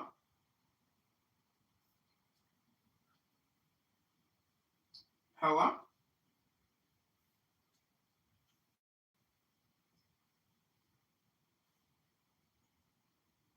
What brought this pardon thing on? What was the genesis of this? The pardon thing, because we were talking about Comey and talking about whether he was pardoned when Biden went and pardoned everybody. We were talking about all the people in government that Biden pardoned. I was talking about that, and the question was whether Comey was in the grouping of Adam Schiff and all the people that were pardoned under Biden. That's how it came. Yeah, okay, but that wouldn't cover his seashell 4786 thing, because that happened after Biden was no longer president. So that doesn't help him, even if he was. And was he on the list? Was he pardoned? I don't know. I never got to check. I don't know. But it won't help him with the problem he's got right now. I mean, so what? Are you saying you don't want governors to have the right to pardon either? Pardon me? Were you asking me or are you asking Abby? Either. What's the question again? You don't want governors to have the right to pardon either? I actually, on the fence on this thing, I actually like the idea of pardon but it's mostly, I'm not usually emotional about stuff. But I just want to make sure that if I ever needed it, I want to be able to do it, and I don't want to give it up. Were you thinking like when the guy's on death row and they call the governor like right before they pull the switch, like that kind of thing? No. Like in the movies? No, I'm thinking that. I'm asking serendipity that. No, governors have the right to pardon. Right, but don't they always call the governor? Do you remember the scene like the Jim McCagney, like in the chair, call the governor, right? Yeah, but that's because it's a state crime. Well, that's what she's asking. She's asking that question. Yeah, I like that. I actually, that kind of goes along with my emotional argument. Other than that, I'm in agreement with you, and I think Brigham was in agreement with you too. It's just too easily abused because there aren't even really any standards of who you pick. Yeah, I think that Joe and I are probably more aligned on the issue than Abby and I are, but I broadly agree with Abby. You know what seems odd to me is that when they wrote the Constitution, they tried to get rid of all of the, especially the Bill of Rights afterwards, they tried to get rid of sort of all the bad habits of the monarchy system. And the one thing they left was this notion of giving pardons. It's sort of like this king. The one sort of thing left for the president, you could say for governors, is this king thing. I wish it was done at the sort of House of Representative level, where it would be based on sort of the will of the people, the representatives of the people, as opposed to a single person, which has no check. Well, Yakov, I'm just glad that they didn't keep the other side of that coin. Off with his head. I'm glad they didn't keep that part. No, I mean, if you look at the first, the second, the third, the fourth, the fifth, everything up to pretty much the Ninth Amendment, they're all big to rectify things that we didn't like that the British did. And, no, you made a very cogent argument. I made a really bad joke. Sorry, I didn't catch the hard time with humor, but I don't know. I just don't understand why we have this whole thing left over from a king, which is the ability. It's not in the. I mean, it's in Article 2. You know, it's not in the. Yeah, I know it's in the Constitution. But my point was where it came from, and the whole climate of England at the time, and why they had pardons, and it made sense historically. It just, you know, it's changed now. Our executive branch is aware of what our judicial branch is doing. In those days, that was the fear that the monarchy didn't know what the magistrates were doing. I think there would have been a better. If I was writing the base constitution, I would have put it with the House. Well, I think it's valuable to keep. It's not so much with heinous crimes where people are killed or maimed or hurt really badly. I think it's more with white-collar crimes, because the courts do even a worse job with that. Because they don't understand financial crime, most judges, and certainly most juries. And there you can have a miscarriage of justice. And it can look like rich guy got richer, put him in jail. And he really didn't deserve it, but there was enough evidence to convict him. And somebody actually says, you know what, this guy really didn't deserve to be in jail for this financial crime. Let's get a pardon for him. Either at the state or the federal level.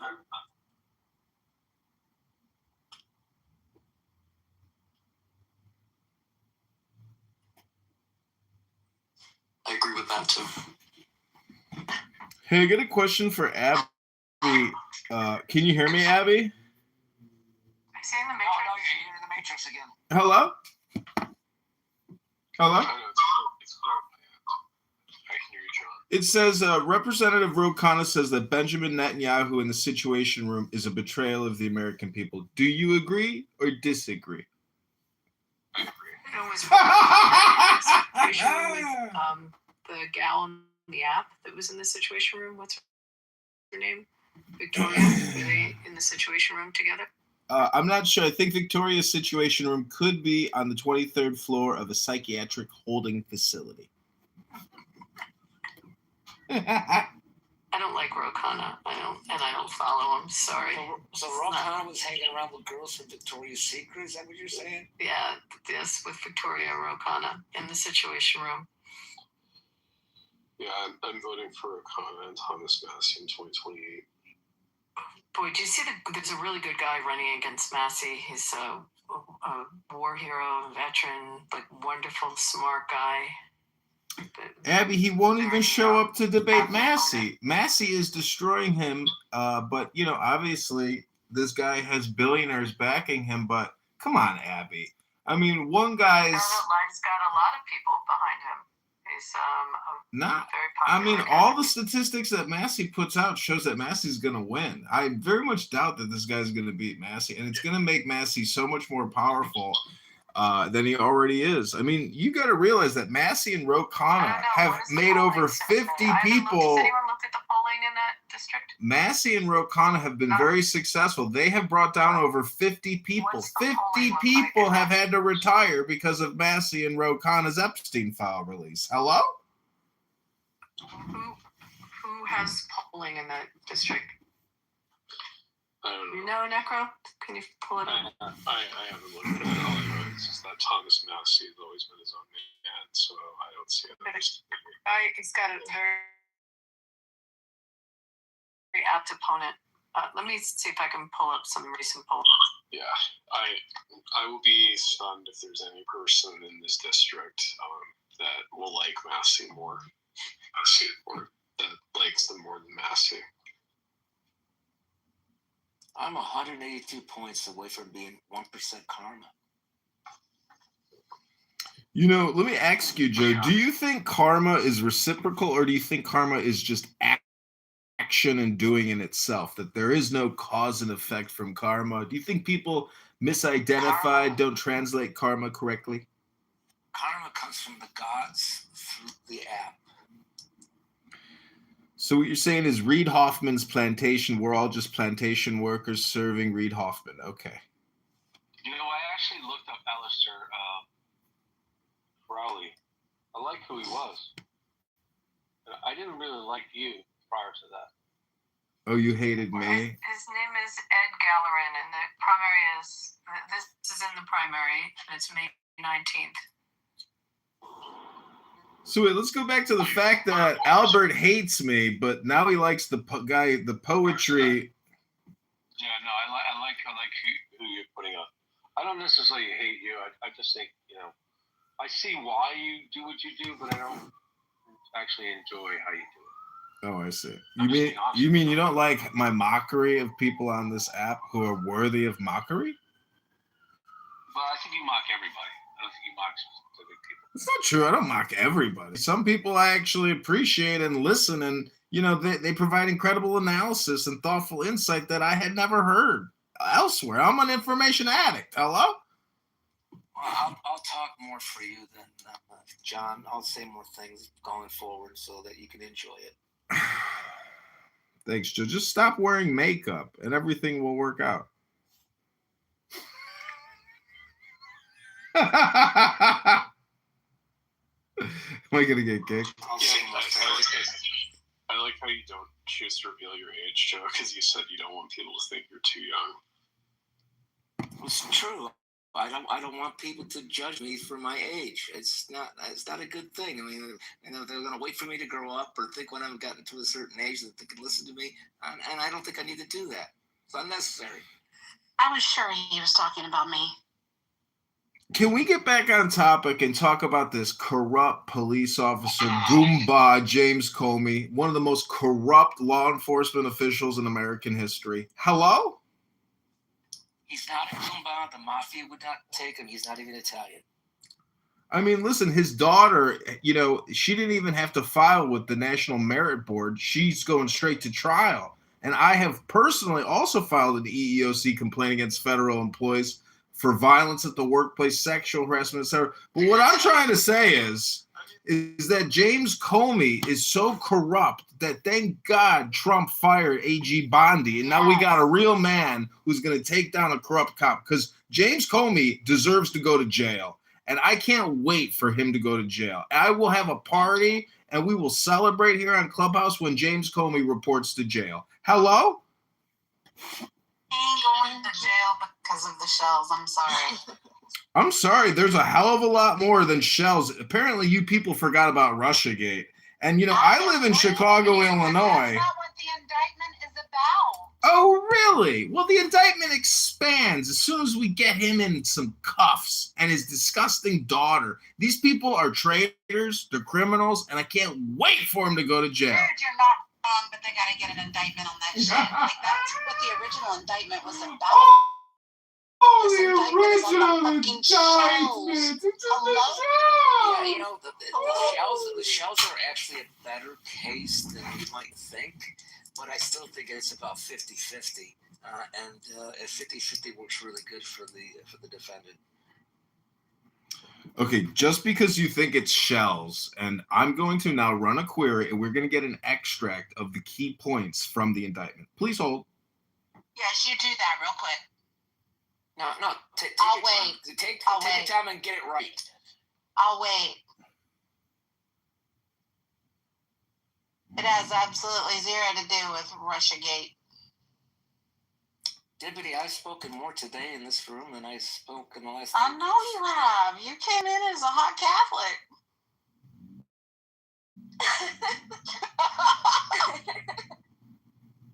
It's still wrong about this indictment, but we love her anyway.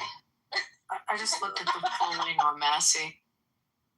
Yeah, I mean, I just looked. For an incumbent to be under 50% makes it competitive. So we'll see. He's got the edge on it, but it's definitely competitive now. Yeah, it's like 14% undecided in that district, something like that. Okay, so I got the extract from the Comey indictment. I looked it up. Yeah, Massey's below 50%, but yeah. Okay, are you ready for the Comey indictment? Because it has nothing to do with shells. That's just the fake news. Are you ready? Do you want to know the charging language for count one? Or no? Too much? Okay, this is charging language for count one. False statements, 18 USC 101A2. on or about September 30th, 2020, in the Eastern District of Virginia, the scumbag defendant James Comey Jr. did willfully and knowingly make a materially false, fictitious, and fraudulent statement in a matter within the jurisdiction of the legislative branch of the government of the U.S. by falsely stating to a U.S. senator during a Senate Judiciary Committee hearing that he, James B. Comey Jr., the scumbag, had not authorized someone else at the FBI to be an anonymous source in news reports regarding an FBI investigation concerning Person 1. Charging statement number 2, explanation why the statement was allegedly false. That statement was false because, as James B. Comey Jr. then and there knew, he in fact had authorized person number 3 to serve as an anonymous source in news reporting regarding an FBI investigation concerning Person 1. Number 3, violation clause for count 1, all in violation of 18 U.S.C. 100. Number 4, charging language for count 2, obstruction of a congressional proceeding, 18 U.S.C. 1505. On or about September 30, 2020, in the Eastern District of Virginia, the defendant scumbag James B. Comey Jr. did corruptly endeavor to influence, obstruct, and impede the due and proper exercise of the power of inquiry under which an investigation was being had before the Senate Judiciary Committee by making false and misleading statements before that committee, all in violation of 18 U.S.C. Violation clause for count 2. The full indictment is only 2 pages. Anyways, that's it. So nothing about shells. Hello? That's the old indictment. What?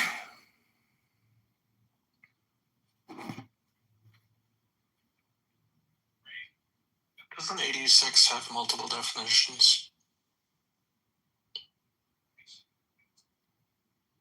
Yeah, we talked about that a bit. Sorry. Got into the room a few minutes ago. The new indictment is that he knowingly and willfully made a threat to take the life of and to inflict bodily harm upon the President of the United States. Maybe just wanted him removed from office. Like, it's just crazy. So, go back to your indictment search, please, sir. Okay, I'm putting in a new one. Tell me the top 10 extracts from the latest James Comey indictment. Dated April 26th, 2026. 4.26.26. It came out 2 days ago? Or maybe, hold on. Maybe I have the wrong. Maybe it's the 8th. Okay, 28th. It was the 28th, sorry. And I'm tagging Comey on X. It's going to be exciting. Here we go. I fully support Comey, like them going after Comey. They should go after Bondi too, though. Here it is. I got it. Yep. Thomas Massey says he's going to go after Bondi. What charges would you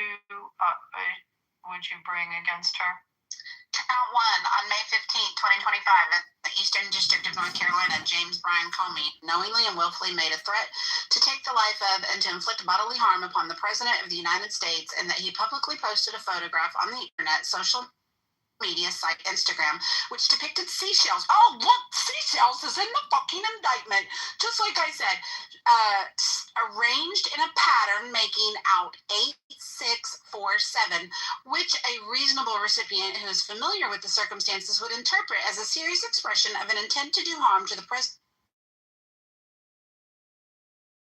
United States Code, Section 87 or 871A, Count 2, on or about May 15th, 2025, in the Eastern District of North Carolina, the defendant, James Brian Comey Jr., knowingly and willfully did transmit interstate and foreign commerce a communication contained a threat to kill the President, Donald J. Trump, specifically by publicly posting a photograph on the internet social media site Instagram, which depicted seashells arranged in a pattern making out 8647, which a reasonable recipient who is familiar with the circumstances would interpret as a serious expression of intent to do harm to President Trump. Any more questions? Could you read it faster next time? Yeah, I have the actual indictment, and I'm looking at it, and you're absolutely right. Yeah, you're absolutely right. So this is amazing. It really does deal with making threats to the president. And the fact that he was the head of the fucking FBI making sigil death threat, homicidal ideation statements about killing our president, I can't wait for this motherfucker to go to jail. He's going to fucking jail, baby. No, it's all about the motherfucking Guys, there's two separate indictments. Like, read. They're two completely separate That's indictments. what I said. There was an old indictment that was dismissed without prejudice, and this is a new indictment, and they are completely different. I have no problem with the original indictment. I have every problem in the world with this new indictment.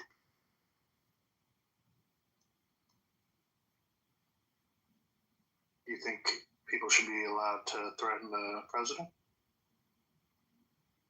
I think we have a situation of free speech being targeted here because there's a lot of discrepancy about what 86 means. And the most general reference for 86 is remove, not eliminate or kill. So your concerns are free speech? Are you delusional? Your concern is for free speech? Ah! That's not your concern. It's not free speech. That's not what you're concerned about. This law's been on the books for over 100 years, and James Comey should have to defend himself if that's what it is. Abby, how do they prove intent that he intended to kill him versus intended to you look at remove the him? circumstances, you look at what, I mean, that's how you present evidence. You have to obviously discover and see other social media posts. You have to see whether there were emails or texts or anything that would express the intent for harm. I mean, you have to build your case. I mean, that's what they're going to have to do. And if they why not own it? If you have a massive case of TDS, which it sounds like you do, then you're biased. They did a survey of Democrats after the assassination attempt, and fully 1/3 of them were upset that the assassin wasn't able to kill Trump. So chances are 30% of Democrats on this call want Trump dead, which means we have massive TDS, but you also are biased in your view towards things, and just own it. It's okay. We're on Clubhouse. Nobody knows who you are. I'm explaining how evidence works in a criminal trial. What does that have to do with TDS? It's totally irrelevant to what he just asked me. I'm a Republican. Abby's the furthest thing from TDS. So what you're saying I don't have TDS. I was just explaining how you would prove this. You have to show the mens rea of some type that there was an intent, or if you look at it, and I was trying to look at it almost from a negligence standpoint on what would be foreseeable, because that's what we were talking about before. Is he still in here?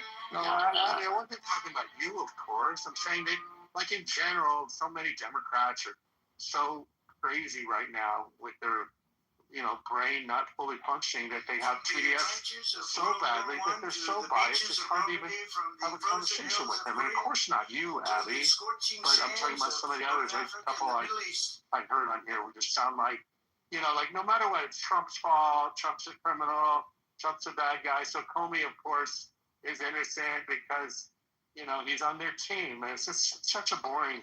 There's nobody on this stage right now that's a Democrat. We're all Trump supporters. Necro, sorry.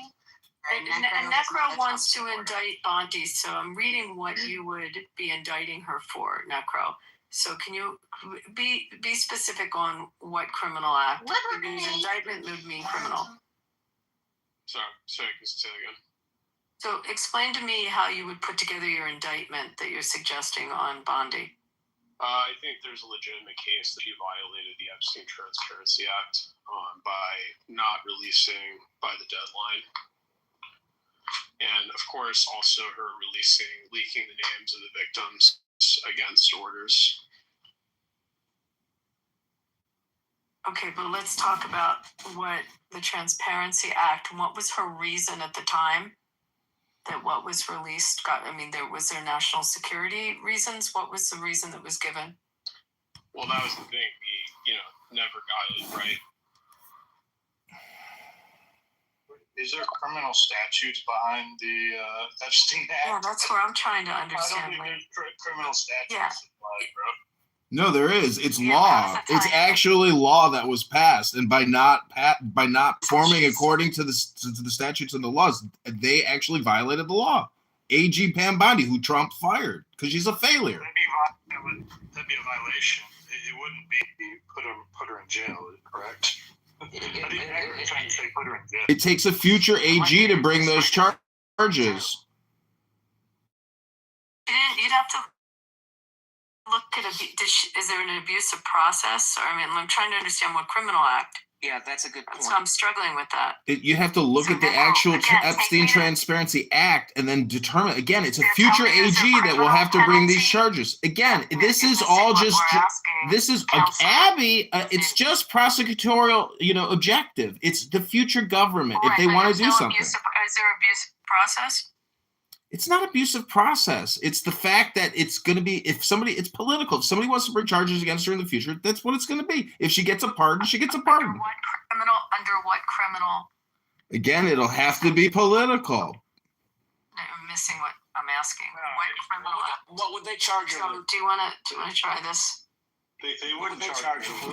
It opens her up for liability to be sued by the victims, but it wouldn't be. There's not a criminal statute behind it. Oh, it's under the Retard Act. I'm a retard, Trump-hating, scumbag. And that's what it is. Why do we try to take it serious? Yeah, I'm not. She was removed. She got immunity. She has immunity for the stuff with anybody that was named in there.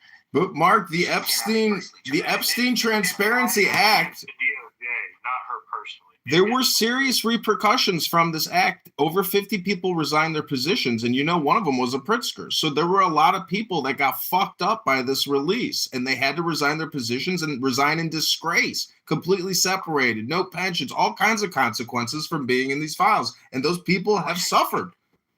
She did get fired. I'm talking about the perps who were hanging out with Jeffrey Epstein, not AG Bondi. Hello? Did anybody spend any fucking time going through these files? Am I the only one that looked through the files? Hello? I don't know why you're screeching like a banshee. You know you get mic time on the stage. Stop projecting, Monica. I'd like to invite everybody to Love Bomb Serendipity, the hostess with the mostest in this public space. Please share some love with her. We are combating negative karma, and she deserves every bit of laughter and love we can provide her. Also, welcome Bima to the stage. Nice to see you. Serendipity is the best mod on the app. I just. It's like my favorite mod. Oh, it's so just going through this. If you want to look at whether she was in contempt of Congress, is that where you're going with it? Like I'm trying to understand where the obstruction of justice comes in, because that's where she would have to be criminally obstructing justice in the violence. Like I said, I think there's legitimate grounds, but I am not the person who's done an extensive investigation, so I can't charge her. So.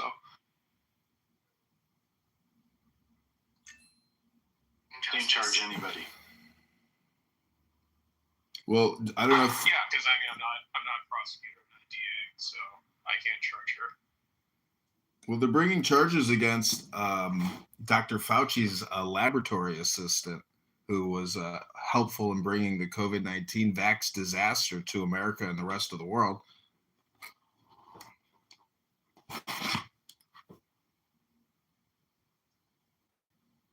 Do you have proof on that, like an article? Yeah, let me put it in the link. There's also this thing called Google, and you could also try to search for what I'm talking about. Hello? Is he in the Matrix again? Yes. Yeah, leave the room again and then come back. I know there's a lot of buyer's remorse for those who got vaccinated. You made a bad decision, you were lied to, and that's okay. I feel for you. I hear your suffering. Mark, how's it going? It's been a minute. I hear you're suffering. What do you think is the real reason why UAE left OPEC? Is it just a fight with Saudi and UAE?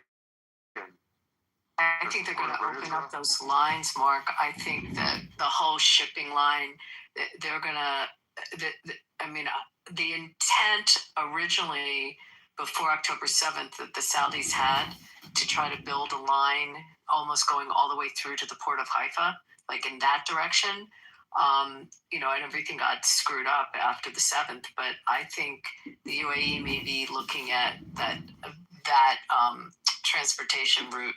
They talked about putting a rail line in. I think it opens up trade going in that direction. I don't know. What do you think? It's what I'm asking. I'm not sure, but it does seem like maybe it's a little spat between Saudi and Riyadh, and UAE, and where maybe Saudi's sort of growing colder on Israel, and UAE is obviously warmer. I mean, I don't know. Well, they have been warm, but I don't know. Can we just not do the Middle East right now? I know, no offense, Mark, but like we were on something here. Yeah. Anyway, we're staying domestic tonight a little bit. So can we just go back to, where's Necro? Is he still here? No, he just went to the gym. He's going on a date with a tranny tonight. I'm still trying to figure out how. Abby, what is it about Thomas Massey that you hate so much? I know he doesn't want to fund Israel and he's a schmuck, but what is he? That what he does with the Republican Party. I mean, what don't I like about him? Wasn't he trying to major Republican proposals that come down to a hair of votes, and he can't vote with the party, including important fiscal, just various different types of legislation that he just on principle opposes, and it's problematic for the party. And so that's why I don't like him. Didn't he wasn't he going to work with, who's that dipshit? Kana, yeah, to increase the number of fucking, number of H-1B1 immigrants that will come in from fucking India. Yeah. I don't mind parts of him. I understand he's more libertarian, which I can stand him to a degree, but he's, I don't know. I don't even know what the fuck he's doing, to be honest. Well, maybe you should go to his X account. You could go to his Instagram account. You go to his YouTube account. You can read his content. He puts out a lot of content, and all this ad hominem projection. It just, you guys aren't critiquing his content, his thoughts, his opinions, his economic philosophy, his legal philosophy. I mean, you guys have said nothing specific other than I just like him. Fuck about his legal philosophy. I care that he's a member of the Republican caucus and he fucks them over. That's what I care about. I'm sorry, but one dude in Kentucky is not, to me, should not be determinative of whether legislation can get through, and he purposely goes against his own caucus on a regular basis. I mean, just look at his voting pattern. Well, yeah, that's kind of why I like him. He is both parties, though. I mean, I appreciated that part. I'm somebody who did not care about the Epstein files. Fucking retarded people fixated on it. But, to be fair, the president did release them when he's running, so it's okay, well, yeah, now you... No, so don't do with this is enough. Okay, this is Trump America. This is Alistair. We just, I have a vow now. I won't actually spend any time in any rooms with Pepe anymore if he's speaking. I don't want to hear his voice anymore. And that's that. Yeah, try that again. And so, I ended up talking to the cops, which was a bad thing, right? Because we got a ticket out of the deal. And, that was about it. They let you off, but they just didn't do anything. Yeah.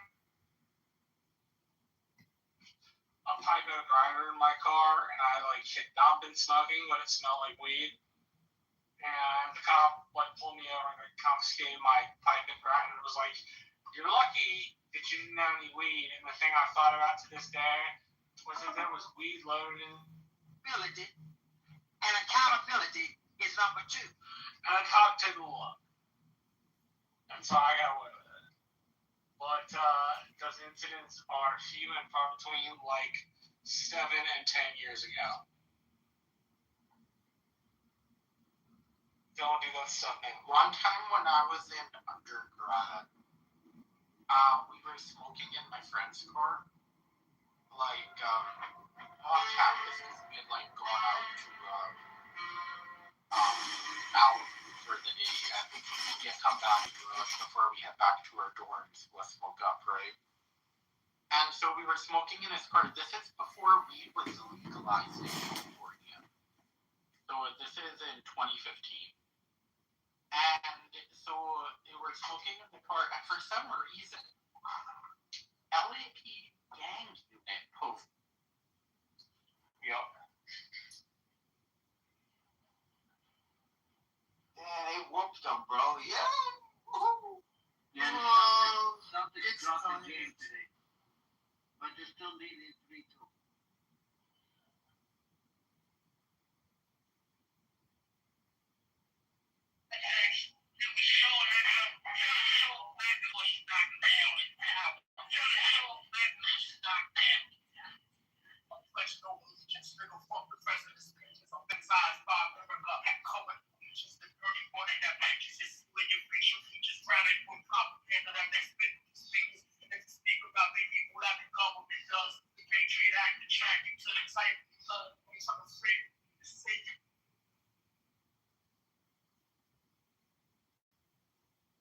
Not make most people want to go out and kill the fucking president. I mean, that's just somebody that he's somebody who I don't think is it's likely an issue with him in general.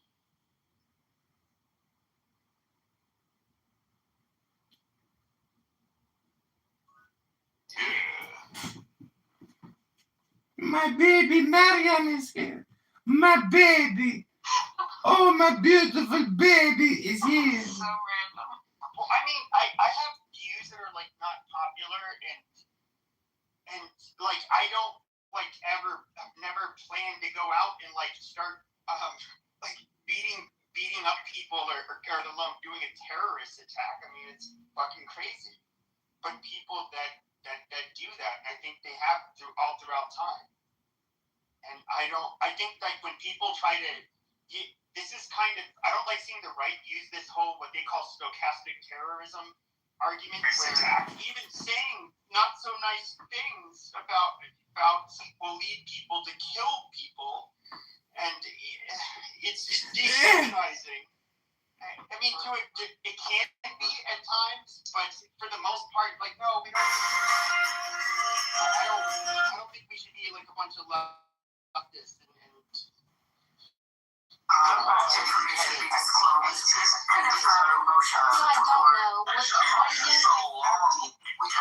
You're saying there's a problem with rhetoric is propagandized. So in other words, what is the solution? That we end up basically clamping down on the speech that you feel would have led to somebody trying to execute him? No, ensure that we provide information that's accurate to the people, so they know that Trump is not a pedophile. Okay, so how do you do? But then that means you have to stop. He's a pedophile. No, I don't have to stop it. I have to mock it. I have to tell them it's stupid. I have to tell them that they're only seeing part of a story and they're swallowing hook, line, and sinker, and it's a huge problem. But there's people who will turn around and say that you're brainwashed and you're sticking maggots.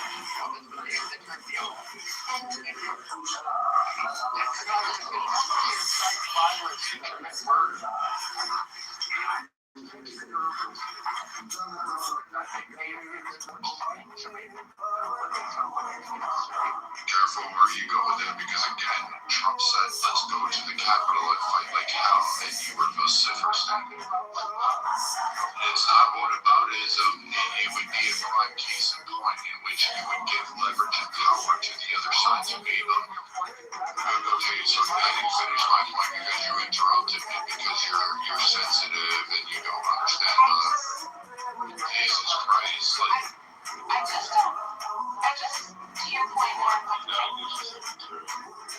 just don't understand, like, why people see the right essentially say that Trump making comments on social media about wiping out a civilization. It's just hyperbolic. Not really that big a deal. And in turn, a very imposed because what the meaning of 86 could potentially represent is something that's worthy of us arming and sending our federal prosecutors after a person. And yet, like, we all wanted to make excuses when Trump talked about, wiping out civilization, because we know he's hyperbolic. We know he says outrageous things. We make excuses for his outrageousness all the time. And yet, by the same token, oh my God, somebody cracked the cat's shot. And all the ambiguity around 8647. I mean, we certainly didn't file charges against Gretchen, what's her face, when she wore the pen that included 86, was it 8645 or 8647? I mean, she did exactly the same thing. So serendipity, can I give you context, maybe help you with this? Serendipity, this, I'm going to go back to like early days on Clubhouse, trying to this to people. We actually have a standard. I mean, whatever happens to Comey, it's still going to go through the Brandenburg test. Thank you. Who said that? Yes. Okay. So Brandenburg test, two-prong test. The speech must be intended to cause immediate illegal activity, and the speech must be likely to cause immediate illegal activity. Those are the prongs. It has to be intended, and it has to be imminent that it's going to happen, and intended for that to happen. That's our test. Thank you, Peppy. God, why didn't you become a lawyer? You picked up on this. I know you know that. But Abby, the same lesson would be set, because now if a Republican in the future says go fight like hell and something happens off of it, they could be held if we allow this to pass. Well, let's talk about, but this test got tested over and over in the courts many times. It actually got loosened more than when Brandenburg happened. And Brandenburg was a Ku Klux Klansman who stood up in front of a bunch of Klansmen. And the question was, did he incite the violence? Did he have the intent to have them go take down the Black community? And was there a likelihood they would do it? And the court said no, that it wasn't incitement. So, and again, it became even more and more harder to prove incitement over the years. So in this scenario, it's interesting what you say, serendipity, because ultimately it's going to go back to if his intent was to dog whistle or to get people to react to it, knowing that there's a strong possibility that there would be the reaction, then it's going to be tested under that test. It's our law. I mean, and you guys can Google it. Where's my co-counsel Peg? You go Google what happened in the case law post Brandenburg, that how we look at whether that dog whistle is going to bring imminent harm and the likelihood of it. All right, now. No, Pepe, add that to your bio, bro. That's on the resume. Yeah, he's good. It's my understanding that's why you can use vague threats. Like, for example, kill Whitey, total N-word death, gas the you-know-who's. Now, horrible language, the social consequences will be severe for saying that publicly, but okay, let's just use the last example, gaslight the Jews, right? Because that means you're doing something you don't need to be doing. If you're ashamed of who you are and what you're doing, stop doing it. Point blank. You worry about somebody gonna tell your business. Sometimes young men, these ain't all the way there, and that's it. But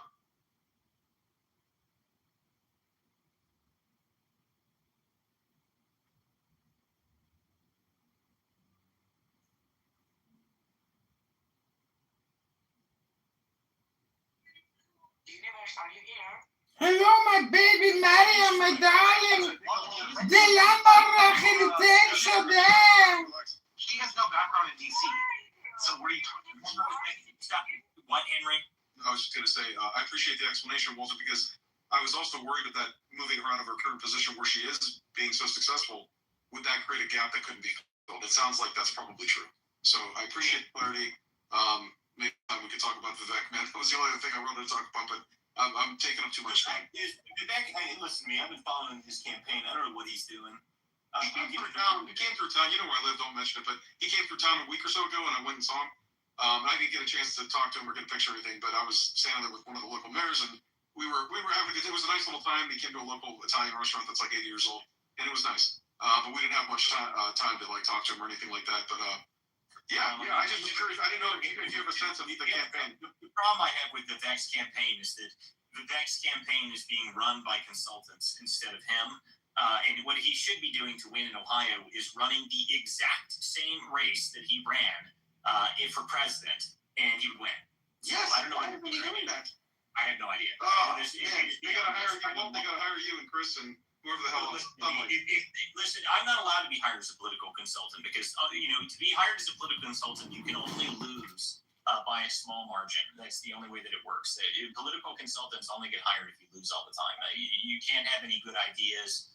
You can't have any real guerrilla marketing experience. You can't have any real opposition research experience. To be a Republican consultant these days, you have to figure out how to charge $350,000 a month into almost nothing, and that's the only way you get there. Walter, you're a charming person, so please don't go work for Vivek. I just wish I came up in this era of Democrat operatives where you can get paternity leave for like 4 months and get paid. You can get, you got the good life. You know what I mean? Like back in the day, we had to grind for that stuff, and oh man, I don't even understand today. But these cats are making major money off these NGOs and nonprofit. I guess on the left side, that is probably true. They have a lot of money from they get a ton of money from the NGO side. On the right side, it's whoever can send the most useless fucking mailers. We got to send 80 million mailers, and they're all $17 each, and I get to keep $14 of that $17, and nobody looks at them. No one's seen them. No one cares about them. They show up in the mail, and people throw them right in the fucking trash. I mean, these are the dumbest people in the world to me. I mean, the amount of money. I was sitting in this room years ago. This was I was in a private event at the Willard at a fundraising event with Club for Growth. And I was sitting there listening to these people, and they were about to raise, I think, $16 million for a candidate I was talking to. And I went around the room and I started getting to this last guy. And he said, "So, how much are you guys spending on mailers?" And suddenly the room went silent. And I said, "Which one of you owns the mailer company?" And the guy on the left side said, "Well, I mean, it's not my company, it's my brother." And I was like, hold on there. Wait, what now? Your brother? And he did this. They were not happy with me. I was not invited back. This is the reality of the scenario, okay? These people, this is what they do. This is how they make their money. They raise a bunch of money, and then they all take their cut off the top, and it's a fat cat society, and it's really obnoxious, and I cannot stand it. If we wanted to win, you don't need to do that. You don't need to use freaking mailers anymore, okay? Mailers don't do anything. If you spent the amount of money on mailers that you get on YouTube banners and YouTube ads and X ads and everything else ads, you would do 10 times better. But these people, they don't have any concept of the new wave of how you actually advertise. I mean, the concept of a mailer is so stupid in the first place. Essentially, this is the way I think about a mailer. A mailer is like an impression. Like an impression on X, right?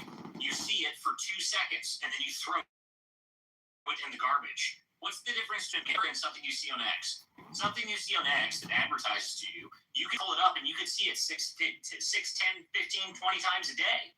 If you're paying it right, if you're advertising and doing it properly and actually spending the money on it, that impression will be many, many times. But a mailer is once. Okay, and then you see it and you put it into the garbage can because you go, "Oh look, yay!" It's like the stupid freaking the goddamn text messages, dude. These things are so annoying. I would want to be a Democrat organizer on the left to do community organizing. I don't throw it away. I got so much mail from Winsome Earl Sears, right? And my husband used to be the personal trainer for her like 3 years back, and I kept all the mail. Okay, and when I saw her, I gave her assistant all the mail. I was like, please vote for Winsome Earl Sears. My mom, she got so much to her house. Like so much to her rental property, and I was like, "Here's all the mail. I'm just gonna give all of it to you. You take your mail back." You know why Winsome lost? They spent all their fucking money on mailers. That's exactly. Oh my lord, dude! Listen to me. If there's any politicians in this room or any hopeful politicians, if you ever meet a consultant that tells you, yes, we need to spend $800,000 on mailers this month and this quarter, fire them immediately, okay? Fire them the next day. Fire them the next hour. In fact, the moment it leaves their lips, fire them instantly. That should be the first thing you do. Yeah, but of course, no one will hire me as a consultant for these types of things. I only like winning. So, unfortunately, I'm not allowed to win. You can't have good ideas as a consultant. Oh, bro, you're out of business in the GOP, though, man. From what I've heard from you two, bro, these cats are dedicated to not winning. Like, they can't wait to not win. They are absolutely hell-bent on fucking losing. That's right. Well, and part of the reason why is not a majority, but many of these big consultants, they have these franking contracts with people in frank contracts and people in Congress where our taxpayer dollars pay for mailers and all these different things. You talk about Axiom Strategies and some others out there, and so that's just part of what they do.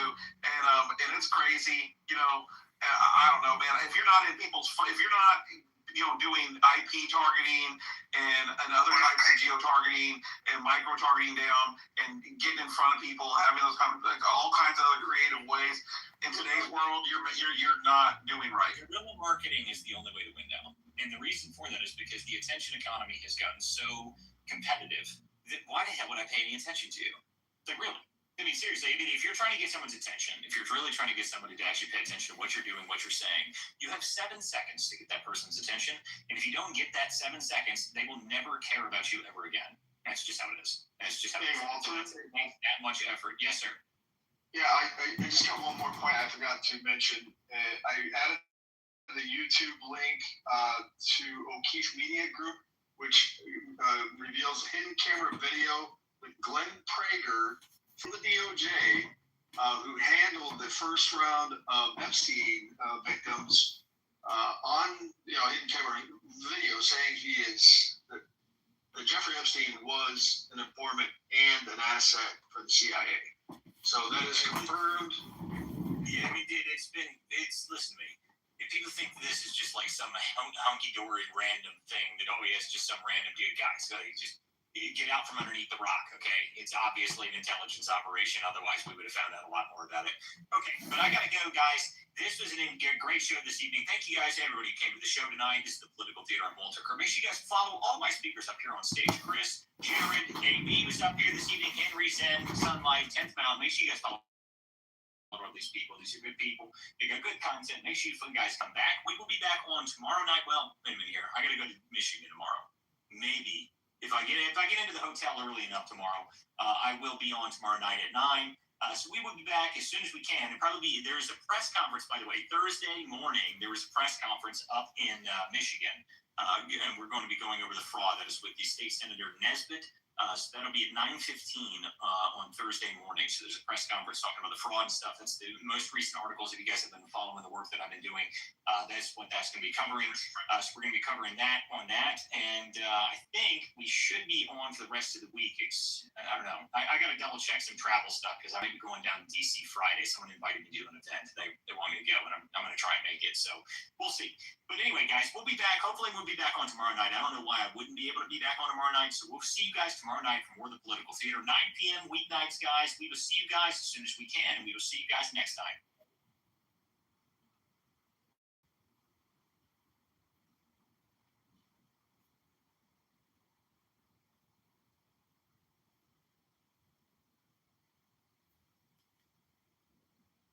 I didn't come. I had a little bit of experience, but I didn't have a whole lot. But throughout my years being in, I'm pretty well off for myself. Done well, trying to finish this contract and just, go to the next chapter. But we did kind of hijack this guy's room, though. No, he didn't. Hey, Universe, is that you, John? Yeah. Hello? It looks like you, John. Hello? Hello? That's my call sign. Hello? That's my security password. If you ever need to walk across the perimeter, you just say hello. John, the guy in the top of the room, his name is Sir Seek. Because he's a captain and he's active duty in the U.S. military. Why are you making this far too simplistically? Sir Seek. The guy at Universe. He went to the Citadel to be an officer. Oh, no. So, I've been on this app for 5 years-ish. But dude, I think you and John would actually be kind of cohorts in crime. Oh, yeah. Because like I said, he went to the Citadel. Well, I don't participate in crime anymore. I'm strictly involved in politics now. That's because you lost your fucking congressional fucking run.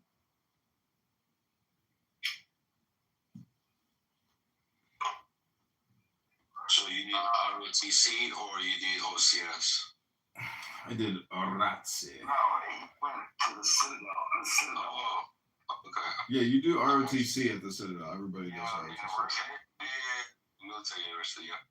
Yeah, that's John. That's who you're talking to. What do you think would happen if a black man ran for president? I'm not there yet. The results would be a landslide, and he would be under it. Slappy, what do you expect to do about unemployment? Same thing I've always done. Go down every Tuesday and sign up. Slappy White, do you think being vice president to be an officer? Why the hell would I pay any attention to? Really? It means I like to accuse other people of committing ad hominem projection. But then when I say that other people are committing ad hominem, is that me committing ad hominem projection against an ad hominem projector? Is it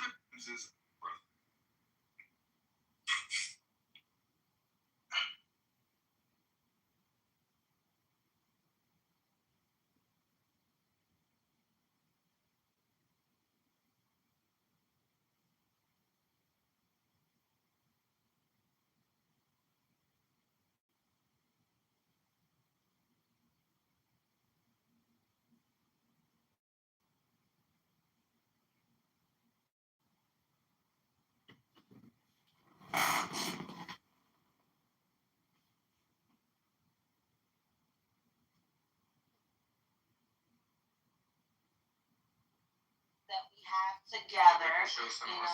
My pussy's damaged. My pussy's damaged. My pussy's damaged. So we all banded together to try to create one big pussy. And they thought it would be stronger. It wasn't. It's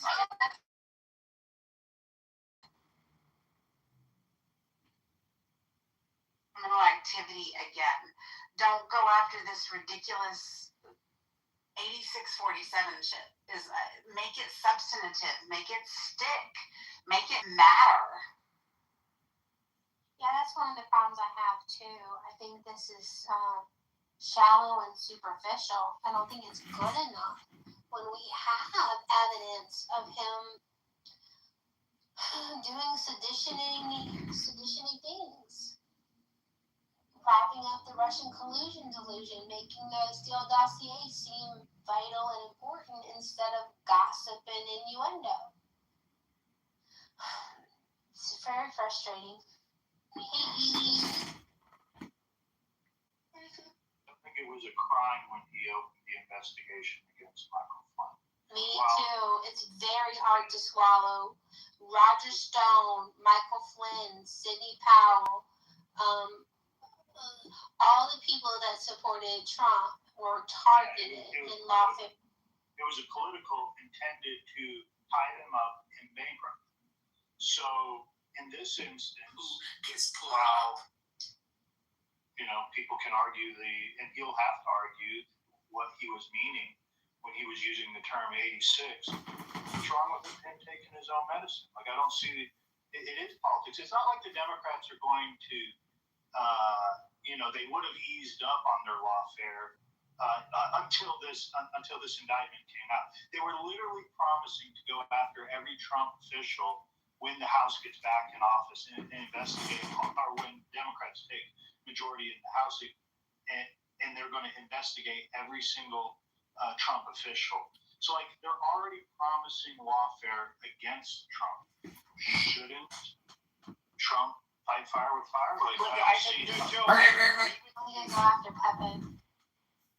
I 100% agree with you. I'm somebody who believes that when President Trump is in office, a lot of people need to go to jail. The way they went after Trump and those around him, they had to play dirty, and I don't know how else to do it. I personally do not really give a shit about Comey. I'm not the one who brought this up, but the conversation started before Comey. It was about radicalization of the shooter. But when it comes to the people that were going after Trump, yeah, I do think something drastic needs to happen to them, because they will just keep on doing it. How else do you stop it? Well, what we could have I done. would go after Pepe, please. So 2 points. Abby, I back channeled you a PolitiFact that said that the odds of the Senate being retained by the Republicans has gone up.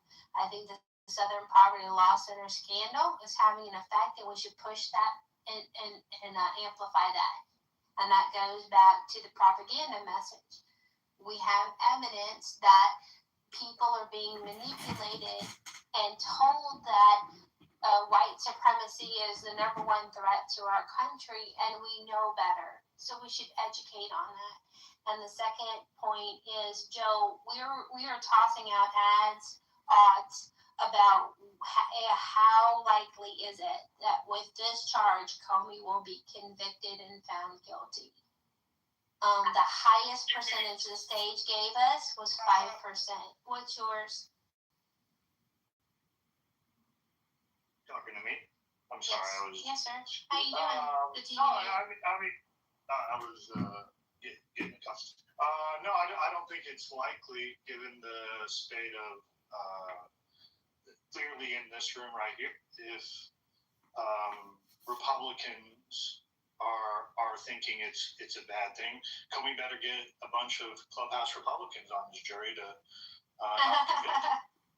Well, the thing of it is, Generally speaking, one of the big things I think is being missed here is from one of the biggest complaints is Trump's first term was he promised in his 2016 election that he was going to lock Hillary up and spend the steady build up. And then after going through 2020, after going through 2020, and the years under Joe Biden, it's actually polling very, very strong with Republicans, according to big data polling. And I can look at where it is now, that many of Trump's MAGA supporters wanted indictments, and they want convictions as well. And maybe they don't have the goods, but there was a lot of rattling of the chains a year ago by supporters saying, where are the convictions? Where are the indictments? Why aren't they going after Trump? And I think it actually hurts Trump's chances more with his base, and it is red. This is to get the base up. This is to get the some enthusiasm that Trump's sorely lacking with his Iran war. Okay, and my concern is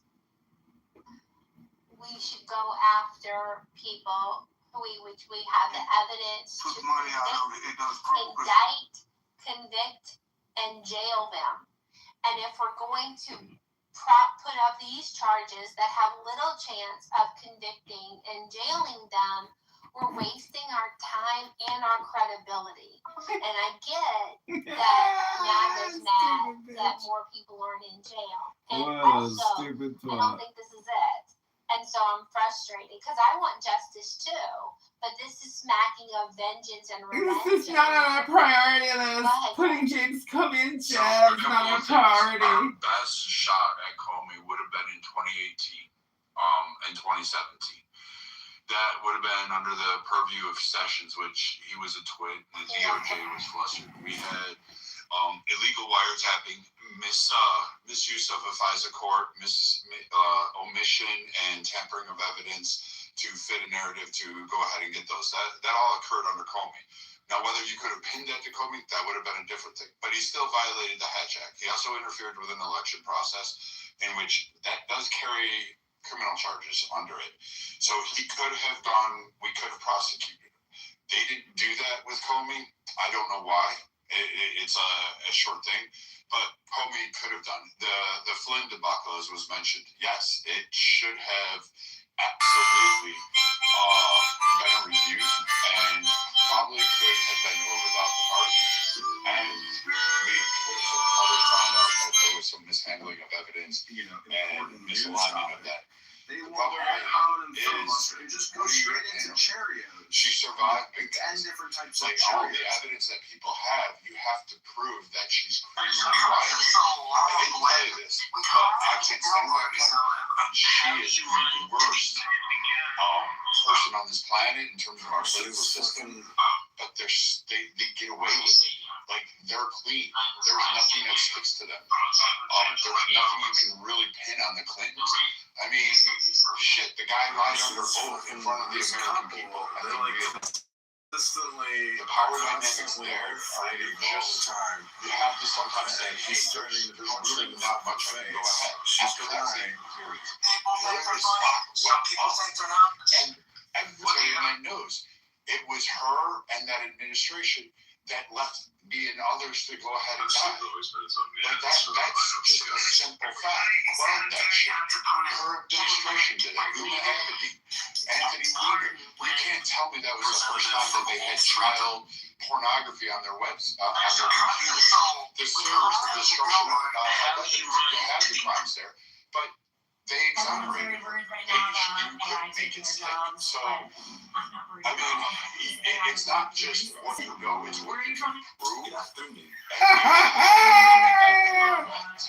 And if you're going to go down that pathway, we better go. And if we are going to do that, then we better find some fucking damn good prosecutors. We better find some of those Republican lawyers that can go on there and not just do CNN or Fox News sound bites and sound good on TV, but they have to be fucking dead on. When they're upset, that it's going to be mostly in then we don't have anybody to blame but ourselves. And Trump made a mistake. Sessions was the worst person to pick. That fucked him up from the beginning.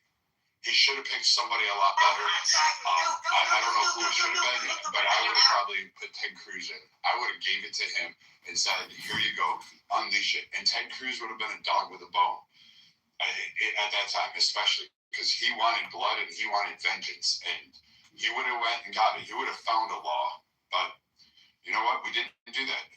Our side wasn't smart in that area. The Democrats threw everything they could at Trump. And he didn't get unscathed. But the man came back more powerful and destroyed the blue wall. Destroyed every swing fucking district that we had. He took it over, and we have the power right now. This is just a distraction. We had the narrative for like 2 seconds. And now this is going to blanket it, and everybody's going to be cheering it, and it just gave leverage to the Democrats when we should say, hey, the political violence, your voice is being silenced. We could have rolled with that. We didn't have to do this. This shit was stupid. That AG just dropped the ball on us, and there was so many more fish we could have gone after, so many others, and we're letting them slip through our fingers over stupid shit. Yeah, no one in this room, but we live in a world where we talk to people outside of this room on Clubhouse where they believe an impeachment of a president means it kicks them out of office. They're not even familiar with that the Senate has to convict them. I think we live in a world today in America where these headlines and these buzz lines play a factor and make effect. It's a momentum game. And I think it was hurting Trump more to not have anything. I don't think a trial on Comey will even be heard prior to the midterm election. I'd like to see a series of indictments come out over the next 6 months, regardless if they hold any water or not. These people in the DOJ work for us. This is one of the biggest complaints against Bondi, was why was nothing moving forward? Well, some of this stuff was working forward. I think now it's just starting to actually come to the news cycle. Because I believe they were working on this grand jury for quite a while prior to this, even when Bondi was still in office. So, I don't know, this is the machinations of what has occurred over the last year from some of the base demanding some of this stuff. Well, the guy from Rasmussen Reports, he went right into Trump and told him back in the fall, Mark Mitchell's his name, and said, look, your base wants indictments. Your base wants convictions. And at least according to his account, he's like, oh, okay, they want indictments. They want convictions. So we'll see. We'll see. Was doing nothing better in putting us in a better position than doing something about it. And I'm on the side that says do something about it regardless of the outcome. All right. If that was the case, so take a look at the impeachments against Trump, the prosecutions from New York City, the release of his tax returns, creating fucking new state laws, manipulating a law to turn a misdemeanor into a federal crime, and then charge him 31 times with the same fucking crime. Then you go, all right, we've got. It's not Abrams. The girl that was. Yeah, whatever her name is. Yeah, she's Willis. Vandy. She's in a hotbed of water right now, and she's like trying to survive the next day. They tried to do it in Florida, and the Democrats lost on it, which gave power to Trump. I'm not necessarily saying we shouldn't have done anything.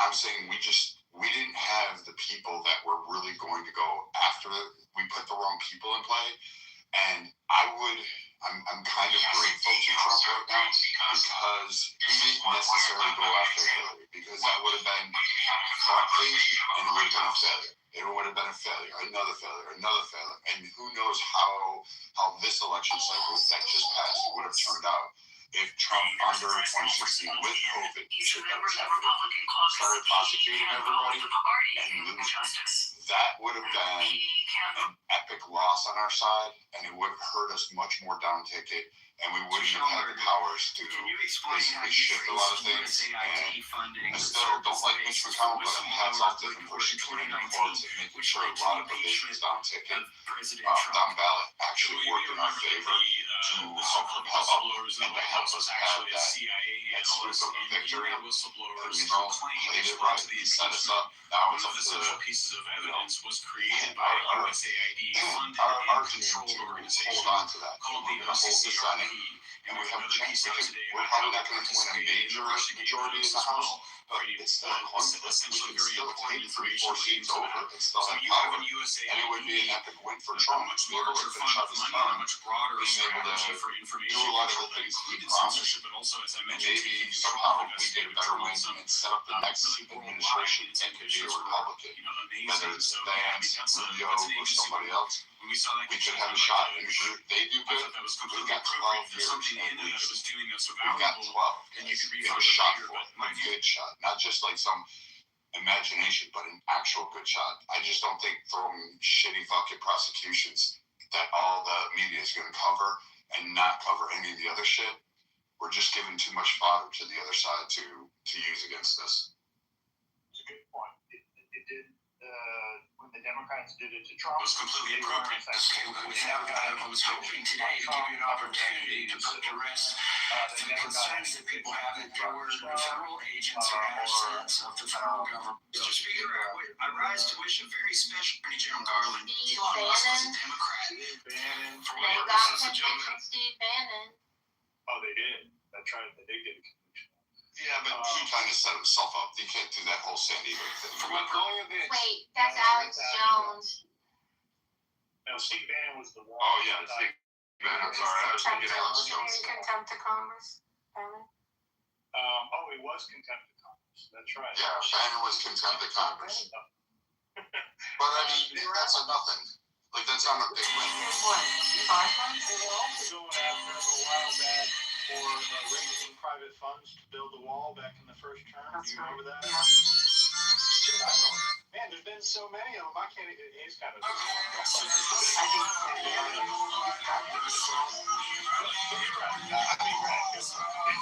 it wasn't effective for the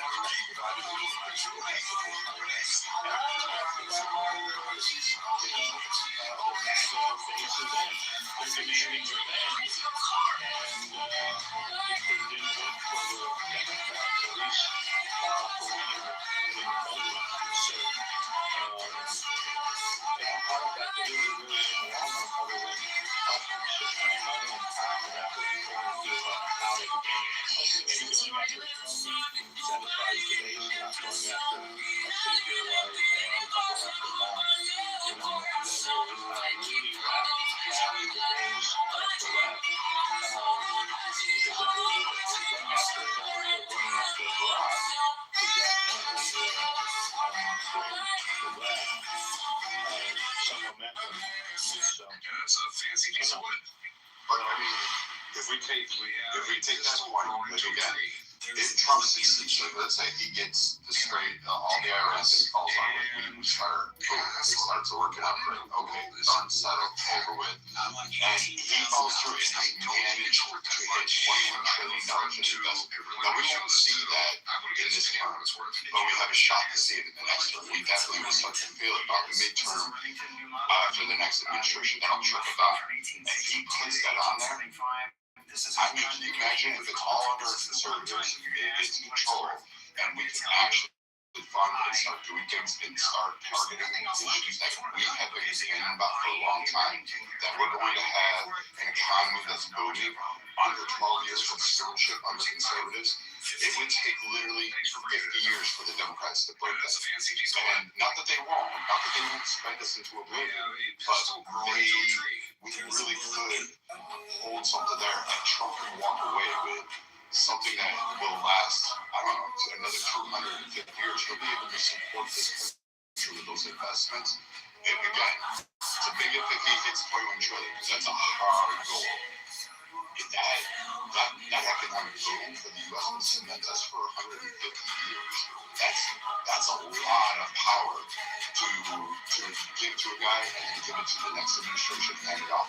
And the American economy is steamrolling along. We're all doing a lot better. And he's conquered out, a bunch of bullshit. Venezuela's cured. Cuba looks like it'll be cured. Iran's going to be cured. Kim Jong-un is, I don't even know what's going on. Like, nobody does because he's been quiet. The only thing left is Russia and Ukraine, and quite frankly, no one gives a fuck about either of those two countries in reality. It's just a political outlook. We really do. And Europe is finally starting to pay up a little bit more. And he may take Greenland. Who knows? But I mean, fuck, if he does it, hats off to him. He'll be one of the greatest presidents, if not top 3 of all time.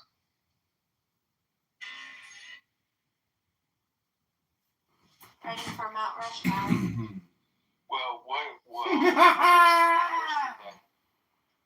to 21 trillion dollar investment? Like, what is it? It's AI. So part of that is going to be AI transition, because there's, obviously they're going to take over some of the workforce and everything else. So there's going to be, and I remember Elon was saying something about universal basic income, which might have to might have to put that into action. I mean, I don't like the idea of it, but it's one of those things where it might, I mean, it might very well,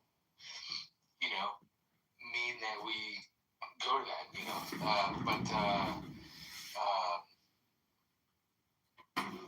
but so it's mainly going to be the AI transition.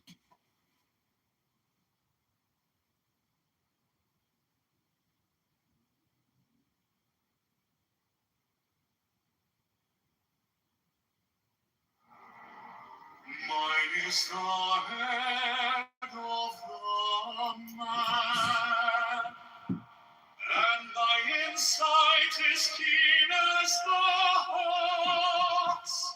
By my head I invoke.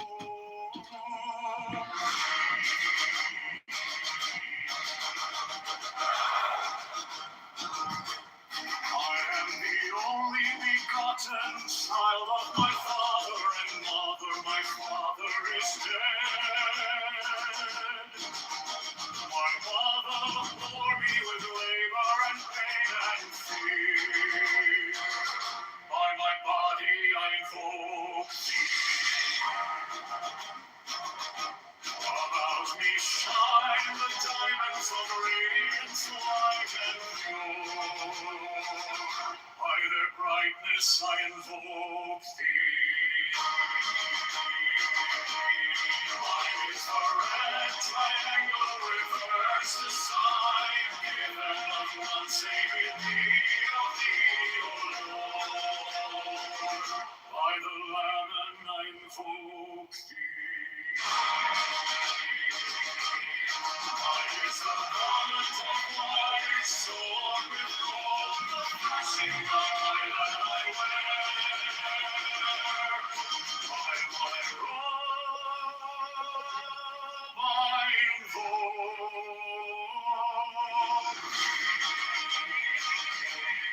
Mine is the sign of our prophets and time. By the sign I invoke.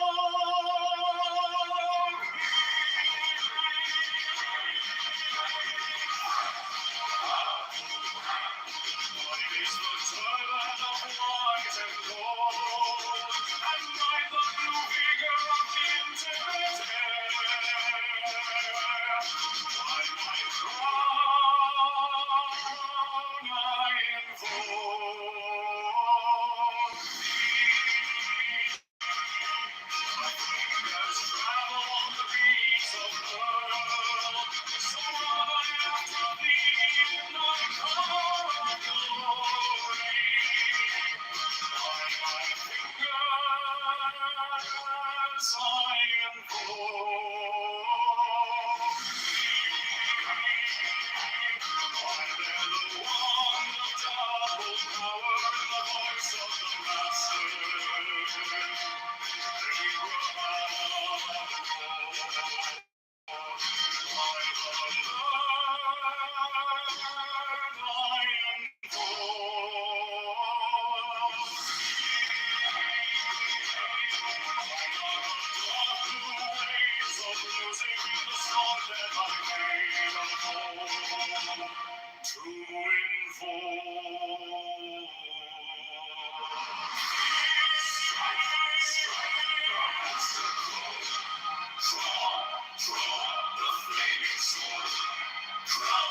Child and conquering Lord, glorious Avenger. By the song I invoke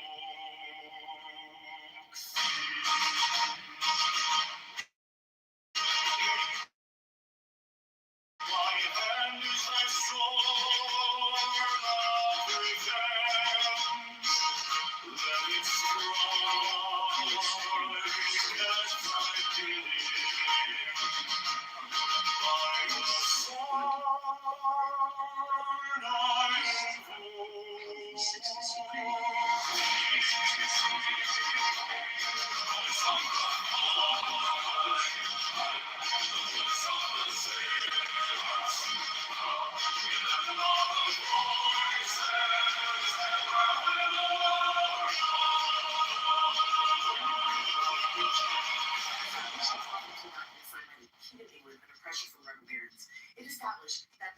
Mine is the head of the man, and my insight is keen as the ox. By my head I invoke thee.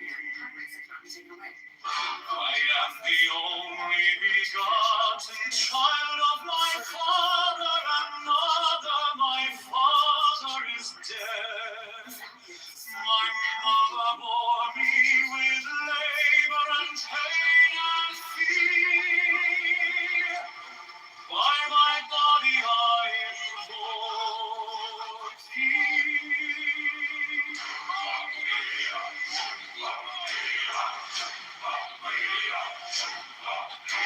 About me shine the diamonds of radiance, white and pure. My brightness I invoke thee. Mine is the red triangle, will reverse the sign given of none, save thee, O Lord. By the Lamed I invoke thee.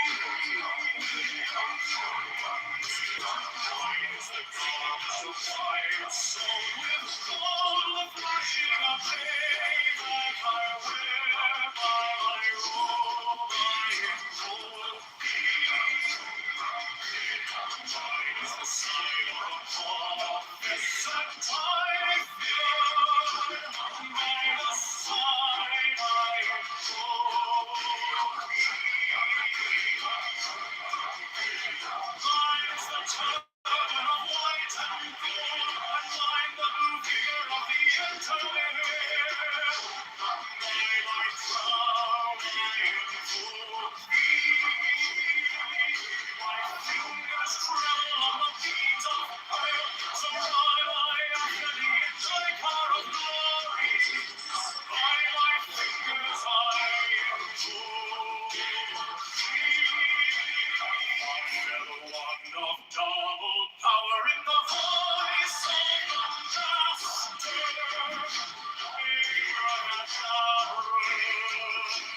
By the word I invoke thee. I know the dark blue waves of music and the song that I made of old to invoke thee. Strike the master chord, draw the flaming sword, shall the conquering Lord, Horus Avenger.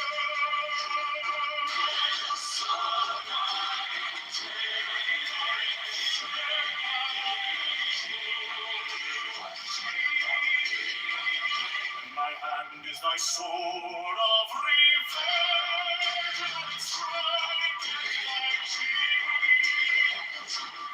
By the sword I invoke thee. The voice of the 611 are the voices.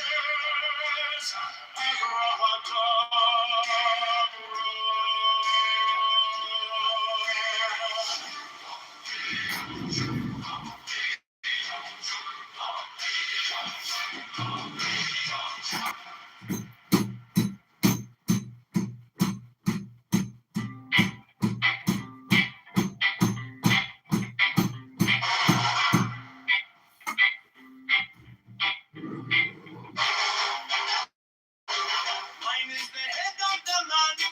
And my inside is keen as a hawk. By my head I invoke thee.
Scrabble on the beat of her. So run I after thee in thy car of glory. By my fingers I invoke thee. I hear the one of double power in the voice of the master. Abraham, by the word I invoke thee. Be my Lord of God, blue waves of music in the song that I made a vote to invoke thee. Strike a master chord. Draw the flaming sword. Giant and conquering Lord. Horror. A picture. By the song I invoke thee.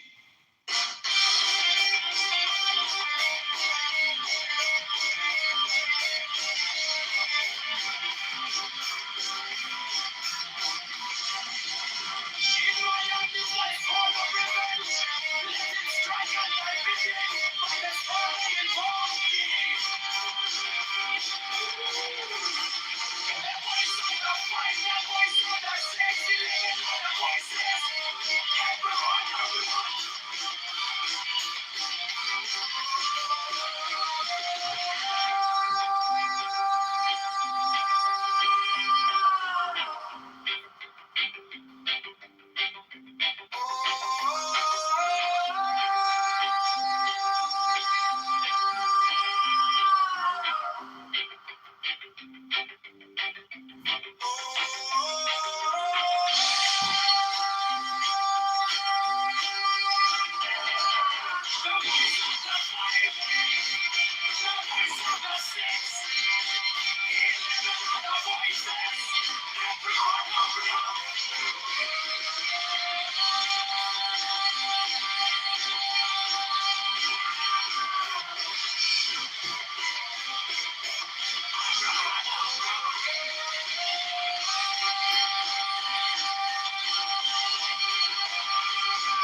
Mine is the head of the man and my insight is keen as the heart.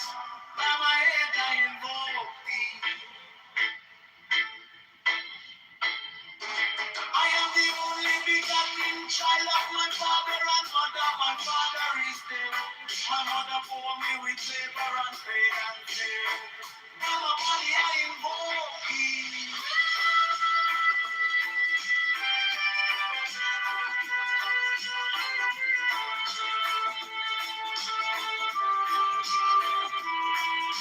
We shine the diamonds of radiance, white and pure. By the brightness I invoke thee. Mine is the red triangle reverse, the sign given of none. Save it be, oh keep me, oh Lord. By the Lamb and I invoke thee.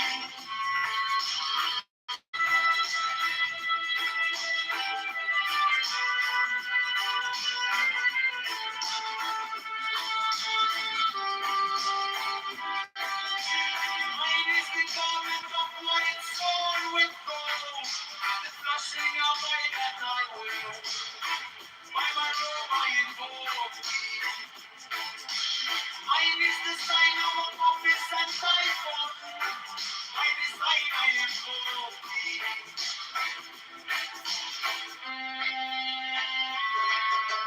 Mine is the garment of white and gold, and mine the blue vigor of the intimate air. By my crown I invoke thee. My fingers travel on the beats of pearl, so run I after thee in thy car of glory. By my fingers I invoke thee. Father, the one that will be covering the voice of the master. Abraham, by the word I invoke thee. Hail my God in the true ways of music in the song that I made a vote to invoke thee.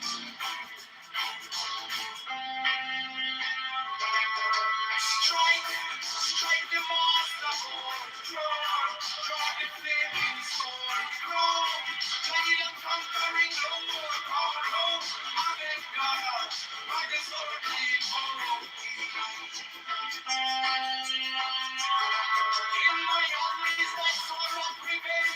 Let it strike, but not be deep.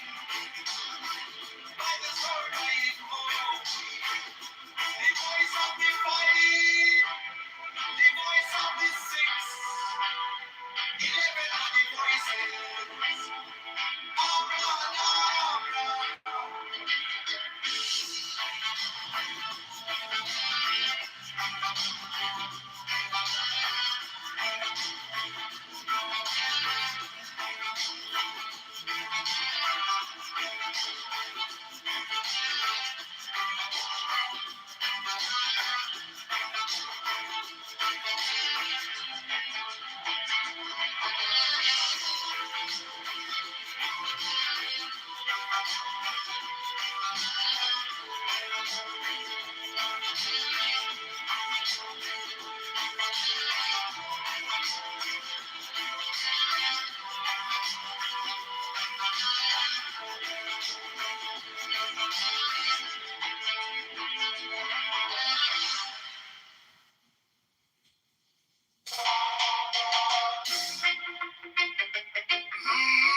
Mine is the head of the man, and my insight is keen as the ox. By my head I know thee.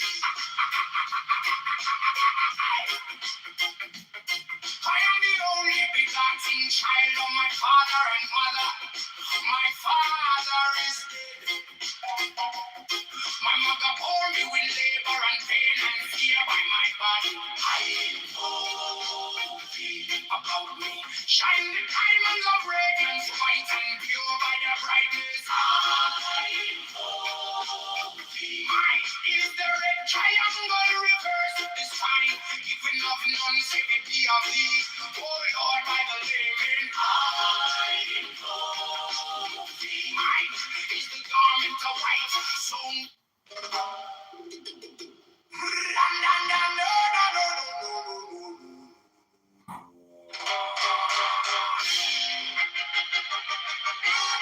mine is the head of the man, and my insight is keen as the ox.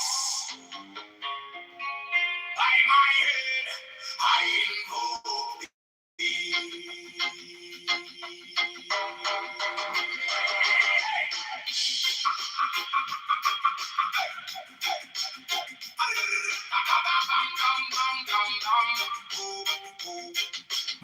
I am the only begotten child of my father and mother. My father is dead. My mother bore me with labor and pain and fear by my body. I invoke thee. About me shine the diamonds of radiance, white and pure. By their brightness,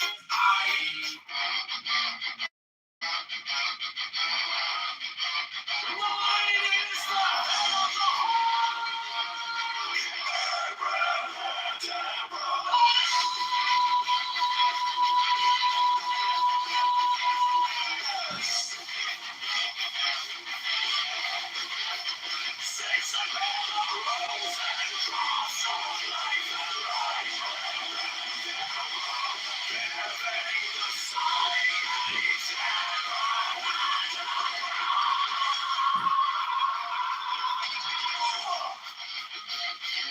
remaining in the sign, the invocation concludes.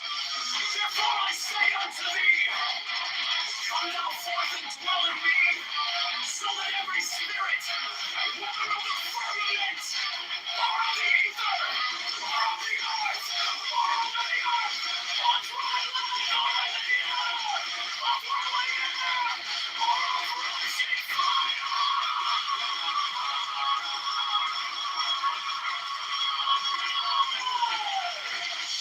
and every spell and scourge of God, the vast one might be.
Giving the sign at each abracadabra. Remaining in the sign, the invocation concludes. Therefore I say unto thee, come thou forth and dwell in me, so that every spirit, whether of the firmament, or of the ether, or of the earth, or under the earth, on dry land, or in the water, of whirling air, or of rushing fire, and every spell and scourge of God, the vast one, mine be thee.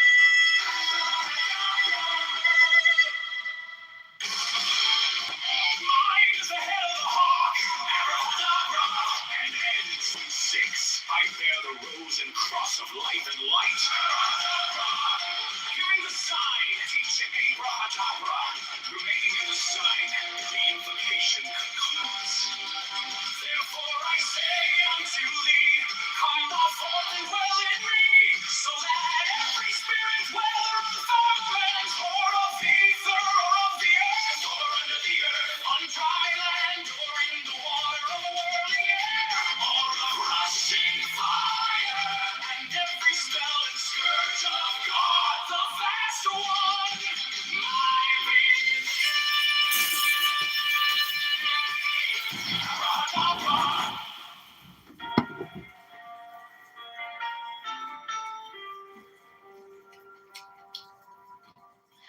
You came like dawn in my hands, soft but stronger than I.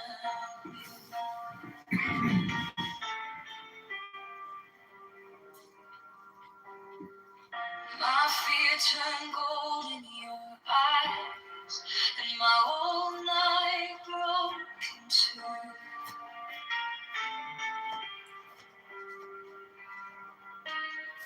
I was lost in the noise, now I'm learning how to stay close to your cry.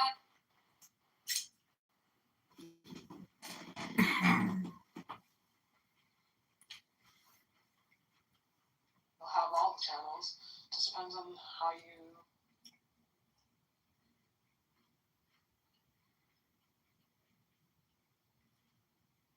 Then they quite can be very long.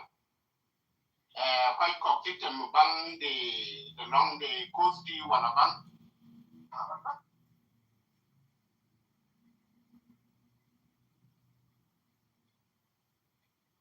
Starbucks, and that's because it's from Seattle. Everywhere else you go, you get jalapenos McDonald's down there. It's kind of wild. Jalapenos aren't even that spicy. That's too No, that's right. That's entry level peppers, and you know, if you send one jar to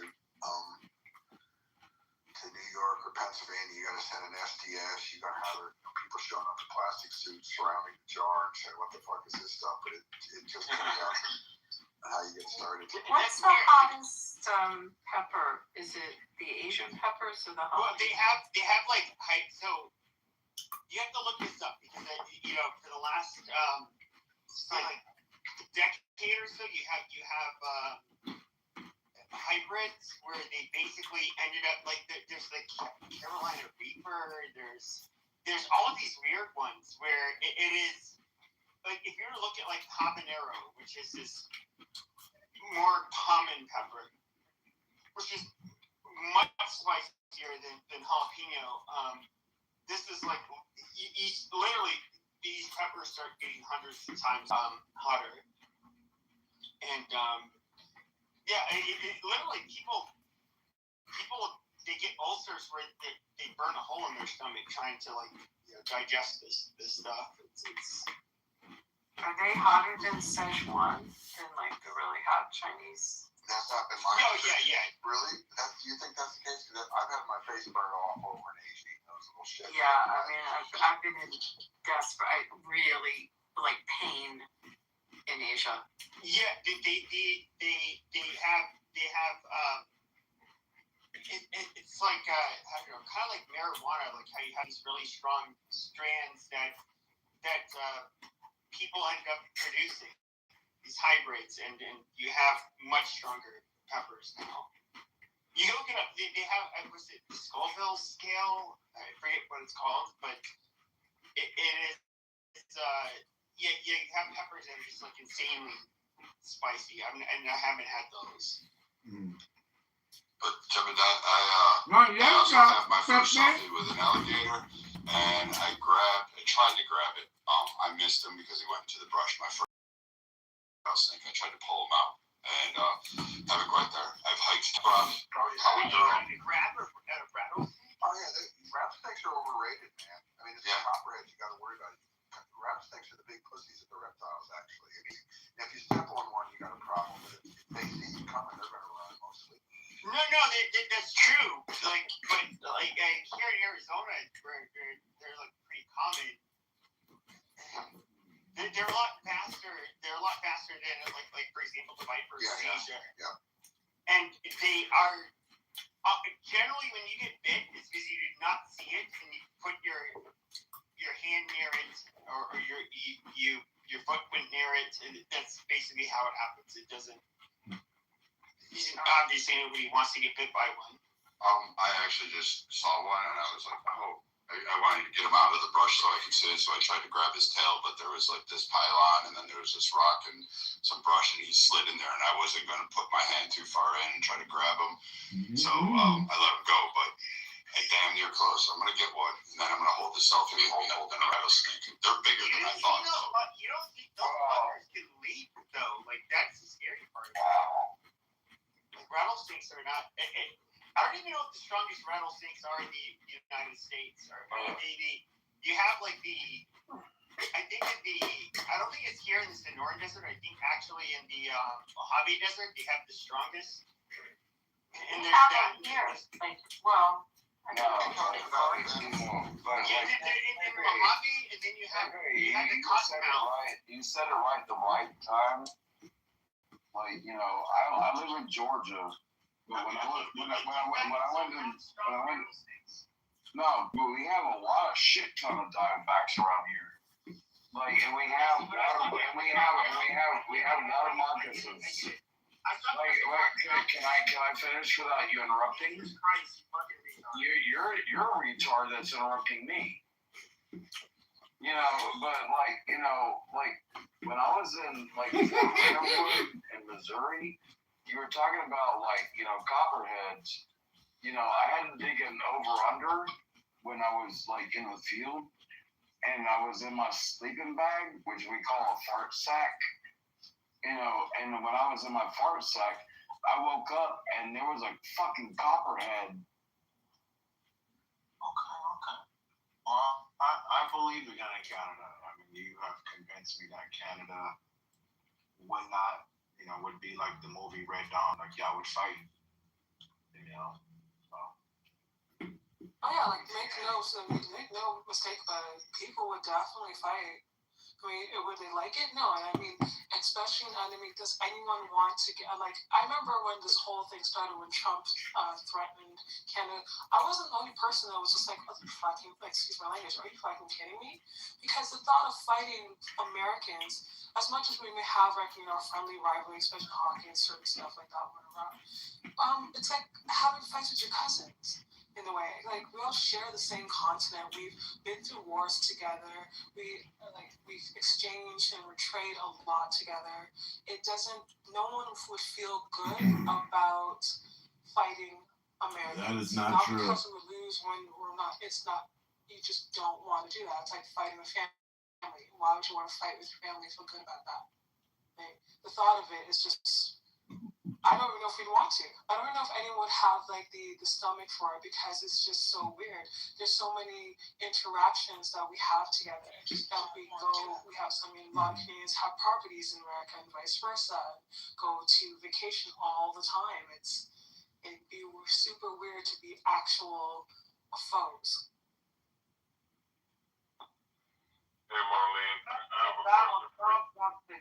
I was going to say, for Donald Trump to say to take us out of NATO, that is just dumb. And if you have Republicans that back that idea, what in the hell? That's like a long standing coalition, I guess. So, it's embarrassing. We need to keep NATO together. And Donald Trump talks about so-and-so paying their fair share and all this kind of stuff. Look, at the end of the day, sure, people are paying their fair share now, I guess, the way he says it. But, my God, we shouldn't even be in any of this kind of stuff as far as wars and this, right now. This is just really embarrassing. And I think, what is this, 3 or 4 days, this war may be illegal. Lisa talked about that. So illegal things, Donald Trump doesn't care. So let's see if this holds, and when the time comes, let's see if the war ends under an illegal circumstance. I don't know what y'all think. Do you think that the war will end after Congress, whoever declares this to be illegal, or will Donald Trump be able to continue doing this regardless of what is passed? I wanted to ask my question still. I don't have an answer for that, but I did want to answer the question, Marlene.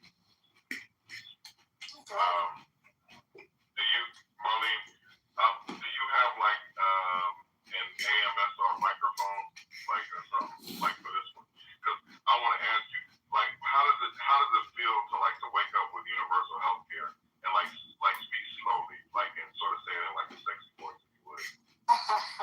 Well, I will try to speak in a sexy voice. But what does it feel like to have universal health care, though? Like, I mean, really? Honestly, the fact that you are, as a country, as successful with the amount of millionaires, billionaires that you have, and leaders of the quote-unquote leaders of the free world, the fact that you don't have universal health care is barbaric to me. Frankly, it is absolutely barbaric. Barbarity! Because Barbarian! a breakdown of a person that had medical services in America. And the fact that you guys charge down to the gloves that the doctor uses. And that's literally, whether you have money or not, could be the difference between you live or die, is crazy to me. Absolutely crazy to me. I mean, I understand. I understand. Sorry, go ahead, Craig. The only thing I'm gonna say is it depends on the state. Oh, I'm sure, but I say that it shouldn't depend on the state. That's my point either. I mean, I get that there's little differences between states, etc. And obviously, like, if you're like, I assume that if you get shot and it's an emergency, that you will be serviced. You'll just end up having the debt to, the point of, I don't want to imagine, out of to your next generation to do that. So I don't believe that. But that's just crazy.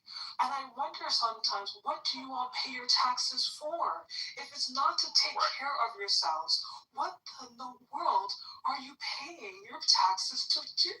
Because no one, I mean, sure, let's just be very clear. Canada is not perfect, and especially since in the last decade or so, this adaptation of privatization, which unfortunately came from you all. We have greedy fucking politicians, mainly on the right. I'll say it straight guns because they're corrupt as fuck. They've taken that idea from privatization and stealing public funds to fund private care. That was an idea taken from America because, again, they're just all corrupt and they get money out of it. It's not because that is the fundamental way. And eventually there's going to be a huge pushback on it because the boomers are now getting old and they're needing care, and we're literally having a crisis right now in our health care. But outside of the recent issues, fundamentally, no one's going broke or poor from going to the hospital. Like, it doesn't matter what you have, that is basically covered. And if you have like a good job, you'll even have additional coverage that covers a lot of that, if not all of it. So what we pay for is prescriptions, and even some of that, depending on what your drug plan is, will be covered completely. So there's no one. The only time yes, there can be for certain special things, there could be a wait for a few months. But if you have the money, sure, you can privatize that and go and spend that right in, and probably get reimbursed. But the fact that you all do not have universal health care, and also you have maternity times of like 2 weeks, you go a year. Like, maternity was a year, and there's paternity leave too.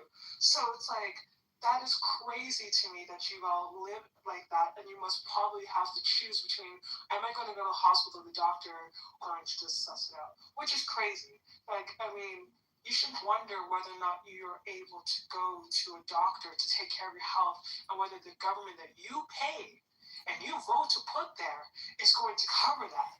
Because what other function, other than taking care of the people, by people, for the people, are they there for?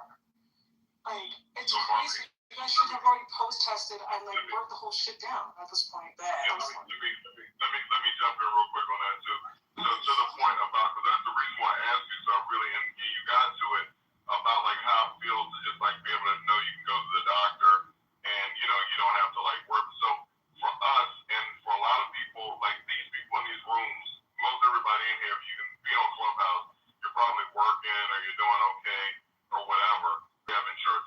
There are a lot of people now that have lost their health insurance, these healthcare subsidies that they talk about. And all the confidence comes in this country of something called Cobra. And Cobra is super expensive when you like have to go on your own. Now like we have this like sort of healthcare, that Obamacare essentially. You can go in and still, but you're still paying for this healthcare. People talk about their healthcare costs are going up. A lot of like Trump support, all these people talk about that. Saying that to say that Lindsey Graham, I literally watched him say out of his heterosexual ass face today that that he the ballroom asking I think for $380 million for the ballroom, and Lindsey Graham said, well, we're just gonna go ahead and just give him $400 million just because we know it's gonna take a little bit more to build.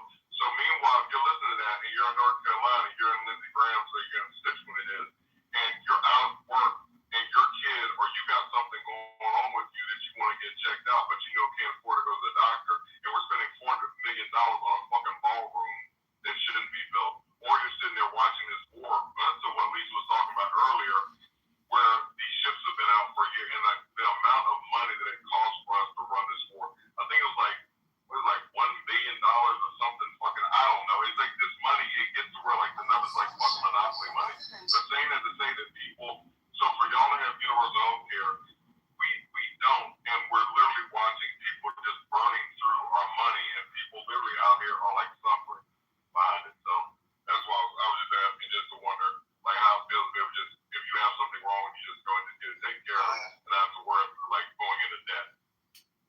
Hey, Michael, just go ahead and do it, brother. Let's move to Canada. We'd be glad to have him. And honestly, I don't know how you guys do it.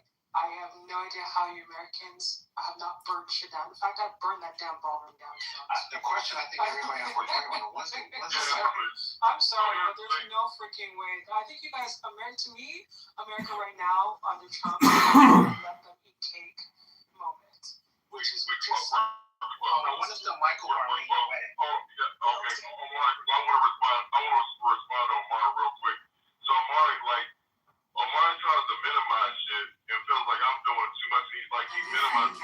So the shit I'm saying is real shit. So I'm not moving to Canada. So I've got family here, blessed, and died on this motherfucking soil. So I'm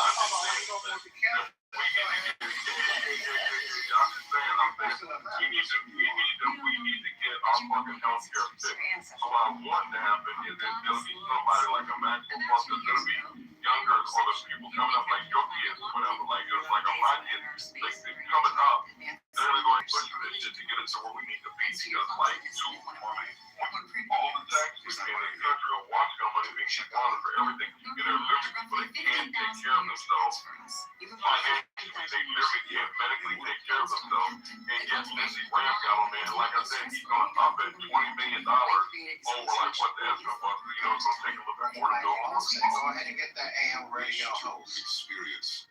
Immortality. What I'm saying, Omar, is that people really down with shit. So if you want to like play around or whatever, that's cool. Just like you did the Trump video where you show like Trump has black friends. If you want to move the narrative like that, that's fine, Omar. But I'm saying people literally are really suffering out of this. That's not a joke. And it's not maple, it's brown. It's not a joke, brother. It's like, but you know, but if you want to joke, that's fine. Got free healthcare. That's fine. That's fine. Hey, may your family never have to deal with this bullshit.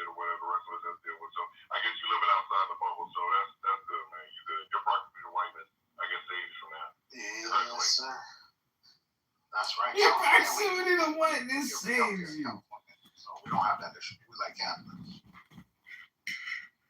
So anyway, yeah, it just Omar, like I think just missed, like again, people in this country are dying, and I'm just saying, just Omar with his bullshit or whatever, he's just annoying as fuck. But again, I don't know, trying to make a serious point, and Omar is just being a dickhead or whatever. But it's it's all good.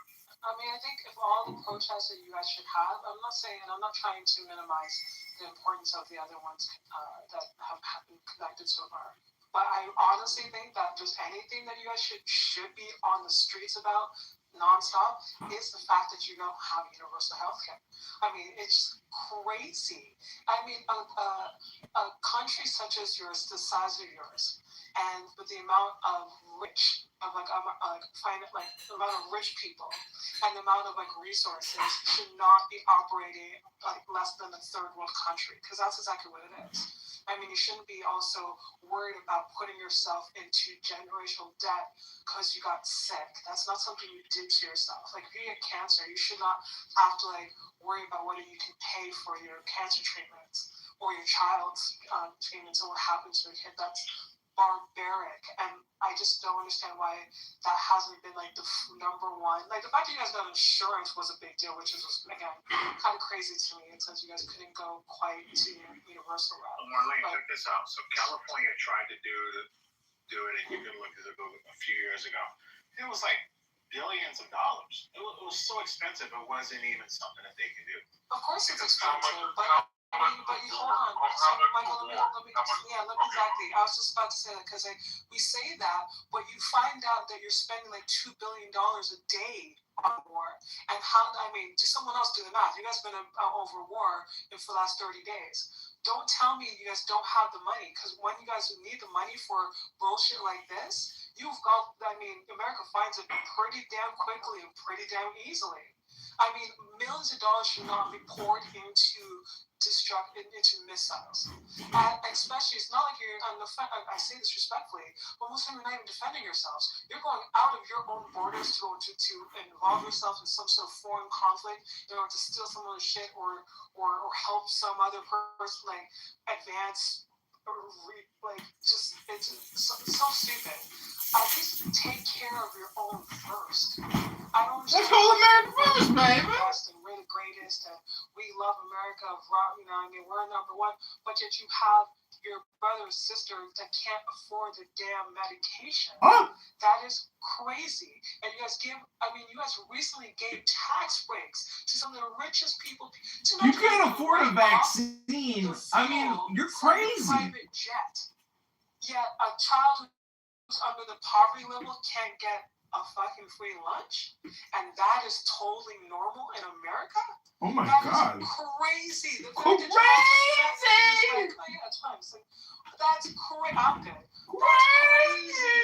I go to bed knowing just fine that people can actually go into the hospital and they're not going to reject it. No one's asking for a bill or shit. They're only asking hey, hello? That's it. Hello? I couldn't be. So as fine as the American brothers are, there's no way I could live in America. No way, for brother. so many different reasons. No fucking way. Not without universal health care, I could never do it. Could never do it. How could you do this to yourself? It's usually at the expense of other people, because that's exactly what it is. It's not like people are just making their money and they're doing their thing. No, it's literally at the expense of the general public. And the general public is poor. You guys are even poor. Wait till the bills come in on after this war, plus the tax breaks that are being given. She ain't lying. Big beautiful bill. My God. My God. I don't understand how that should be protested. That should be protested on a daily basis. If you guys really want change, that is the number one aim that I would, as a citizen, if I was doing. That's crazy. People are going to get older, people get sick, and people, especially if you don't have any regulations regards to your safety in the workplaces and the quality of food, all that stuff, that makes people sick. And if you cannot, sick people cannot enjoy money. Because you can have money, but if you don't have your health, you have nothing. And if your whole populace is getting sick, that affects your economy. That affects the workforce. So all of it's connected, and taking care of each other and making sure that your generations are taken care of for the future is for the betterment of the country. You can't talk about, oh, it's going to cost us this much. Actually, it's going to cost you way more in the long run. But that's just my opinion. I learned.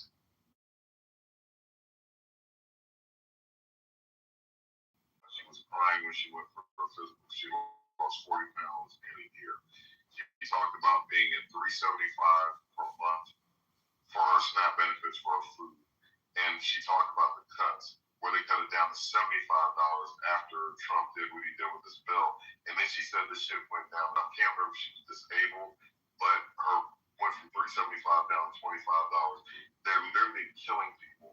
This whole thing we did with USAID, where we just, out of these countries, we are literally, we're killing people, but then because we're pulling money out of all these cuts they did, but meanwhile, like to the point that we're talking about, this war that Trump, just he thought it was gonna be quick, whatever, but it's like we're burning off all this money. We're just shitting out money.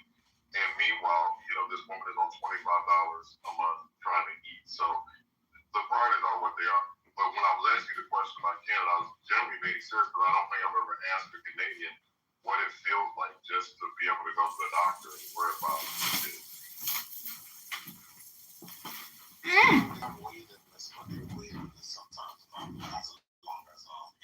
It depends on what, if we're to talk about something special, like say like a rotary cuff or some sort of like something that's rare. Yeah, I think non-emergent, like kind of like, not especially like it's like cosmetic, like say a breast reduction, and that's because only a few doctors do it. It's not because breast reduction in 2026. I am. So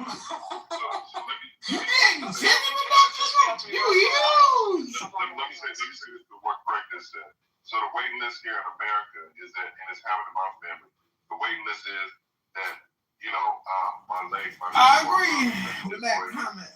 Whatever, soaking Epsom salt, and then die of a fucking heart attack. Our waiting list is that we don't have the money to go take care of shit. So like black people,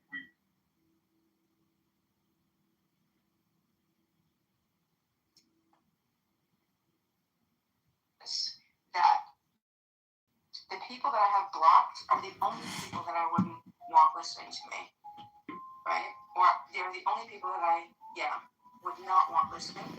So you're welcome. I mean, like, you're welcome to be annoying. I'm not angry anymore.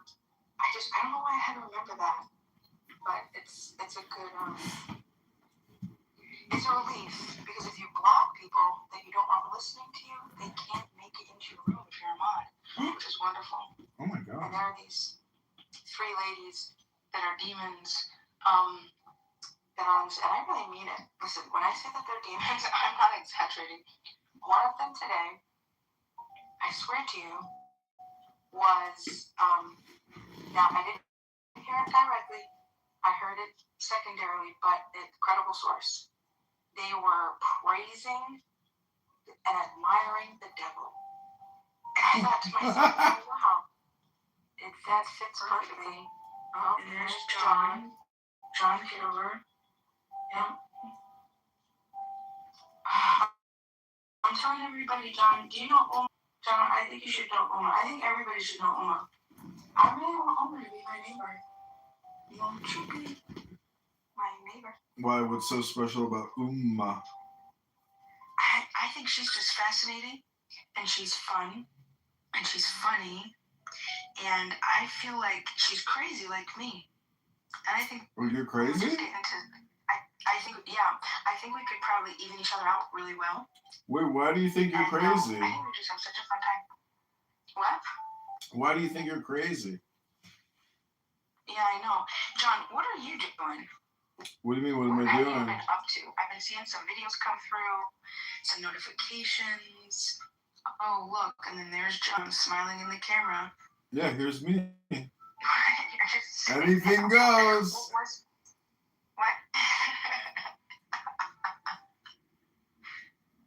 So, do you know what I'm sad about? I was just reading this article. Apparently, this woman, and it's frustrating, and it gives me a good reality check There was this woman, this hero, this savior that apparently there was this fight that was going on at this bar, and this woman had run into the bar and said, help me, somebody's beating me up. And then she had left, and one of the women that were in the bar, who has kids and everything, she went out to check on her, and her and her friend was getting beat up by this guy. She interfered.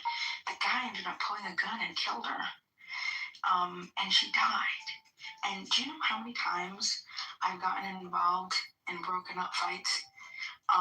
So many times. Like that's I mean, so many times. So what you're saying is, in hindsight, you're thinking to yourself, you know what? I shouldn't have even have gotten involved. That's what you're thinking.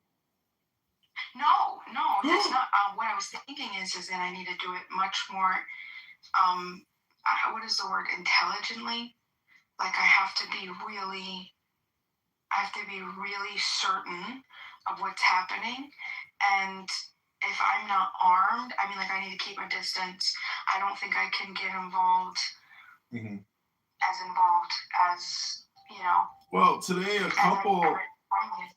couple walked past my house today, and she was screaming, "Why don't do this?" And he's like, "Just leave me alone. I'm gonna punch you in the face.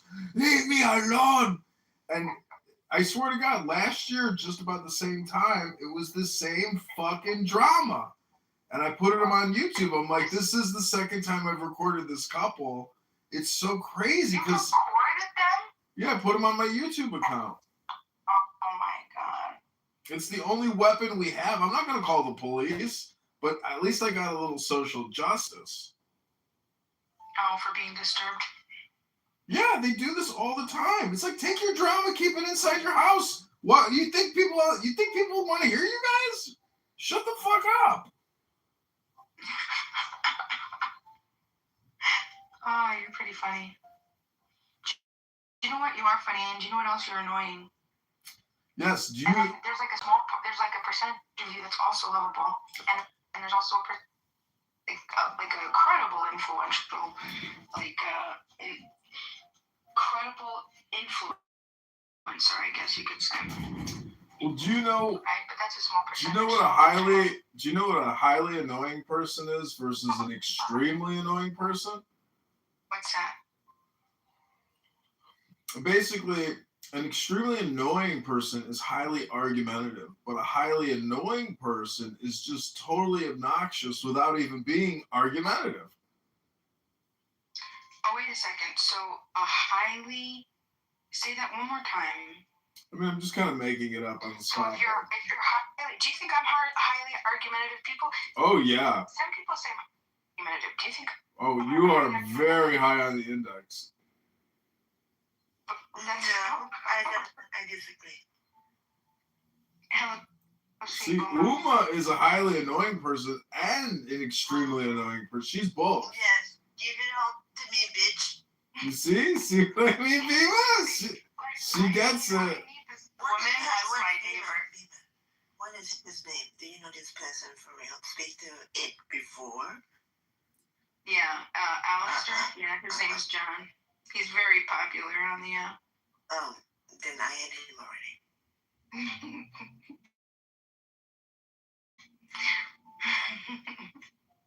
I'm not popular on this app, Bima. FYI, it's a big universe, and you can go into rooms with like hundreds of people. Infinite universe, just not only English. I don't know nobody on this app. Universe doesn't speak English only, gentlemen. Are those begonias in your PTR, Uma?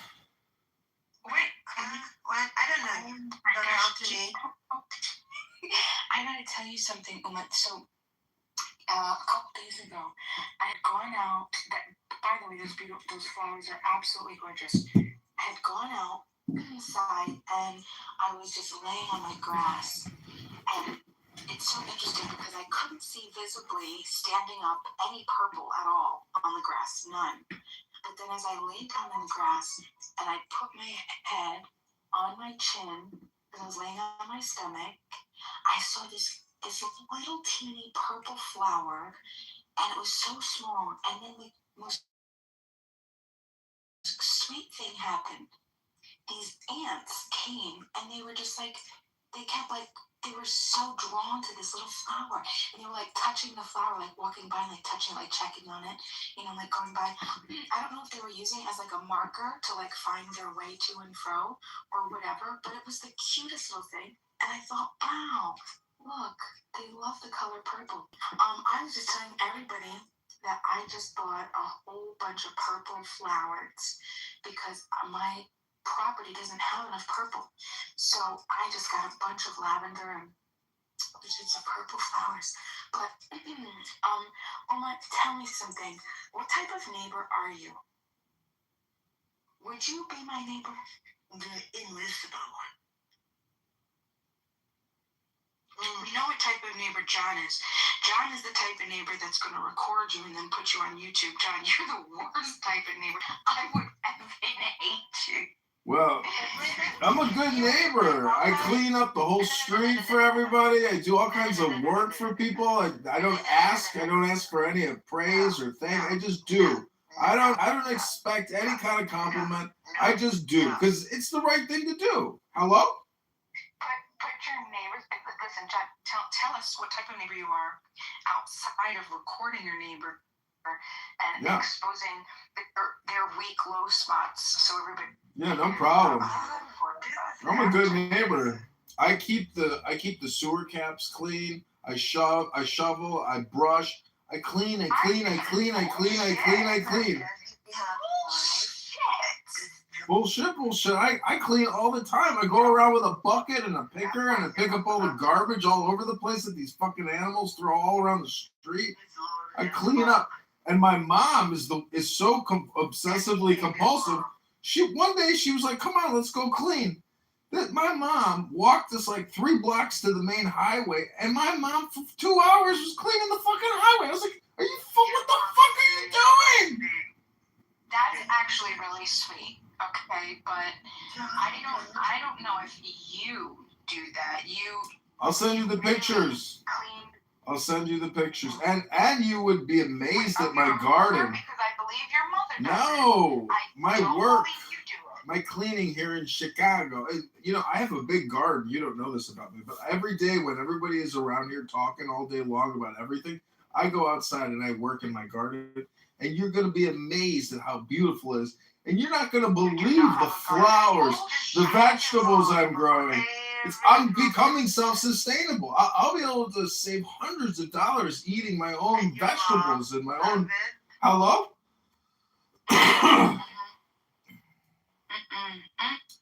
Listen, Necro is one of my top political campaign contributors. My mom called me the other day. She said, "I'm worried about you, Johnny. You're on this stupid internet all the time talking and debating, but you're getting a gut and you're not going to the gym. And, I'm worried about your mental health." I'm like, "But Mom, have you heard the people that I talk to? Are you worried about any of them?" "I don't care about them. They're not my son. I care about my son." Hello? I love your mom, but I mean, I don't know how. Tell us about your dad, because maybe you take a lot after your dad. What happened there? Well, anything goes. You know what they say. My dad disowned me, and I barely talk to him. And he lives down. Yeah, my dad goes to Mar-a-Lago. He's a member of the yacht club down there. He's a big trumper, and he. Hello. I want you first. Be my one to talk to me first. Yeah, I do want to talk to Uma. Uma, tell me some fun stuff because I just think that you're so interesting. Oh, when John is not around, I would do that. Oh, it's private. If you would like, I can just leave and come back. Would you like I can give you 10 minutes of privacy? I'll just come right back. How does that sound, Uma? Just go away forever. Did you tell me to go away forever? I'm not your mom. Go talk to your mom. Yeah, BMO, did you hear my question? A new question? No, I just wanted to just send you where you're in Snatched. Oh, I don't think so. Yeah. I'll have to go and check. Basically, I was, for a while, I was the lone dissenter. For a while, I was the only person who wasn't a Trump supporter in the room. But I don't know. It's like, I mean, it doesn't bother me if anyone supports Trump, but I mean, I wish they had better judgment. But in general, I mean, I never would think you support Trump at all, or do you? Let me ask you a question. Do you think, because it's a good question and I'll definitely answer. Could I ask you a question first before I answer? Sure. Or would you like, okay, thank you.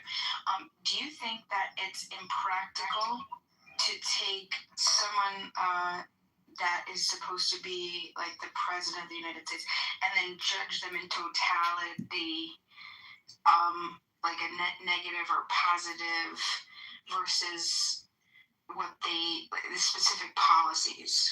Because I mean, and this is my thought, right?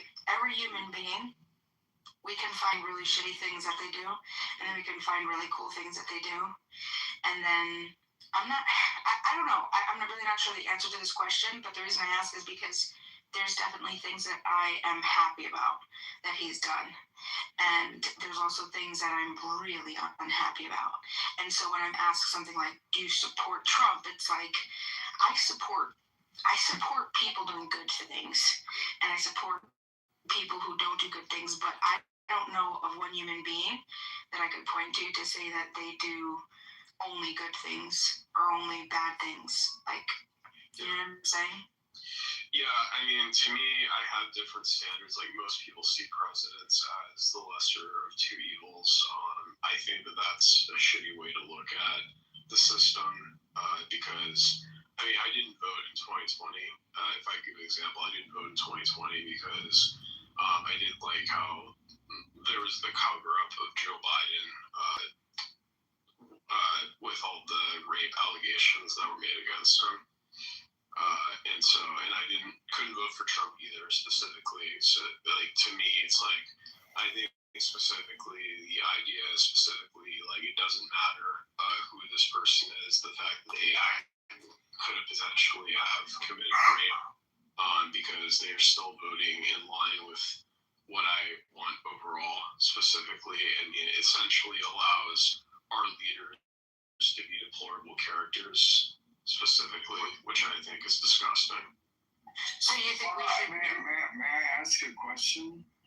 Do you think that when you vote for your president in America, and like, do you want him to be your president, or do you want him to be your pope? None of the above.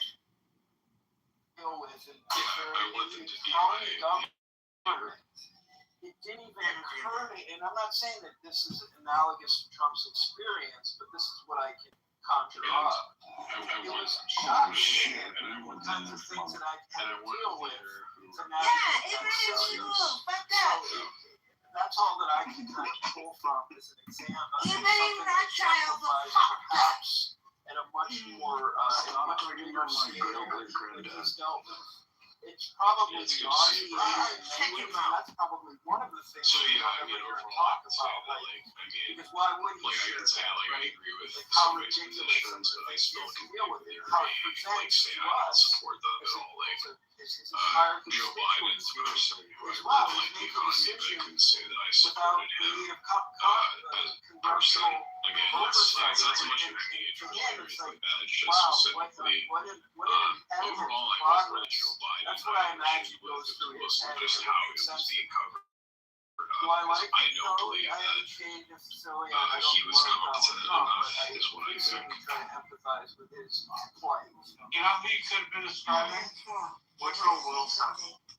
But then again, I don't believe that Trump is what's competent enough to Sorry, no, I was going to say Woodrow Wilson was much in the same way. Yeah. He took a lot of I pride. think he's And competent in a lot of that stuff was he because says. he was Like, an when he academic, talks about right? how And he in saw his administration they had probably H2O look at or things like that, as if government that's bureaucracy significant. very differently, just like I think on another conversation can probably be on record saying, oh man, it would be glad. I have a question. Well, I would just want to know, like, so would you say, like, overall, as far as Trump, would you say that you support kind of that work?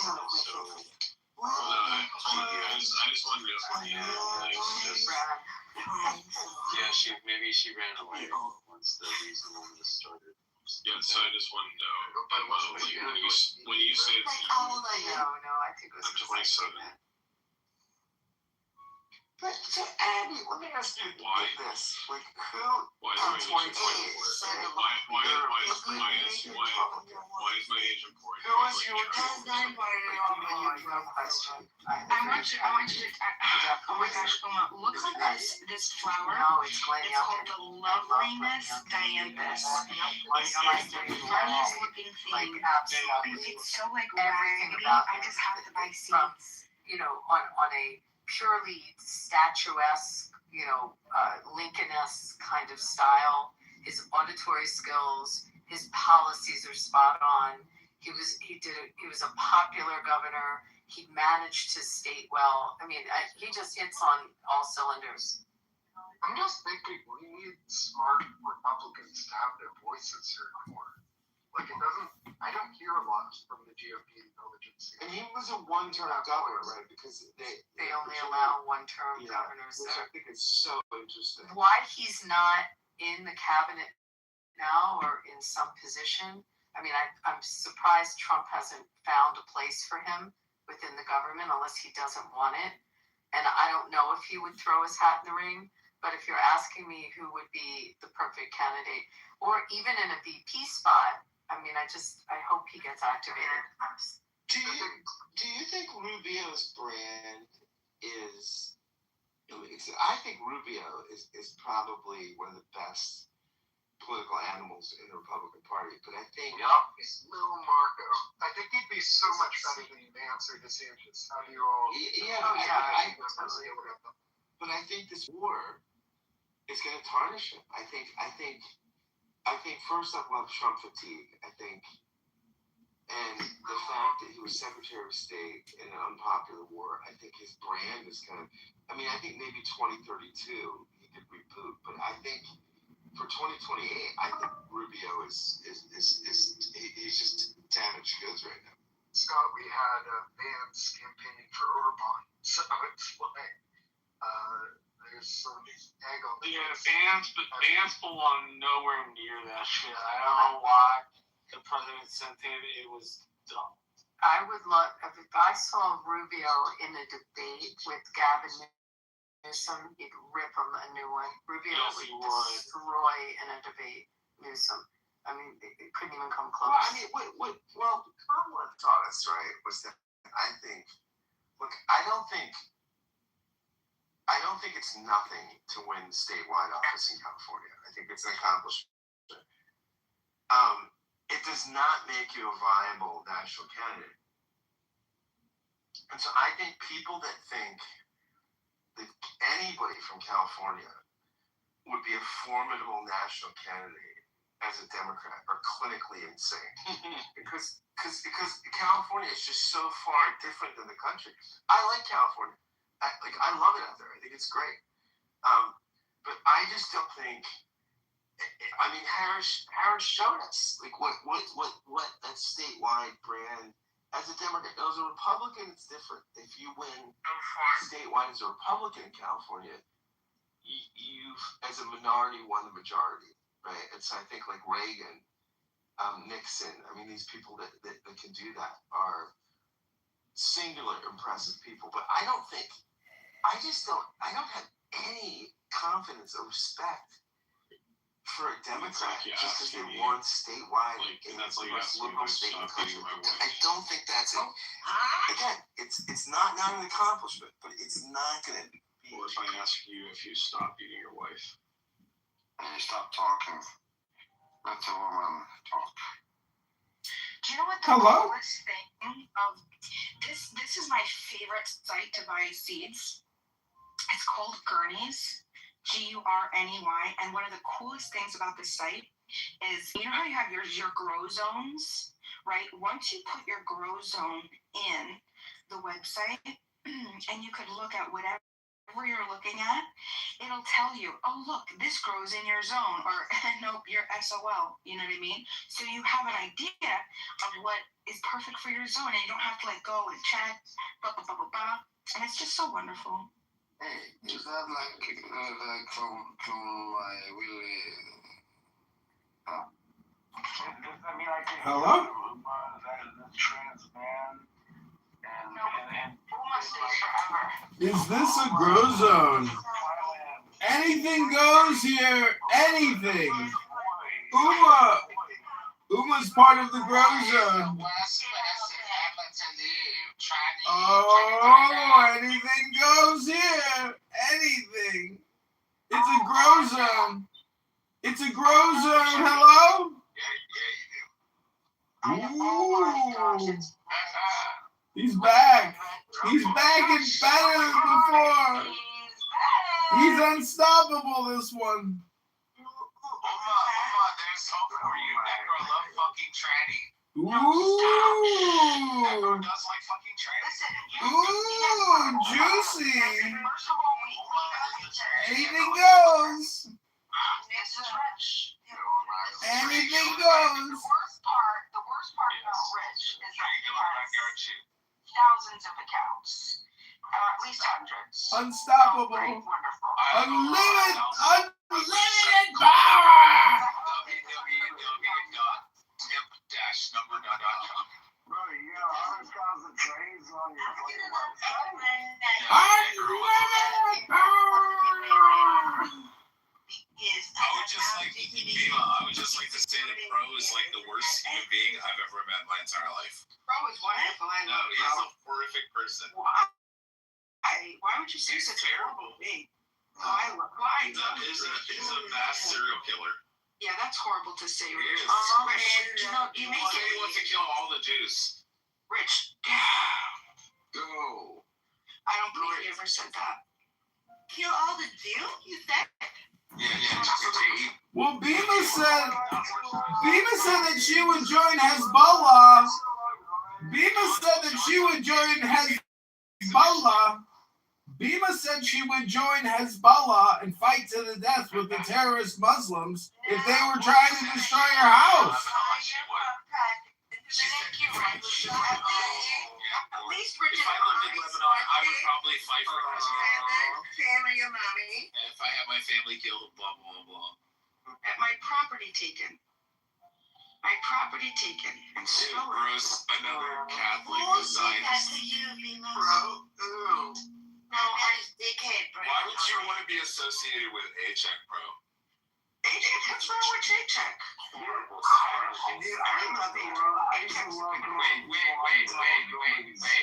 Wait. Yes, that's what J-Check does. He's adorable. He's a great character. And Bima, thank you for saying Steiny's like the second worst person I've ever met on here. Uma's my favorite. Uma is my favorite. I want Uma to be my neighbor. You want Channy next door? Me and Uma would have so much fun. Bima, do you remember when I roasted A-Check? I don't remember that. When I gave you that quote from the show House. Never forget that. Oh man, it was epic, bro. Who is Hella? Hella, do I know you? Hi, Hella. Do I know you? You're new. Oh, relax. She wants to fuck you, Helen. What is wrong with this one? She wants a black dick. Look at her. This man. Hey, Rich, the people making jokes about gay people are the people. Oh, he's like Somali or Ethiopian, so I don't think that one's good. I was just trying to throw you off the top of I think he's Ethiopian or Eritrean. He has the Ethiopian look, though. Yeah, he's Ethiopian. Yeah, man, that's on point. No. How do you say it? No. I want to talk about what Uma wants to talk about. It sounds like the Muppets when they say how are you in Amharic. They're like, I was gonna say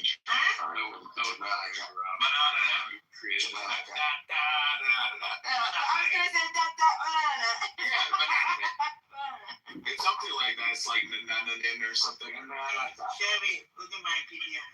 I can't remember how. Oh, You sounded. Let's trade it. I mean, I'm black, but you're racist. No, it's not racist to clearly look at you and tell phenotypically that you're Ethiopian. You're either Ethiopian or Eritrean. just a little bit. I'm not. It's not racist to say he's Ethiopian or Eritrean. Look at it. You're either, whatever you're either. Or Somali. He might be Somali. But he might be like northern Somali. Shut up. Chevy is unbridled. He's a. I just told you I could don't run that shit over and over again. Let's look through houses. Let's look through houses and see if he's Ethiopian. Yeah, do that. Who's beyond help? Chevy. We just have to do it. Oh, he's part of Talking Apes, so he's functionally retarded.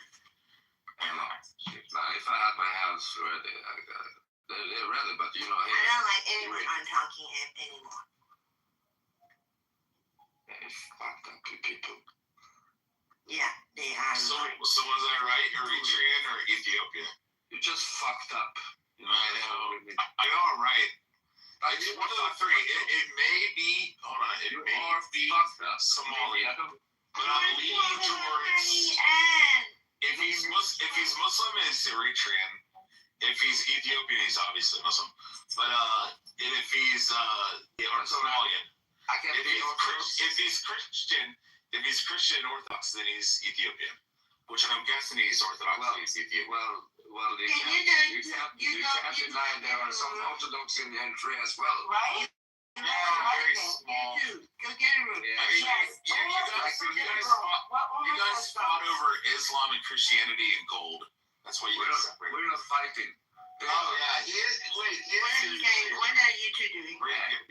I'm just checking you. You know your the stuff. No. I mean, you guys fought over gold and Muslims and Christians. You guys are like the Sudanese and the South Sudanese. Yeah, but who are you then? Like, what do you mean? Oh my. Who are you? Like, that's where anonymous pictures of. Oh, and he's drunk, so clearly he's probably not a Muslim. He's probably Ethiopian Orthodox. Chevy, where you come from? What?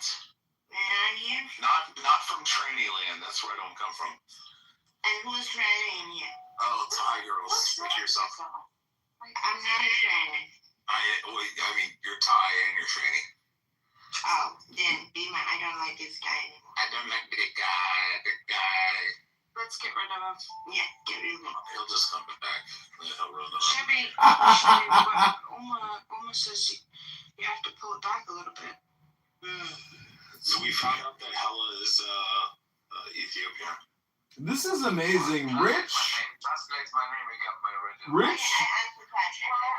is a very powerful Clubhouse user. Can you tell us a little bit about Ethiopia? Can you tell us anything that maybe us dumb Americans don't know?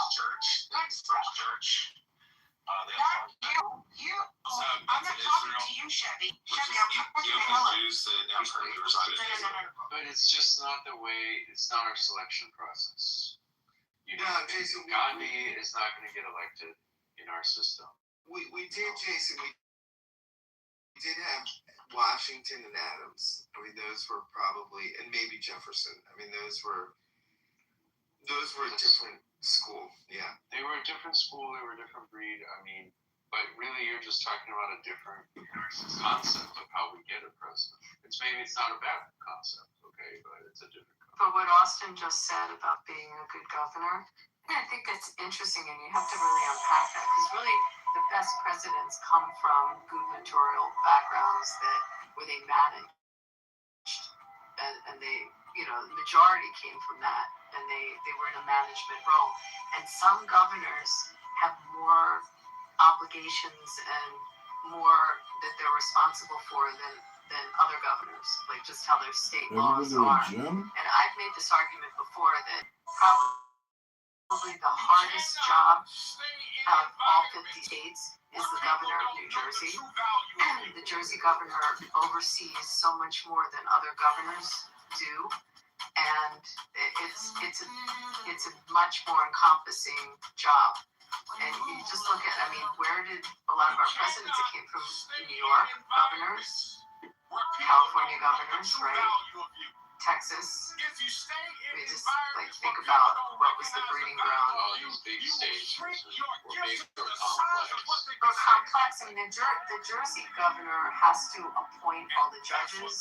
They're not elected. You know, it's just he oversees more under his control. And again, it's a good prep. I'm not saying that Chris Christie would have been a great president. I think he would have been a great attorney general. It's kind of sad that they had a falling out. I think he would have done a good job, but the people that like I don't know all the different states and their laws and how much are under what's under his control or her control. The governor of California, Texas, and New York, they're managing the sizable global economy that's larger than the economy of those nations. They have a very important. And another interesting and weird thing I just remember from Gaines Place U.S. history, Ohio is really important. Residential history also in Ohio has been interesting. Producing candidates. Because we had Garfield and Taft. Wonder why. But it's one of the most populated states. I don't even know how to run the world. It's very populated. Has been kind of it was almost a frontier state in many regards. It's because it's high in the middle around both ends. So I think that's what.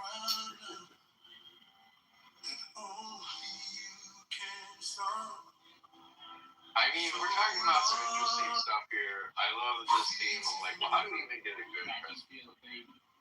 Because I think about, people talk about Trump supporters, but I spent a lot of time with a lot of people who support Trump, and people are like, oh, they're unpersuadable, whatever.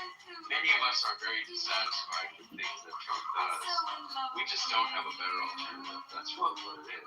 He's like the least bad option. I think about just look at the Democrats in Virginia. They took over Virginia, and what they do, they immediately start taking everyone's guns. Okay? This matters to Republicans. I wouldn't hate Democrats so much if I didn't see stuff like that. But, that state is being ruined, okay, in real time. And so many of my fellow Americans are going to have to flee that state, which is not America anymore, and go live somewhere else. And it's just shameful. That she's destroying the land and choosing not to replace us, folks. I'm sure that's it's destroying this. But isn't that the Southern Poverty Law Center anyway? Yeah, Southern Poverty Law Center on this thing to the tune of $2 million. Yeah. I hate to break it to you, Austin, but nobody's going to have them there when the Democrats are through. It's not the bad people that take them down. It's good people. Well, you don't understand what it means to be an American then. You under the sun of my You don't understand the founders' vision. You don't understand the founders' vision for security and balance of power in this country. It's not that people who disagree with. It's not that people who disagree with don't have power. It's that you do have it. But the Democrats' vision is that nobody has power. Whoopee, bro. Whoopee.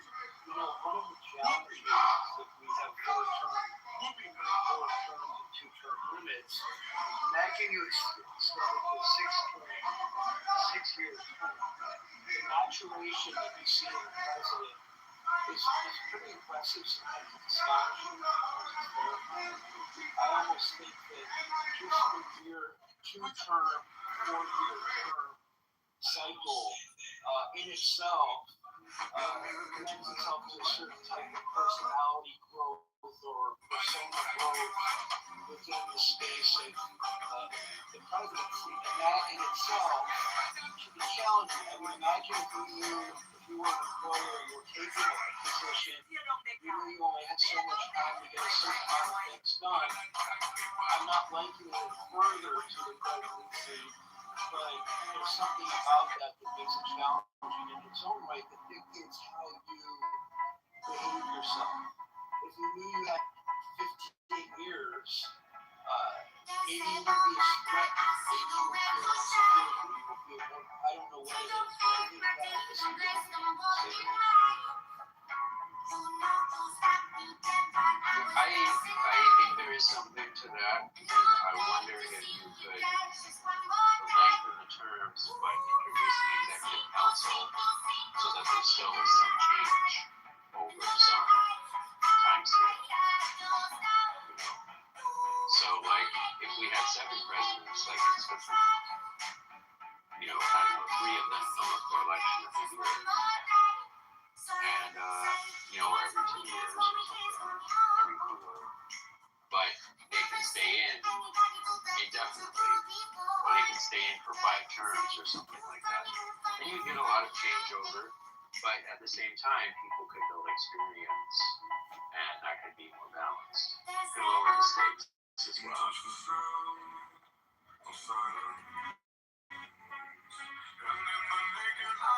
I mean, I've been so insecure in jobs where I have like a 3-month probation period or something like that. I mean, that in itself is enough to make the insecure employee act in certain ways, right? I mean, I just, again, I'm not going to empathize with a particular individual, but the office itself, to be under the scrutiny of government, of public office in this day and age with social media and TV, I mean, broadcasting, I mean, it was just, I wouldn't be able to leave the house because it's just, it's way too much for me. So, but some people can handle it. I'm quite frankly amazed at any of the presidents who handle it. Even the Nepo babies who managed, you know, who had some exposure. Define what you say. About Trump. Yeah. You can respond to the title or what you're talking about, either or. Or both. I won't fly speaking. Trump is not. Trump's a great man. But as you have to say, he's very experienced for 50 years. He's not president on the stage. I can imagine how will be president on the stage. Look at what he's doing to he has represented DC, bringing beauty back. It's like paying just on the pay. This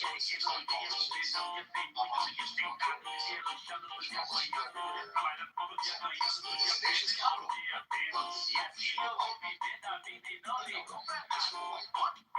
Bring it back. Culture, bring it back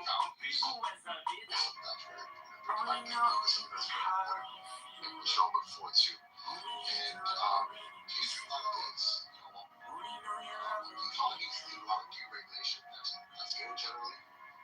But of course, it's a lot of pushback. That's to be expected. But he's not president this time, and the system is working. I mean, if he got everything, maybe he would be right president. But I don't think he's challenging the system, and the system is responding as it should. Give me confidence. Give the American experience. Sure. Yeah, so he's stress testing the system probably. He doesn't like it, but maybe you one day you'll understand why everything you touch surely dies.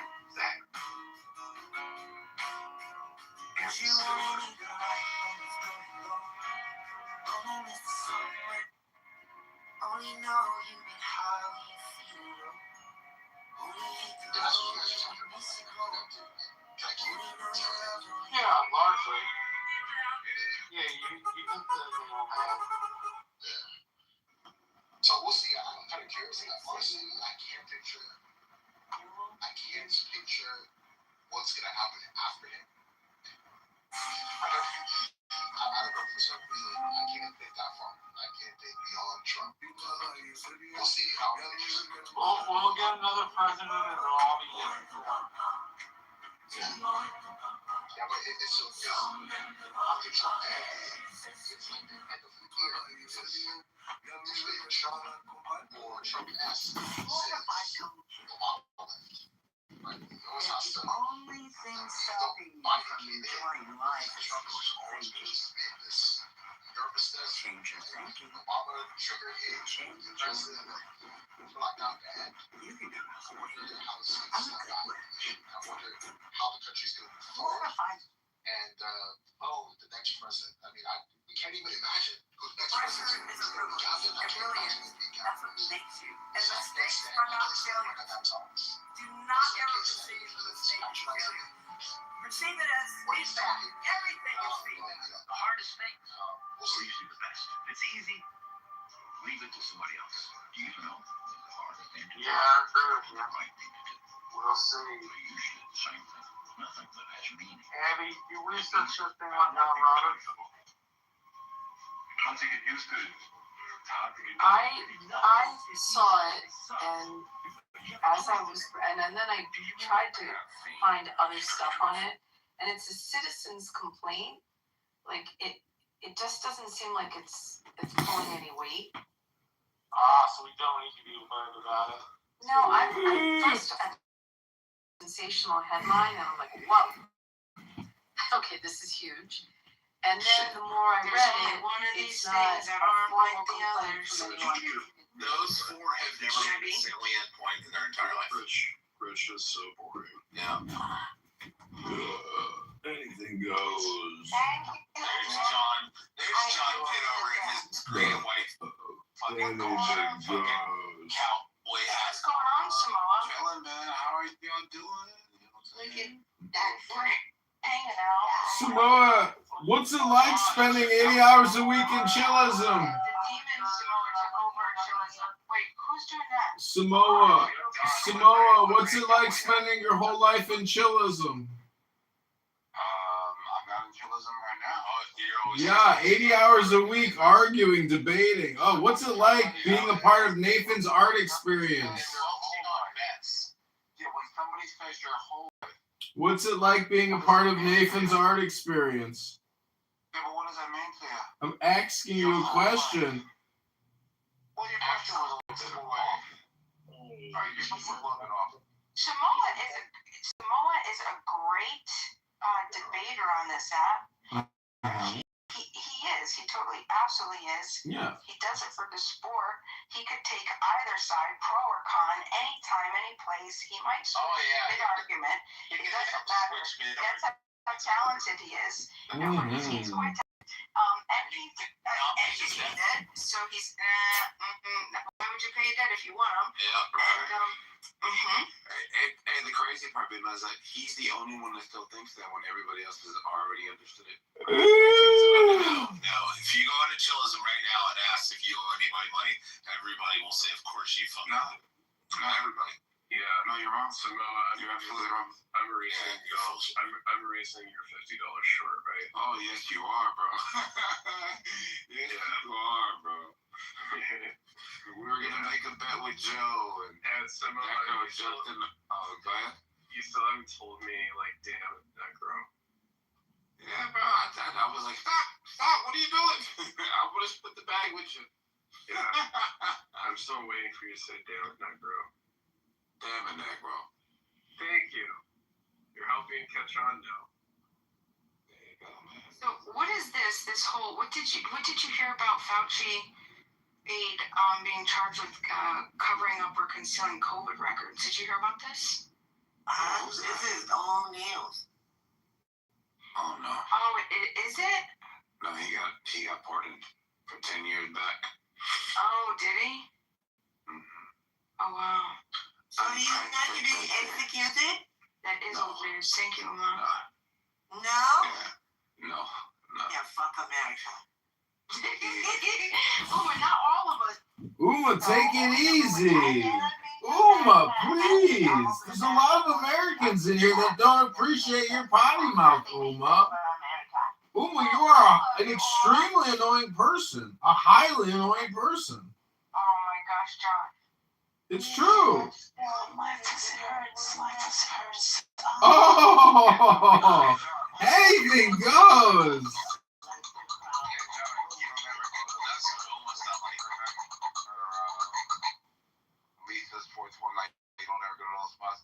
Yeah, I record all those rooms. What are you talking about? Well, you don't ever hear me in there?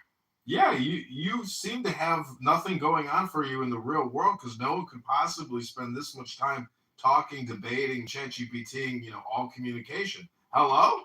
What do you think you're doing? He's got a good point, John. Where's my Uma? Uma, where do you live, Uma? I live in the. No, I'm not saying that all communication isn't projection. I'm just saying if my analysis of what you're doing is accurate, but it's still a projection, doesn't mean that it's not accurate. Hello? That's exactly what that means, John. Yeah, I don't know if you heard what I said, but even if I'm projecting, it could still be accurate for both of us. I am complete.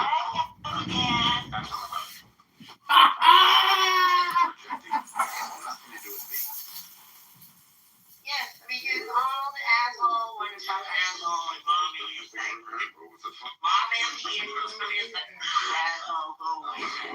John, what the fuck? Crazy.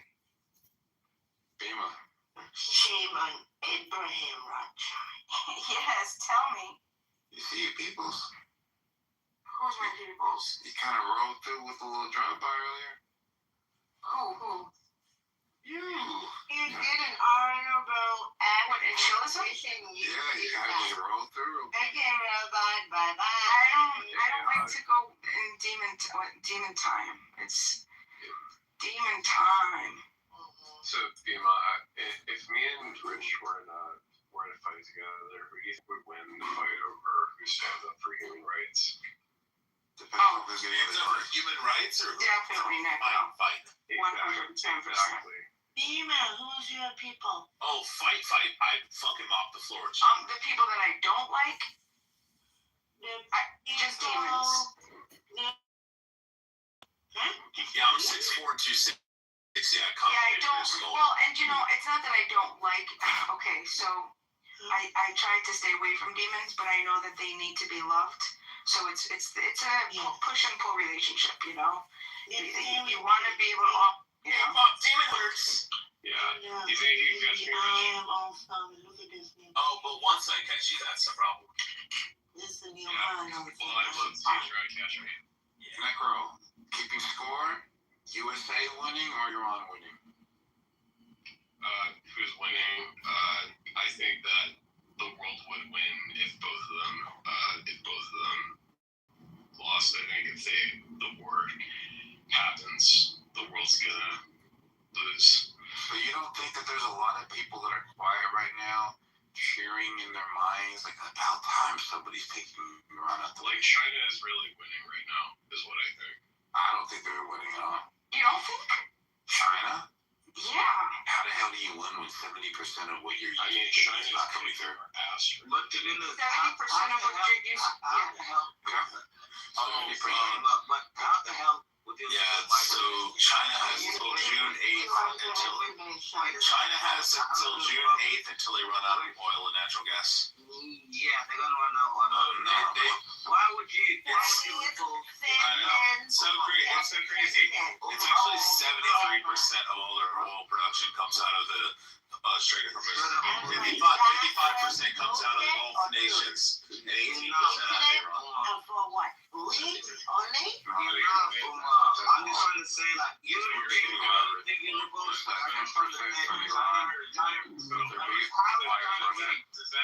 Does that mean see how men can They can't, Mom. They just can't. They can't handle themselves. Does that mean, Rich, that you're admitting that the Iraq War is not oil?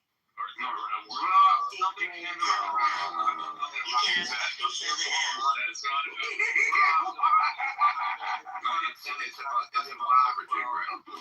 It's like we're fucking each other. But you can't deny it. Oh, Necro, I would never say that because I don't think so simplistically. I would say that the Iraq War was specifically over the U.S. petroleum and control was initially appointed by George Bush Sr. and it was taken out, and then the second we took it back, it was back, we took it back, and it was switched back over to the U.S. Metric. I just gave it a I'm not saying like let's hear from A-Check first. Okay, and then man. Be a man. Oh, let's not hear any salient points ever. Chevy. Wait a second, Chevy. Wait a second. You know what I mean? I'm gonna be a who correct your manners. It's ridiculous. You know, Bro, John's a modern. yesterday we were talking about Islam for like 1 hour. I actually thought you actually smart. You only like because I was talking about 1 Muslims hour. how dirty they are. 1 hour. I actually thought you're smart. Now you just speak and you're retarded. Bro, I kept telling you during the time. Hold on. The entire time that you said you were agreeing with me and you were on my side, I kept telling you during that conversation to shut the fuck up, AJ, and that you never make any points. It was funny. You were sucking my dick while I was fucking telling you to fuck up. I was saying, shut the fuck up, AJ. Chevy, are you going to be able to control yourself? Is AJ going to be able to control himself? Yes. A-Check will control himself. Right, A-Check? A-Check does control Yeah, so I got to restate that people can't restate it now. Restate it because it's been sitting for like 20 Make sure you years. take before and after photos. Yeah, I have it. This is what it would look like if it's finished resinging. Hold on, AJ. I'm going to show Vila the before. What it looks like currently. Oh my god. Yeah, that's crazy. All right, PTR. Okay, but show us. Yeah. Yeah, that's PTR. It needs sanded out and resanded. And it's missing the middle pedal, the brass pedal. But it was built in 1910. That's gonna look beautiful. Oh, I That's know. gonna look so beautiful. I just know my son. I know my son. He's the way he is once he starts learning shit. He's like very fucking OCD. Why don't you go talk to your wife? Well, A-Check's gone. Chevy, you ran everybody off. You ran A-Check off. You ran Zeno off. John's still here. Necro's here. Almost here. And I didn't say Bree because I don't want Bree to. John's not even on. He's walked. Oh, I'm here. No. I'm here. I'm listening. He's in a green white golf shirt wearing a cowboy hat, leaning back in his chair. Look at his phone. John? Yes, that's accurate. Is that him? It's in his YouTube. Go to YouTube. Hello? I'm here. I'm here. Hello? and that's pretty John. Alex, this is John. I'm gonna get some rosemary. I just tried. FYI. Almost looks like lavender.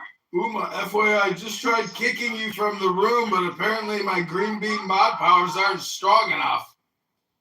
If you let rosemary get like extra big and shit like that, I can't remember what the fuck it does. It turns into like a tree or something. It turns into like an actual plant tree. Yeah. John, you can't kick a mod. I know, it's unfortunate. But it's no longer You useful cannot for kick like. Omar. Omar stays. I know, I can't, I have no power. I mean, I could boom the room, but I don't want to do that. I'm having fun. John, an old SL Mercedes, hardtop 70s. John, you wouldn't do that, right? You wouldn't do that? You wouldn't boom the room? Yeah, of course he would. No, he would kick all of us to the audience and then start playing This Is All Hypnosis fucking, like psychology fucking No, videos. it's be my room. If she asks you anything, you have to do it. Yeah, we'll kick everybody in the audience and then they'll start playing fucking like audio. No, it's too late to play those games. I'm getting ready to go to bed pretty soon. Those are more things you do in the morning, you know. Try to break up people's patterns and habits here on this app. Because what, you know how they say in those rooms where they're like, I'm an expert at pattern recognition. I'm good at looking at finding patterns and such. Like those types. What was that, Uma? Why do you make them sound black? All I'm trying to say is that it's true. We are actually more of a pattern and an action pattern than anything else. Like being I unfortunately, after 5 going on 6 years of observational studies, it turns out that people haven't learned anything in over 5 years. They're just as stupid as when they started. Hello?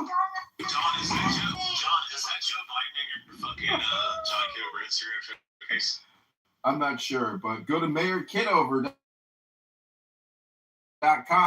and join the fight to liberate Chicago from the Democrats. Hello? You know what it looks like? Go look at it real quick. Click on the link. It looks like Biden's staring at the flag, looking away, looking when he's supposed to be like looking at the audience, and he's like just staring at the flag off of nowhere.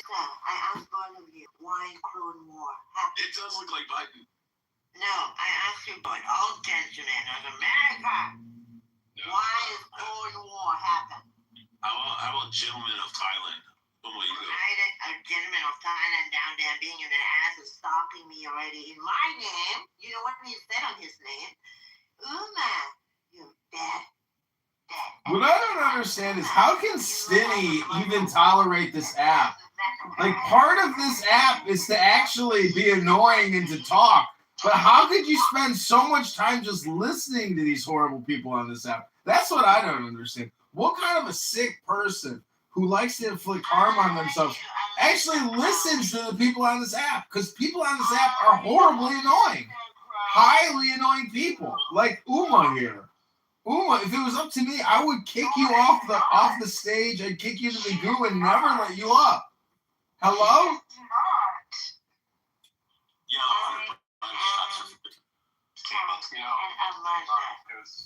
Uma, you're like part of the immigration crisis in this country. Hello?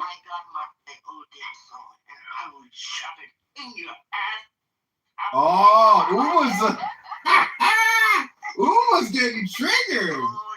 Oh, poor Uma's getting a little triggered. That's okay. You're a highly annoying person. This is what I don't understand is why there are some types of lavender that are more like expensive. Hear that fat girl laugh? You hear that fat girl laugh? Like, is it lavender? Hello? Like, hello? What's the difference between a lavender and sensational lavender? Like, this is really two different. It's all lavender, Bima. Lavender. Yeah, this is phenomenal lavender, and apparently this is $16.99. Yeah, BB, please. Please open the room.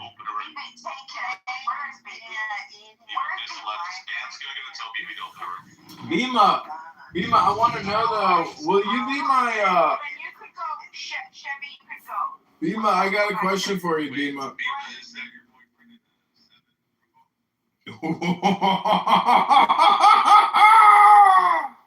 No, I don't do that. Oh my gosh, that's your boyfriend? Oh my god. Bima, I got a question for you.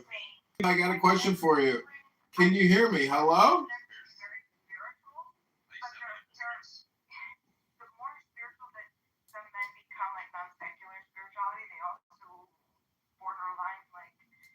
Bisexual, and that's too much. Ooh, you're dating a bisexual? For a man, for me, that's way too much threat for my mind. Oh yeah. I can only take threat from one gender. I pierced my nipples when I was in my 20s, and that took him out. That's great. I think getting hooked on the fucking. Anytime you get out of the fucking car, the seatbelt fucking hook him. Oh my gosh. Motherfucker. Damn. That's crazy. Bye-bye. You're gonna go hang out with BB, okay? I'll come right back. Come back, Chevy. All right, go ahead. Bima, I got a question for you. Bima. I want to kick you, but you want to. Bima! Open up the room. The room's going fine, Bima. I don't know why you're crashing. No, go, because I want you to go hang out with BB. No, BB's not opening the room yet. BB, open the room. When BB opens the room, I will. Oh my god. I have no choice. 3, 2, 1, lift off! There's a lot of these kids are living a lot, and they don't get credit for that. Maybe because they can't name it, they can't say, "Oh, I'm living this element," but they're born. Okay, who boomed the room? That's the name of the room. Did you do that? That was me. Why would you do that? I trusted you. Oh, I just couldn't take it anymore. The room was pointless, and that girl, what's her, Uma, is beyond, R-worded out, and it's just a waste of time. I trusted you. Yeah, I know. Well, I wanted to ask you a question. Listen, why would you do that? What do you think? Things in life are permanent? Everything is entropy and temporary. Welcome to reality. It's a philosophy. It's a philosophy. I trusted you, but I trusted you with that. Why would you do that to me? It's not. This is a game, Bima. This is just a game. This is like playing a game. I hit the reset button, and look, we're still here doing the same thing. What's the difference? Because I trusted you. This is about principle. Well, do you want me to moderate you so we can, do a room together again right now? I can't. I'm not. How can I moderate with you now, and I can't trust you? You said that you wouldn't do it, and you did it, and you betrayed my trust. Well, we needed to have some decorum there. I couldn't let Uma just continue to rattle around my brain, for free. You let me know. I couldn't get a word in. It's just an obnoxious fucking bang room. Let me know. Well, no, but you betrayed my trust. Now, all the options that you had. Well, just go get kidnapped again and go do some drug deals to build up your low level trust factor again. I don't know what to tell you, Bima. This room is called Who Boomed the Room? Who boomed the room? Who boomed the room? Who boomed the room? And Rich, yeah, and you're right. Yeah, Chevy's right. And I'm so disappointed. I am so disappointed. I'm so disappointed. I'm sad and I'm hurt. And I'm leaving. Oh no! She's sad, disappointed, hurt, and she's leaving. She still didn't answer the question. Who boomed the room? You knew. Started. Come on, Chevy. Who boomed the room? That shit. Now they.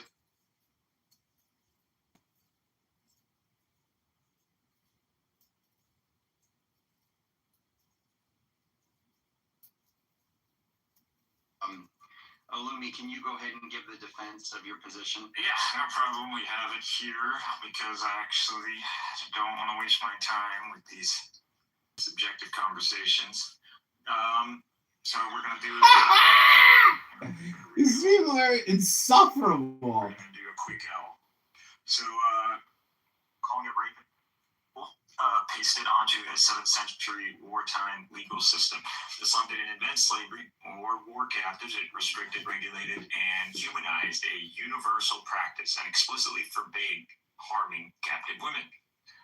Learn the law before moralizing the past. Slightly expanded, wartime Sabaya, a universal reality in all pre-modern civilizations. Islam did not introduce it. It regulated it. Rights, protections, no coercion outside of lawful framework, push towards manumission, which is a big deal. Usually people in America don't know what manumission is. Core text critics ignore. Quran 24:33, do not compel your slave girls to prostitution. That alone means Romans, Persians, Europeans, Africans all had slavery. War captives, sexual rights over captives. Islam restricted it legally, freeing slaves constantly. Closed most avenues into slavery except war. What's he doing? Framing. This isn't Islam versus modern morality. It's 7th century regulated system versus everyone else's unregulated brutality. Cold closed. What do you mean? What he's doing? You haven't heard of ChatGPT psychosis? Not comparing Islam to its historical peers. You're comparing it to 2024. That's not analysis. That's moral cosplay. I want Deepak to respond. I just want to inform everybody the definition of manumission. It's when you... I don't know what I'm supposed to respond to. There was some gibberish he read out from somewhere that I had nothing to do with. Pretty sure that was high level English. I mean, high level, well, barely any kind of sentence structure there, but like, sure. That's literally an AI. Are you saying you can articulate better than an AI? Like, highly better. Like, which AI was it? Can you actually link to it? Because like, ChatGPT Pro, $200 a month that gives me. Stop talking shit, you Punjabi loser. Let's freaking get to the point of it. You got a point. We got some induction. We got some deduction. Lummi, can you put the AI thing to where we can all hop in the room? It's not an AI. This has nothing to do with anything, right? Like, the whole, what was he before? Cynic Mikhail, right? Was Dr. Islamic freedom. perspective. You have no idea why you want to continue to articulate something in the past. Okay, so you want to make fun of me, so this isn't in good faith. So if I fucking pull my dick out and put it in your mouth right now, that's valid, because this is like Texas rules, PvP. You decided to go into PvP with me. I mean, I really like that part. So I'm going to use that from now on. Like, Sting? Deepak, hold on. Deepak, why didn't you want to go good faith conversation with him? You know Austin would shoot you, right? Because he probably think you're Mexican. Yeah, I wonder why I wouldn't want to have a good faith conversation with someone who calls me a Punjabi loser. I'm sure there was a reason. What? You wish you were a Punjabi. Come on, let's be honest. You wish you were a Punjabi. We all know you ain't no Punjabi. Did you call him that? I say Punjabi loser. Dude, a Punjabi for an Indian is a compliment. That's what that was. Okay. Well, look. I mean, which group is better than the Punjabis? They're the white people of India. I'm sure that it's something horrible, right? I mean, like, well, there's the funny thing about you. The funny thing about you is that, like, you know, you are pro-Palestine, like, in the conflict, which we like. What are we doing? What are we doing, man? Come on. Also the case that, like, I mean, I'm here with you talking about Palestine now. Be careful, bro. You're on the red line now. I mean, look, it'll just look at some point. Don't violate the order of the Ummah, Deepak. You just want the movie. You're just a non-believer, Deepak. He's already threatening to move me down, bro. We haven't even started. I'm going to ask him more to intervene. How about that? Because I'm just not allowed to do this. I'll do it myself, Deepak. I'll do it myself. No. Lummi, just don't. Okay, well, whatever. Go ahead. Right. Well, there were two things about it. One was that, like, you know, this was what, like, amused Timothy greatly was when it turned out that despite being super pro-Palestine, whatever, which is good, it turns out he was actually, like, a member of the U.S. military for a while, and he was, like, doing, like, air support. He was in some sort of support role in the Air Force, right? For, like, bombing missions. Sucks. Thank you, Pima. So that was one thing that was funny about him. The other thing is that, we were discussing, like, wartime. No, I mean, the thing I was referring to earlier was, like, how, like, Didn't he say he had family in it, though, too? And Timothy called him out for that because he called him, like, saying, wait, if you had family, why were you bombing your own family or something? You guys, Mikhail is an Ifitata survivor. I've been trying to get out is, like, this is how it all started, like, when we were discussing this, like, war, like, I don't know, the ethics of wartime stuff, right? Like, turns out, and he was making this case that, like, you know, that rape during wartime is justified by, you know, by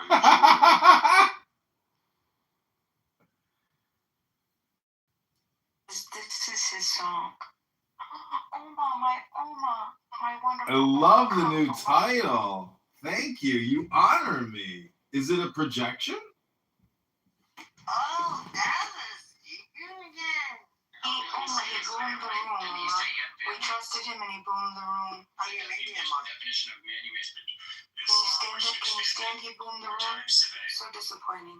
So this is a song. This is a quick song. I hope you could make out the lyrics. Okay, here we go.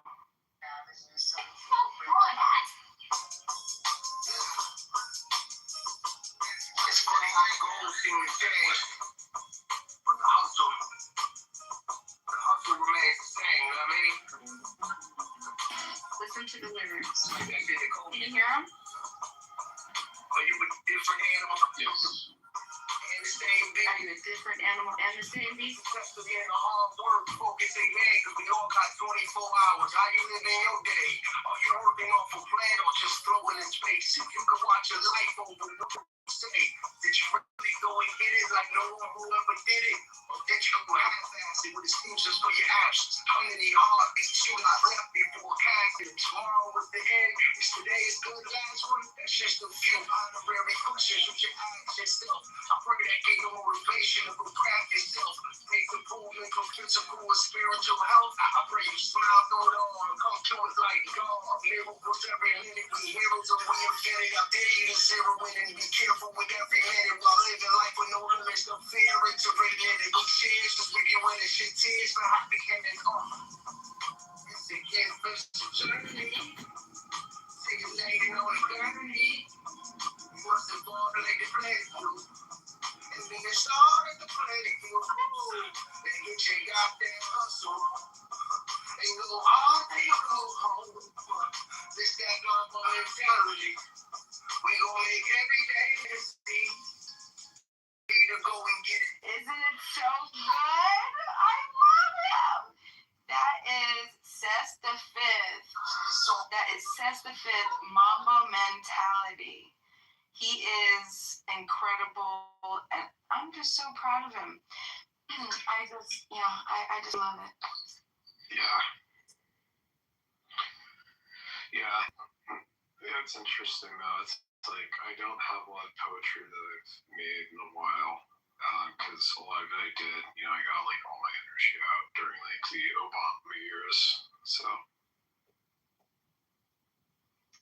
wasn't it just so good? Oh, yes. Why do you like it so much though? Because it really captures what is it called? I don't want to use the same word. Oh my goodness. One of my favorites is Mr. Edward. Hello, Mr. Edward and Raya. Hi, Raya. Hi, everybody else. Mr. Edwards, what an incredible, encouraging, uplifting, positive man. The best I've ever found on Clubhouse. If I could choose one person to listen to every single day, it would be him. Nobody else. Nobody else. Mr. Edwards right down there. Yeah, Mr. Edwards down here. Edward Lynn. Mr. Edward. Love to come up, Mr. Edward. Oh, I'd listen to him every day. He's so encouraging. What does he talk about? He gives out very just encouraging, positive, uplifting reverberations of go get it, you craft your own legacy, you could do whatever your mind. I was discriminated by a black female at the IRS. This little whore at lunch and repeatedly sexually harassed and retaliated against my manager and it's just so good to be reminded of our incredible power. And so yeah, hi Mr. Edward.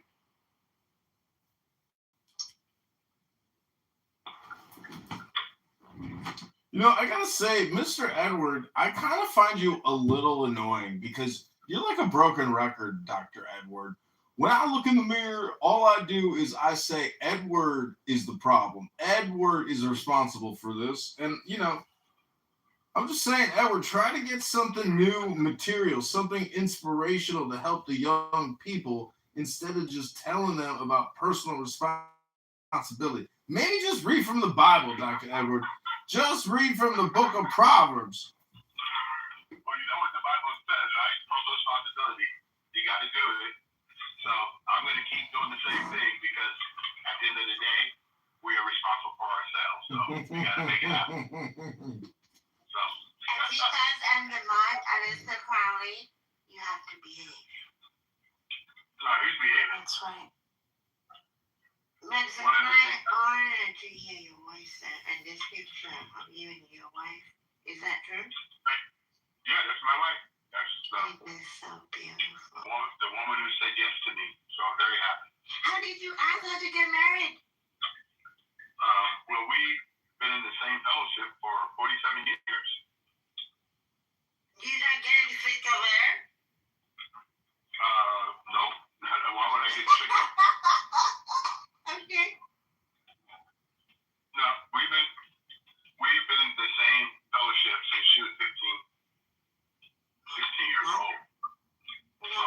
country now.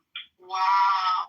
We have the same foundation, the same understanding about what we both agree to, what we believe in. Our children have the same philosophy, ideology, because like Mr. Ellis just said, our foundation is the Word of God, which never changes. So that's what we do.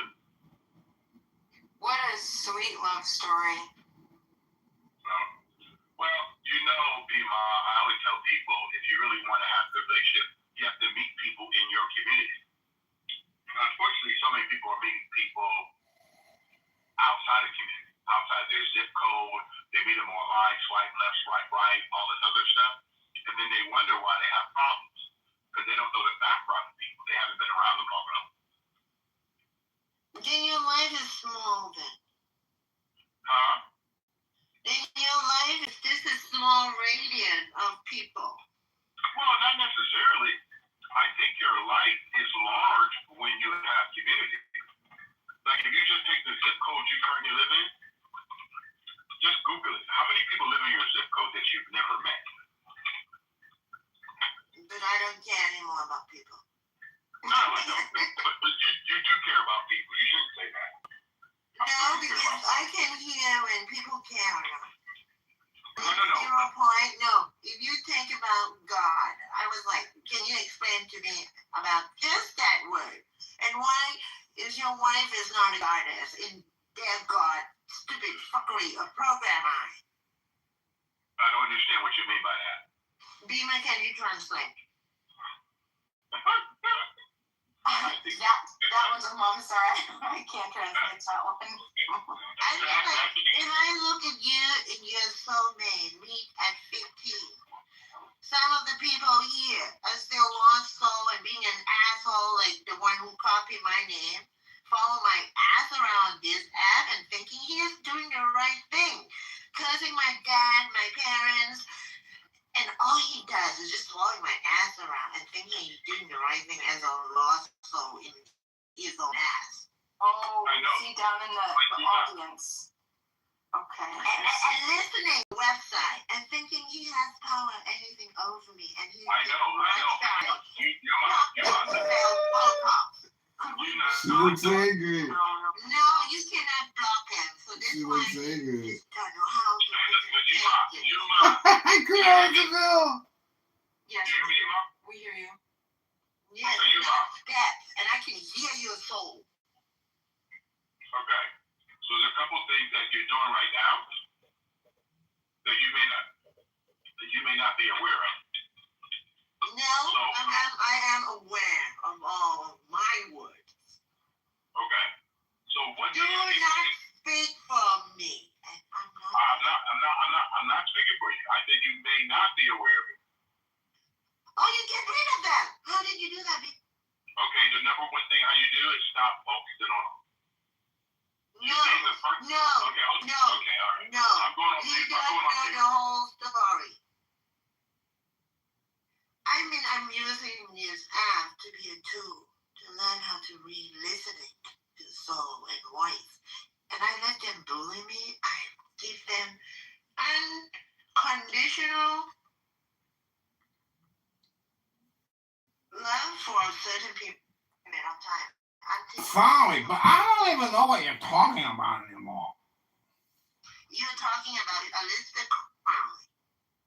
Because that's the name. And Freemasonry, fuckery, of cult, of whatever America. Oh, you don't like books?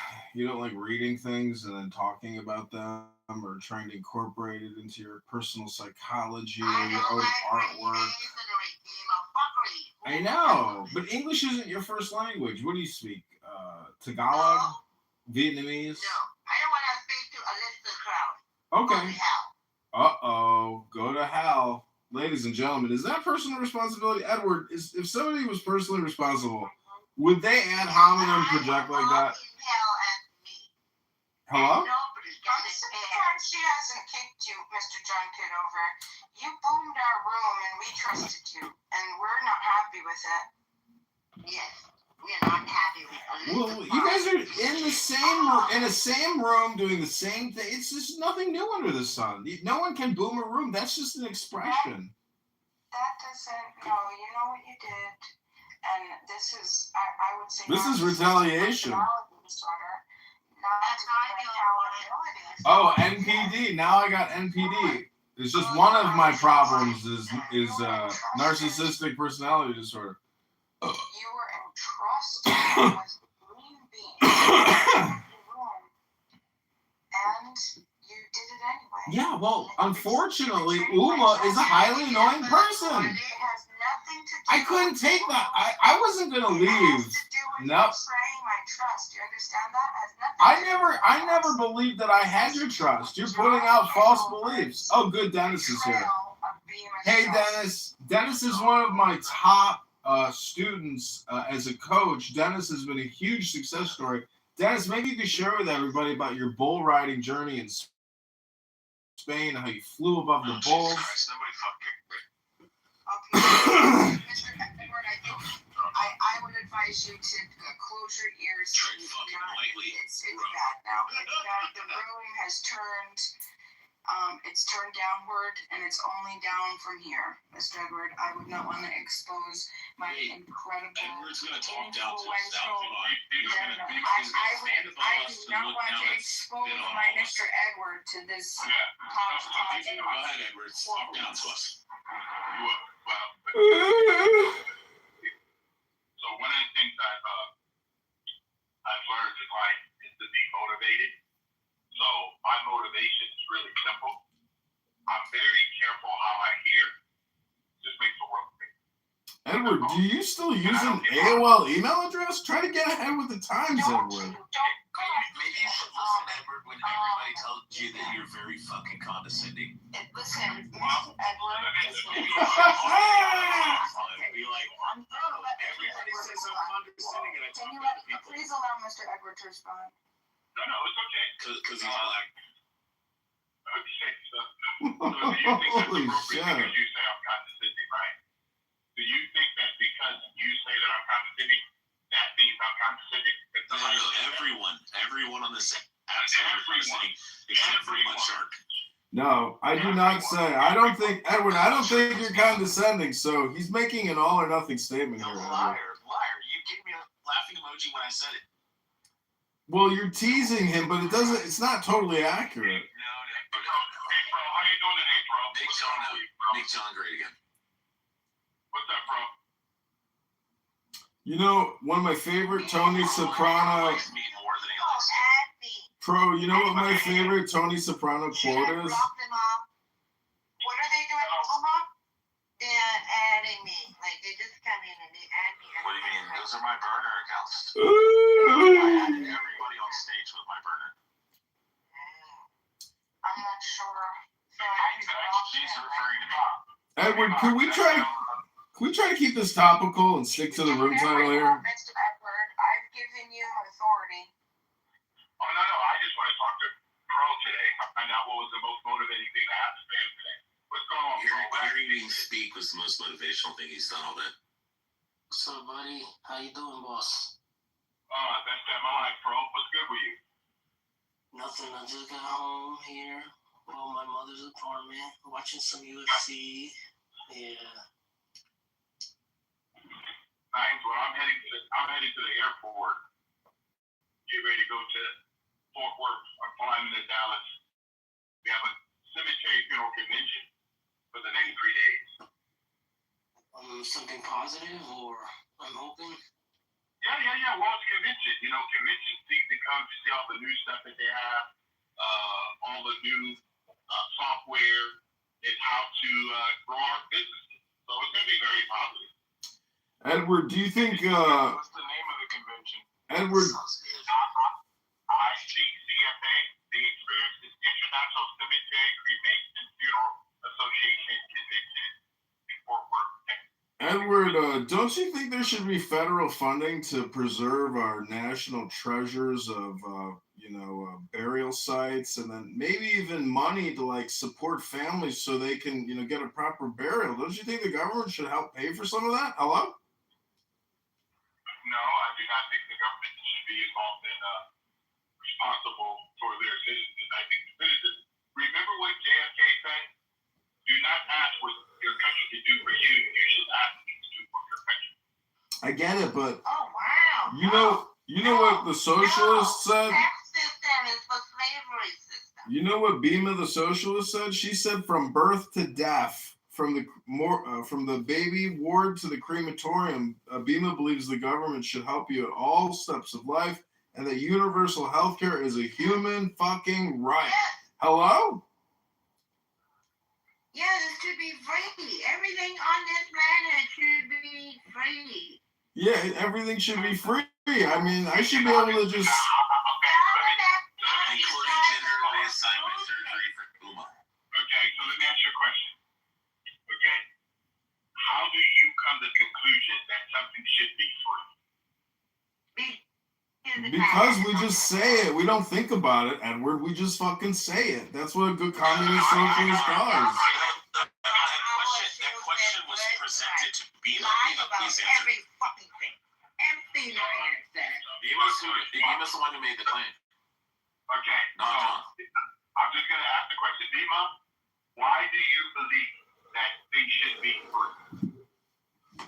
Because they're as free to breathe. Wait, wow. Bima sounds so fucking different. I think things should be free. I don't think things should be free. Okay, so what do you think should happen? I think that each individual and human being in the world is their own sovereign, wonderful creation. And I want to make sure that they have the full freedom scope as much as possible. Excuse me. You're interrupting my flow. I'm going to kick him out if you do that again. Shut the fuck up, Uma. And so, you're going to go.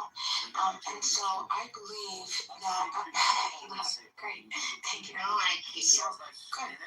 And so I believe that each human being should have full authority to the maximum capacity of freedom, as long as they're not interfering with the next person's personal property, which would be starting with their person and the extension of which would be their personal property. So ultimately, I want maximum amount of freedom, least amount of harm, ultimate sovereignty over one's life. Tap the screen now and we'll send them straight to you. So, do you know the breakdown of the word freedom? Free delivery. Well, the way that I understand it is how I would explain it is the ability to move and make choices without negative consequences. Okay, so if you look at the word freedom, it's made up of two words, free and known. Free means dominant. Okay, free dominant, meaning I should be free to dominate over Edward. And I should be No. Okay, Yuma, please, 1 second. Yes, no. Alright, go ahead, Yuma. You can speak. This is the priority problem. Because in seeing, what is the most important for you, Mr. Edward? Your soul or your wife's soul? Can you answer? Which one is more important for you, Mr.? We're equally responsible for life. Every human being's We are soul. We are Christian or we are celestial. Or what are you doing, sir? Okay, so You're acting like you're a god over other, and where are all the gods? okay, so I try to figure out where you're heading. So could you please explain to me?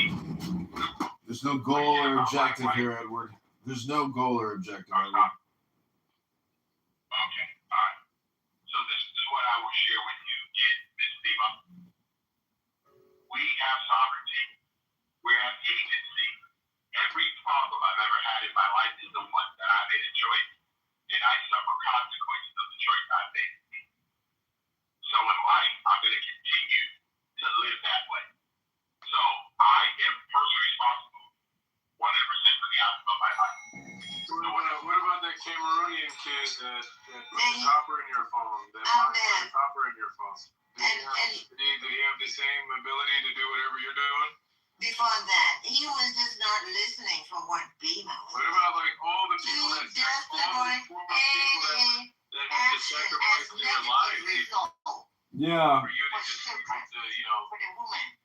Edward, I recently bought a. Bought from a grocery store. What about those people? Edward, I recently bought a new iPhone. You don't. People don't think about those people, do they? They don't. You can go ask your wife and ask her the same question. Edward. And I would say, oh, we'll just take the pan and the blame for it. Edward, I recently bought a new iPhone, and unfortunately, there was actually a Chinaman's finger in the box. Was it my personal responsibility, or was it the Chinaman's responsibility who manufactured the phone for me, or was it me, the buyer? Edward, do tell. How do we overlining in personal responsibility in exchange? Like, hey, if you just pull yourself up by the bootstrap, you'll just Exactly. do it too. Everybody can do it. That's what I wrote back to Apple. I said, unfortunately, I found a Chinese finger in my Apple iPhone 19 box, but I'm writing back a letter to say, accidents happen, and this young man can pull himself up by the bootstrap. And if he does, You would tell him the truth. At your expense, I'm blessed. Can you say that? Can you tell him the truth? At your expense, I get to do all these fun and yeah, I get to sit on Clubhouse all day and just conference call while he has to assemble, phones all day. And there's also security jump nets outside the window if he can't take it anymore. That's how charitable we are. sweatshops. Yeah, slavery is actually just, called something else now to try to keep it polite. But the truth is, many people's lives, they will be slaves for their entire lives. How does that make you feel, Bima? Hello? I'm still reeling from the violation of personal trust that I afforded you and you broke. This isn't a consensual contractual agreement. That was a non-consensual implicit contractual agreement. And unfortunately, you arranged it. You set it up. You Solomon tested yourself. I trusted you and you said I asked you and you said Mm-hmm. You lied. So just for that alone, I'm going to punish you. Ooh, you gonna spank me, Uma? Ooh. Yes.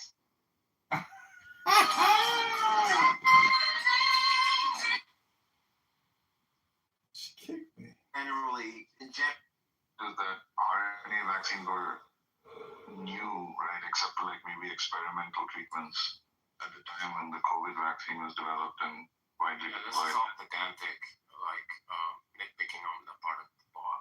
And he obviously knows what I'm talking about. It's not nitpicking. You're like presenting it like there were only two kinds of vaccines, and I'm saying there are like 5 or 6. Well, I'm not disputing that mRNA vaccines were new. yes, it is nitpicking because you're focusing on technicalities and missing the point. I'm not focusing on technicalities. I'm just correcting the wrong thing you said. Shut up. I'm not trying to argue. Wait, I'm sorry. Is there anybody here who that took the COVID-19 vaccine that has sour grapes and buyer's remorse? Hello?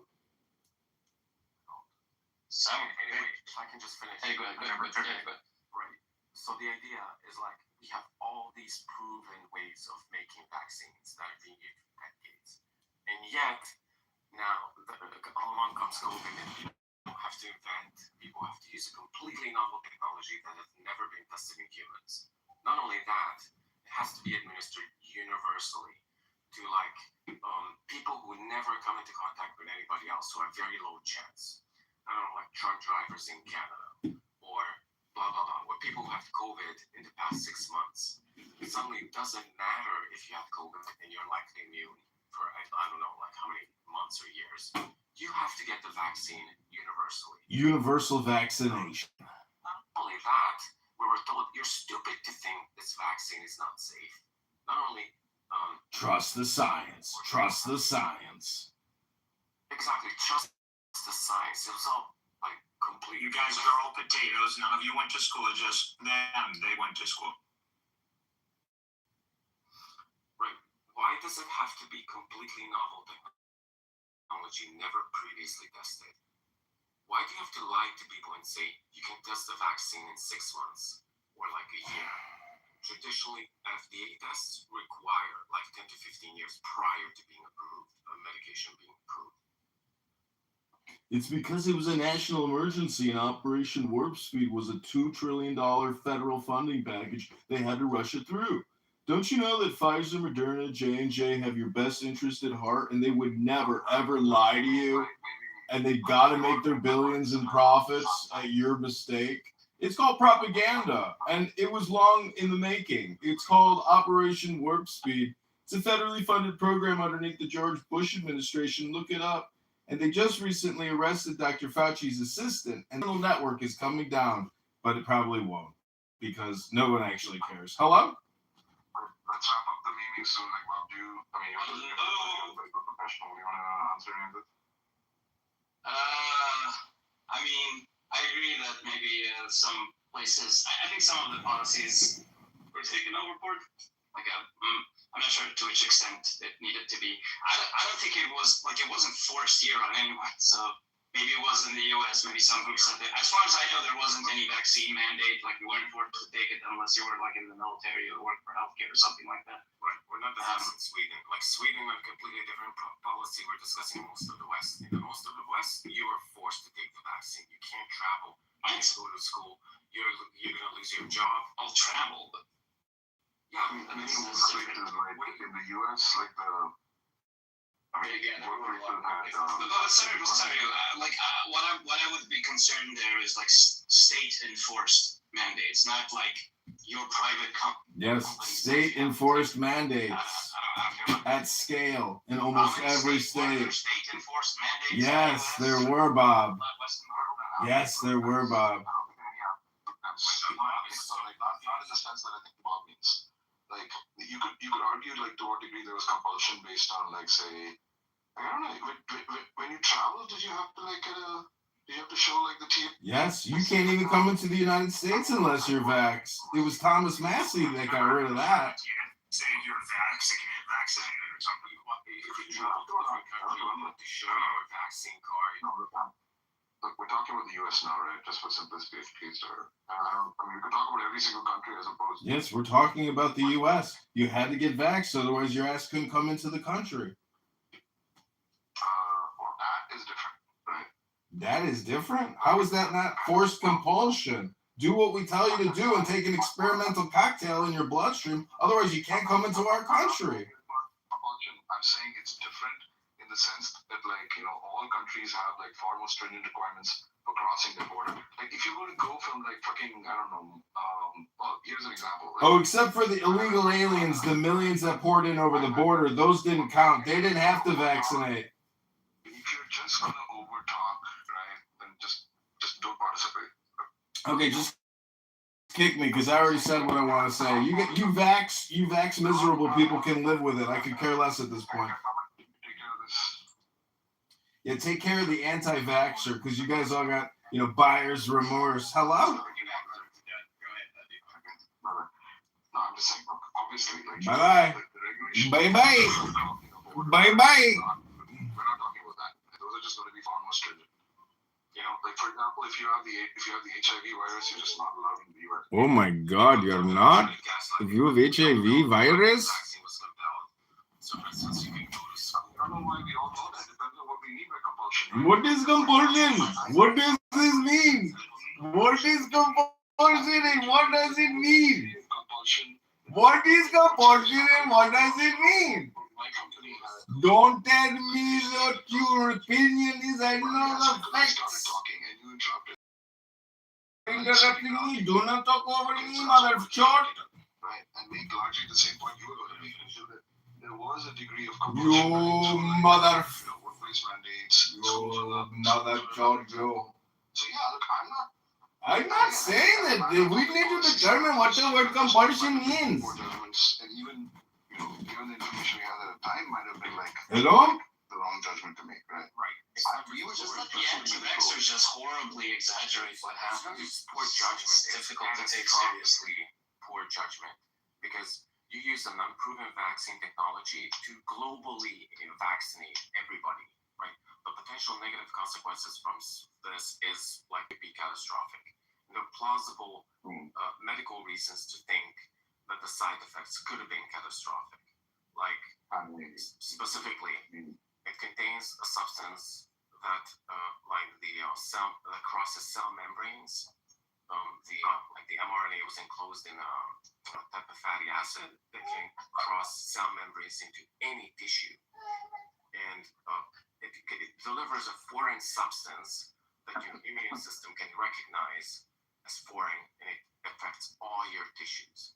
So plausibly, it can increase autoimmune disorders.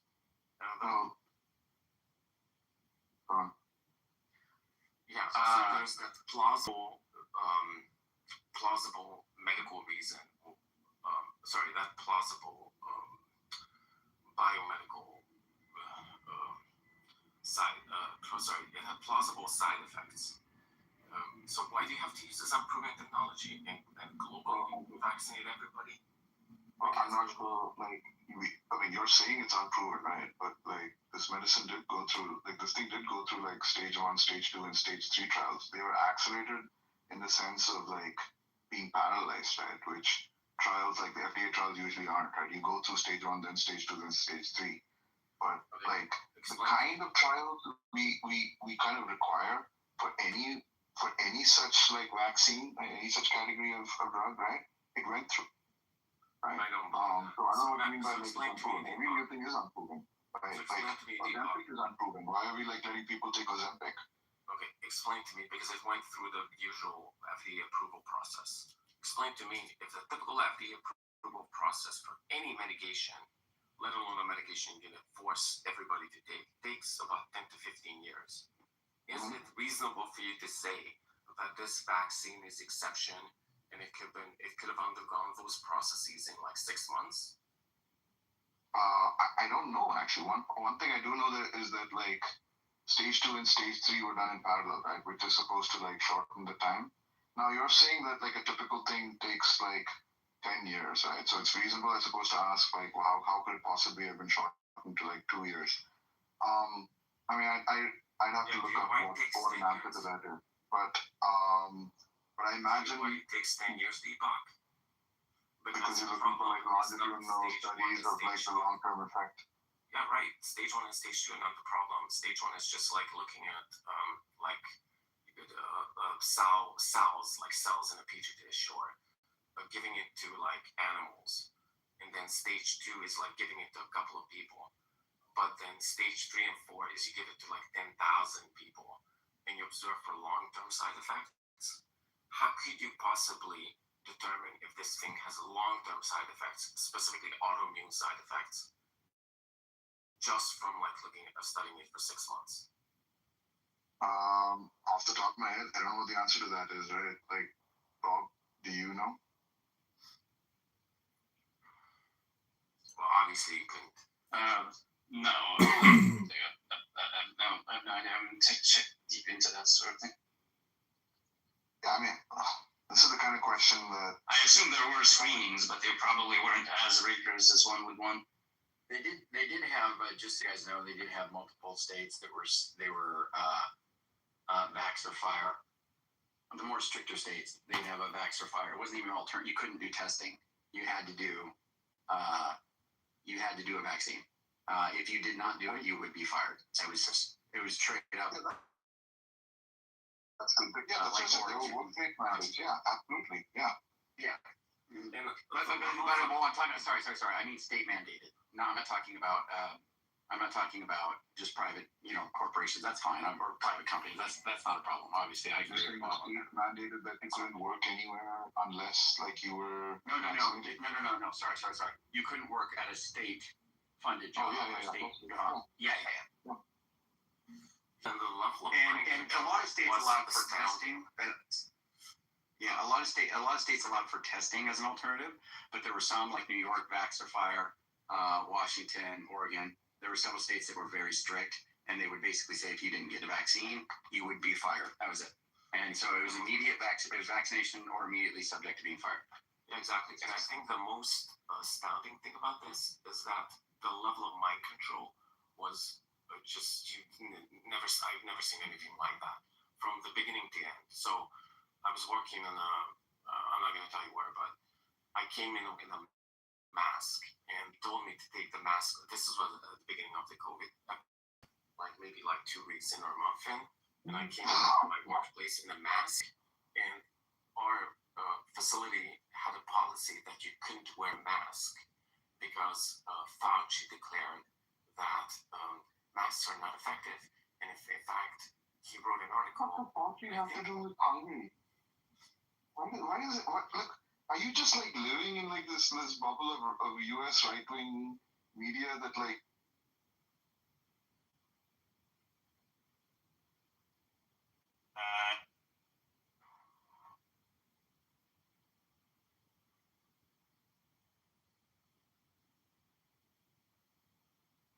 These people.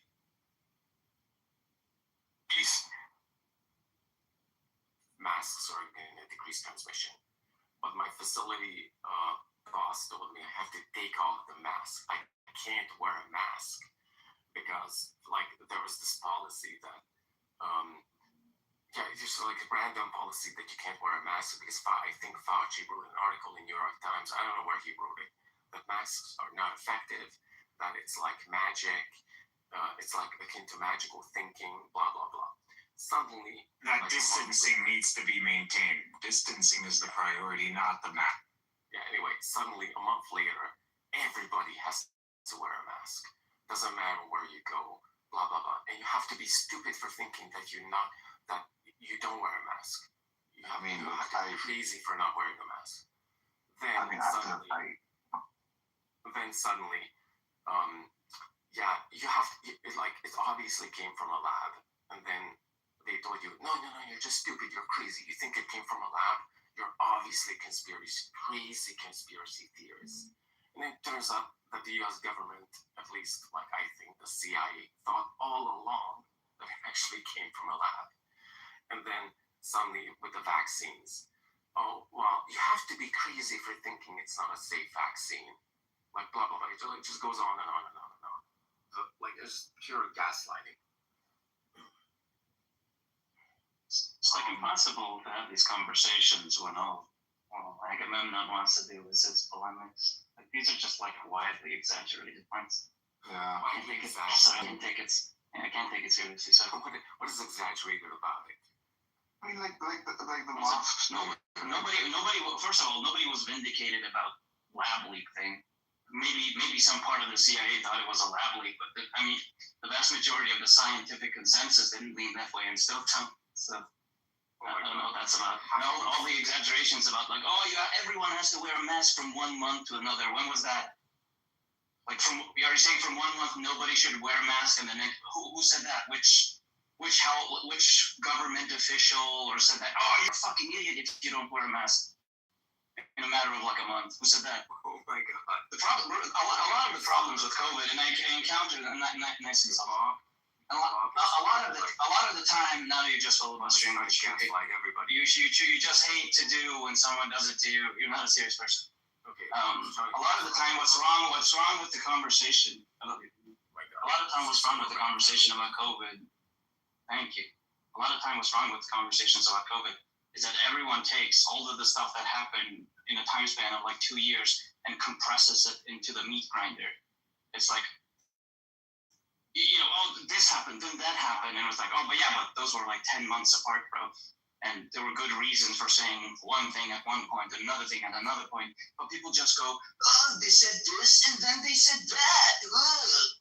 No, we understand. We're trying to figure it out. Are you done with your epic monologue, Bob, and can other people? Epic monologue? That was shorter than any of the monologues you've just had.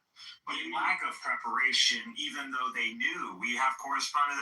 Epstein was talking about this. Epstein. And that these stages, that we didn't have a mock, we weren't prepared, that is where I believe someone came on the test. And someone Which healthcare official said from 1 month to the next? Official said that, but you're not letting people speak. No, but which government body, which scientists, which doctors even remotely hinted at that? Well, I'm sure it wasn't Fauci. He's framing it in a narrative way, right? But what did happen in the US? You overtalk everybody now. Your sidekick Deepak, he just wants to overtalk. No, I just want to like try to bring some clarity to this. This is what Aga does when he's nervous. Like when he thinks he has a point, and when he thinks he has like the argument locked, he'll just patiently wait, and then he'll give his rebuttal, and patiently wait. When he knows he's completely out of his depth, he just flounders, filibusters, complains, bitches, cries. This is exactly what. Come on, we both know it's true. Come on. Calling the kettle black. This is exactly. Come on. No, it's not exactly what I did. Well, I actually behaved quite consistently. Look, if you had a point, you would just let me respond. No, I wouldn't. Okay, so you're not gonna let me. I have points, but I frequently call you out for your like dumb rhetorical shenanigans. So you're not gonna let me respond. No, of course I am. Well, you were in a dispute with Deepak just now. I'm just saying. Okay. Look, on the mask thing specifically, like there is a version of this that's like greatly exaggerated, but it is true that in the US, like in the month, like immediately after, like like the disease spread, right? There was this general guidance from the FDA that like masks are ineffective, unless like maybe there's an N95 or something. Right.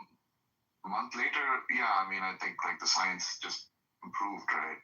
Our understanding of the transmission improved, and they were like, yeah, we should be wearing masks. And it did turn out, and what we found out later is that like, there was a great deal of uncertainty, right? It's not like the FDA knew that masks worked, right? They just had like they did kind of over-report their confidence, right, in their belief that like masks would be ineffective. Because there were studies that showed that masks could be effective. They wanted to highlight that they were ahead of this and they knew what they were talking about, and that's what they wanted to highlight. Look, I agree. The government gaslit us. Yeah, it's completely false. It's not that there was data that masks are not effective, and then suddenly the data came in that masks are effective. You can know from the beginning, from the first SARS epidemic. In fact, this is what I did. Like when COVID started, I looked up like data on masks and SARS transmission from the first SARS epidemic. And there's data that it reduced transmission by, I don't know, like 80% or something like that. And in fact, this is the data I took to my facility administrator when they told me not to wear any masks because they're not effective. So this is the way I know this stuff. But the data didn't change. What happened is that they were trying to conserve masks for healthcare professionals. And that's why they lied to people that, hey, masks are stupid. They're like it's akin to magical thinking that a mask is going to decrease transmission.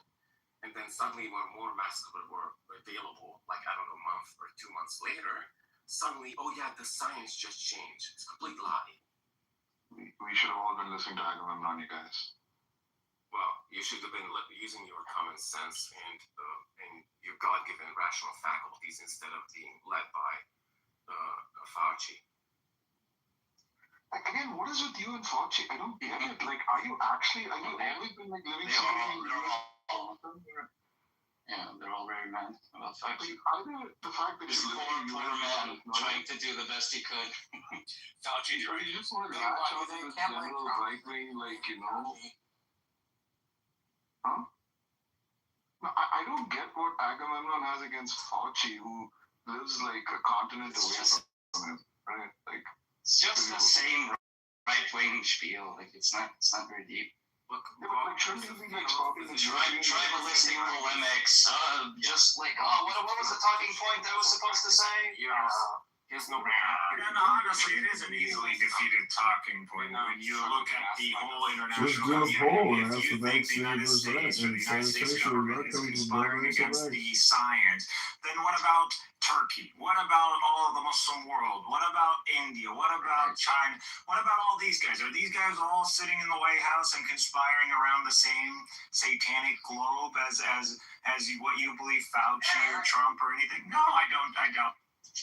No, they were doing exactly the same. I completely agree. Mass vaccinated, extremely defensive, angry, and super uninformed, brainwashed, was like propagandist fools. Which involved lying to people, not giving them complete information.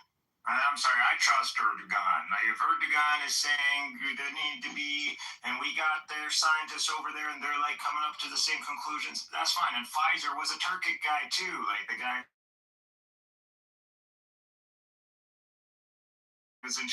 So if there's, I understand. I do believe everything to be skeptic of everything. I agree. I'm skeptic of governments. I think that's just an American thing.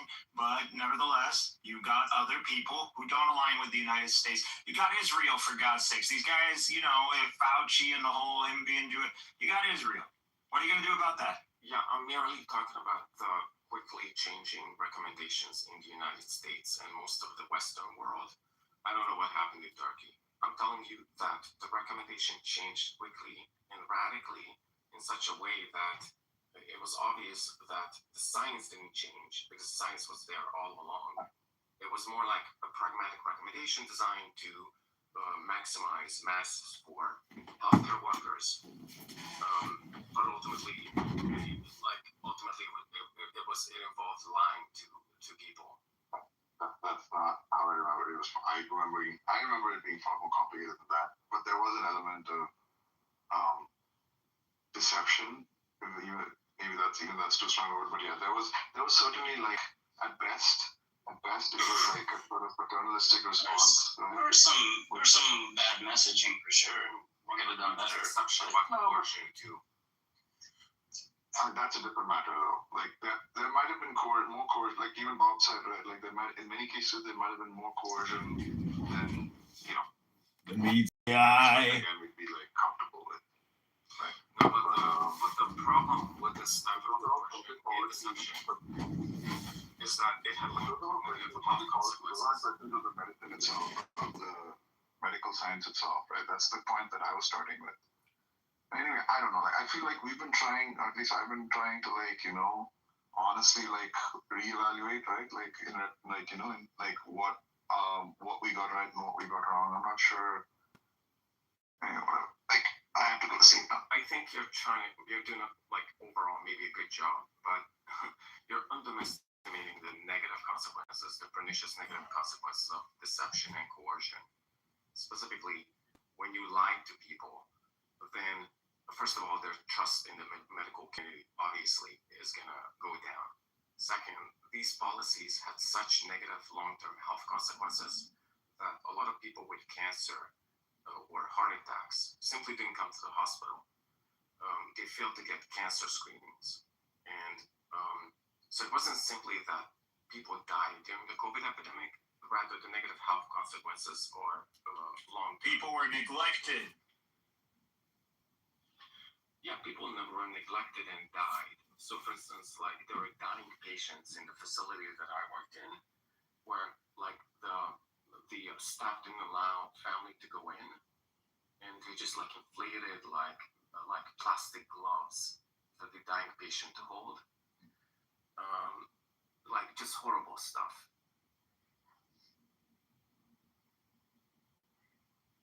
And by the way, that patient didn't have COVID. They just didn't allow any family members to go into the hospital.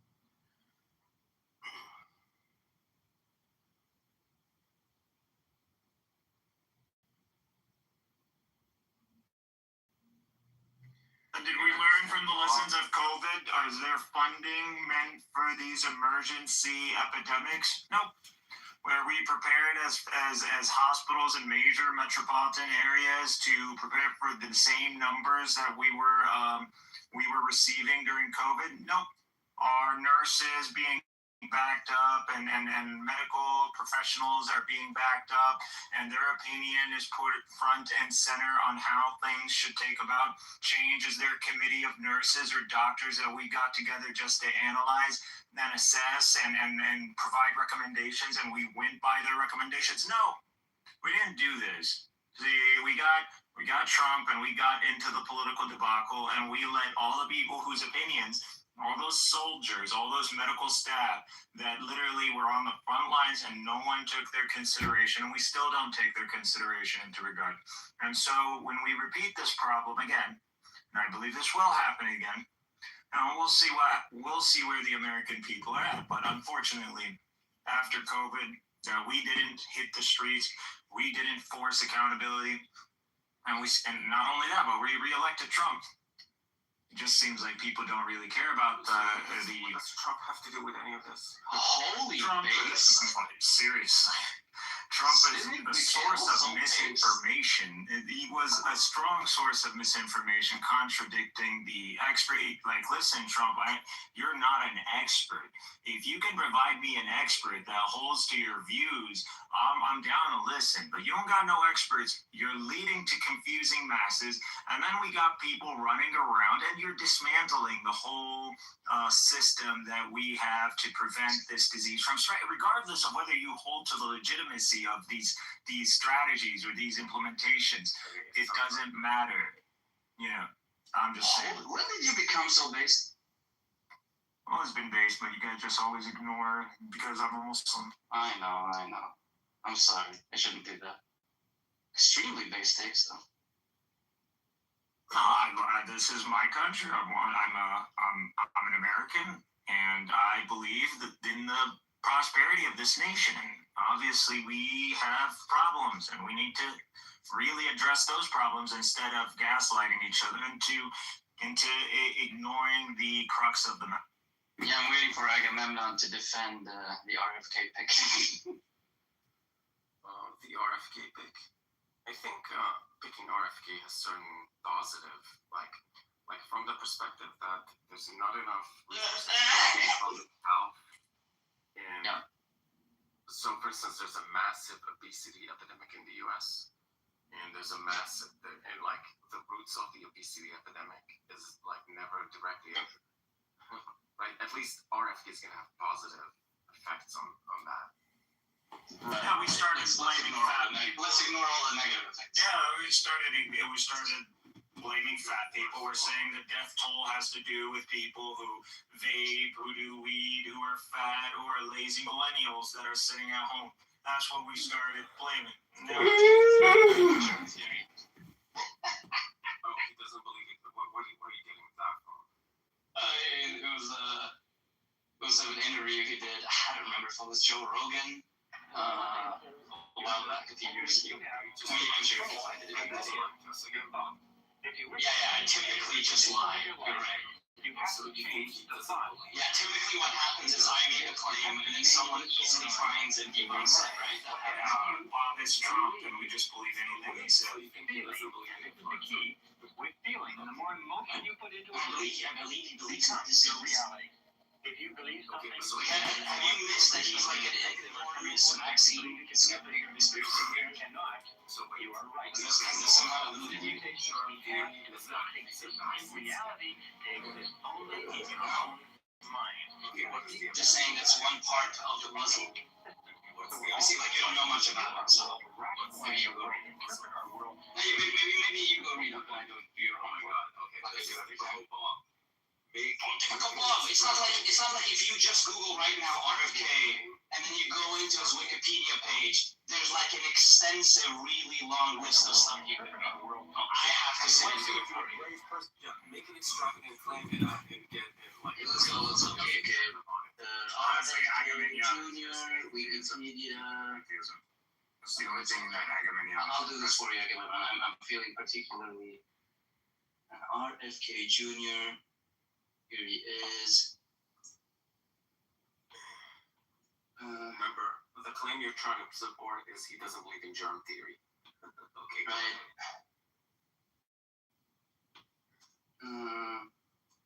Here says epidemiologist Tara Smith suggests that Kennedy's book even flirts outright with germ theory denial, quoting from a portion in which Kennedy contrasted germ theory of disease with terrain theory, and another one in which he writes that Louis Pasteur is said to have recanted germ theory on his deathbed.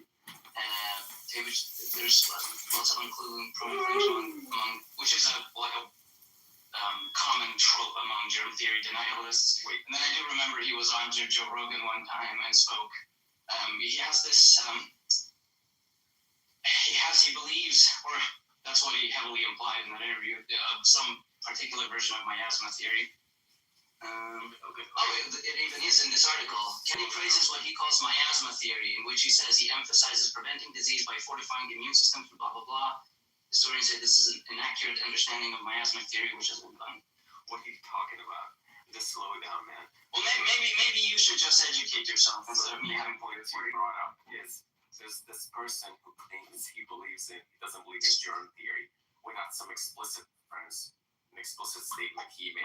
Okay, we're playing that game, alright. Okay, so what is the statement he made which entails he doesn't believe in germ theory? For example, he doesn't believe in HIV, AIDS. Like, just like he's a huge conspiracy nut. The fact that he would deny germ theory, or at least, again, let me just like flirt with germ theory denial. It is like completely expected given all the batshit insane things he also believes. But you are just trolling in this conversation, so I don't care to have it anymore. Because I asked you to provide the sources for an extravagant claim, which is the director of the NIH doesn't believe in germ theory. You're saying no, but that's completely expected given all the other batshit insane things he believes. Yes. Yeah, as if Trump is like somehow understands or sniffs out or is like a good bloodhound. Talking about science. As if Trump is a keen bloodhound of competence, and it would like be completely beyond the pale for him to have appointed some complete whack job. Yes, such a stupid idiot. Well, I'm going to support my friend. It's completely expected in the universe where the sky is pink. No, but I'm just speaking about your incredulity. You're like, oh, could it did something? Yes. One reason to think that could have happened, that the secretary of the HHS could have been a germ theory denial. One piece of big evidence is that he believes in a lot of kooky shit. A second one is Trump is a horrible judge of character, and he doesn't care that the people he surrounds himself are competent in their fields. He just cares about the fact that they're loyalists. So those two in conjunction makes it, really plausible. Like, we're past the era of cabinet members being competent at their jobs. Like, the person he picked to be Secretary of Defense is some guy who holds the rank of Major in the National Guard and has since been a drunk. And has since been a drunk and a Fox News host. Yeah. Like, who expects Trump to appoint actually competent people? An extremist who has a tattoo on his arm that literally says idolater. That's right. Monologues or now you're just doing the rhetoric. I'll take the concession. Just fact check what you said. Okay, you said denies AIDS or he's gonna like very autistically. Yeah, I never claimed he explicitly had I'm a germ theory denial. He's being reported to question whether HIV causes AIDS. So the fact check your extravagant claims. Claims about the Secretary of the Board. The claims about the Secretary of the Board. That's where you're fact. No, I think he's fact checking the first thing. Whether because he's gonna like if I said that he's a germ theory denial, that means that unless he himself explicitly said I deny germ theory, then no such thing as implying. They don't imply all the time. Never. First of all, it's a huge leap to go from HIV denial to germ theory denial because a lot of people deny that AIDS is caused by HIV, but they're not. Yeah, a lot of complete nutbags. A lot of absolute grifting quacks. But the point of bringing that up is just to establish plausibility that that's the sort of quack he is. So once you have that, it becomes much easier to accept the fact that he rejects germ theory. God, you're such a toddler. Okay, so right? That's the evidence you brought up. Right, Aga? I agree, right? Fact check it. Right? So he doesn't deny that AIDS is caused by HIV. There it is. He said that AIDS isn't. Why are you defending Trump, man? Because he's a polemic. He just cares about the tribalism. That's all. Like he doesn't actually care about atheists or theists. He just wants to fight. Throw another tantrum things. It's not a potential. What do you mean? I'm just calling you up. So you're ranting. I'm not allowed to fact check your claims. You're ranting monologues. You are allowed to fact check my claims. Okay, so let's fact check it then. Let's fact check it. Let's you and me fact check right here. I'll have my fact check goggles on. Okay, that sounds kind of creepy, but so yeah, you said that the evidence he's a germ theory denialist is that he denies that HIV causes AIDS. So that's a huge jump. Okay, you I didn't say that. First evidence you brought up, which is obviously demonstrably false. He doesn't deny that AIDS is caused by HIV. He said AIDS is partly caused by HIV virus. Rather, there are also other factors like he says amyl nitrate So also with poppers is another cause of AIDS. Okay, that's not as ludicrous as saying AIDS isn't caused by HIV, and it's completely. But I didn't say any of that in the beginning.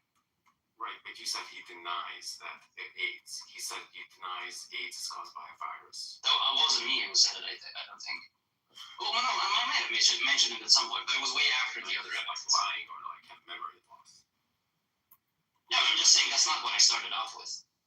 Like, that wasn't the first, second, or third piece of evidence. Yeah, he gave you. If the strongest piece of evidence is a germ theory denialist. Well, for example, he's talked a lot about terrain theory, if you know what that is, which is like a germ theory denialist alternative. He talks a lot about that. He thinks that's more important than pathogens. Okay, what's the other? He's like skeptical about viruses being the cause of certain illnesses. Another huge piece of evidence that he's a germ theory denialist. It's just like a lot of rhetoric downplaying the roles of bacteria and other similar pathogens. He's never actually explicitly said, I don't believe in germ theory. But I don't think you have to go there. Also, he's a complete nut job in basically almost every field. So it's not, there's like you can create a very, very plausible story about him just believing in wacko shit stuff. And so germ theory, like this incredulity about him not like rejecting germ theory, just, I don't know where it comes from. We already have high priors about him believing this sort of nutty stuff. Then you have these various pieces of evidence that heavily imply that he denies germ theory. Okay, just like so you said the strongest piece of evidence. That's where I'm placing my bets.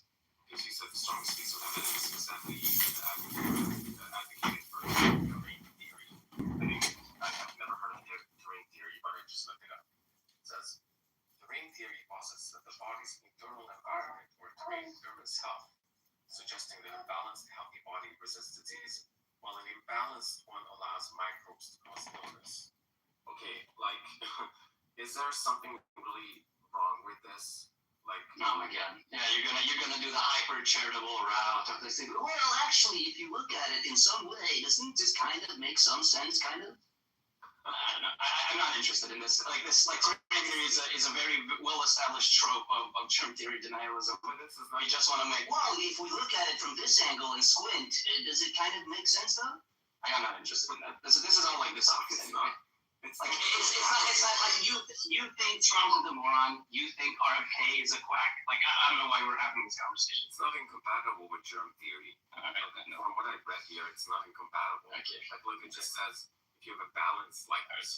Talk to Cynic Mikhail. I like when you troll other people. Hey Bob, I gotta tell you, Bob, you are a horrible person to talk to. You don't even know how to have a conversation. You say nothing intelligent. You're highly brainwashed, completely programmed.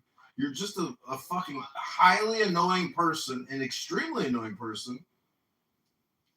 So the Swedish government.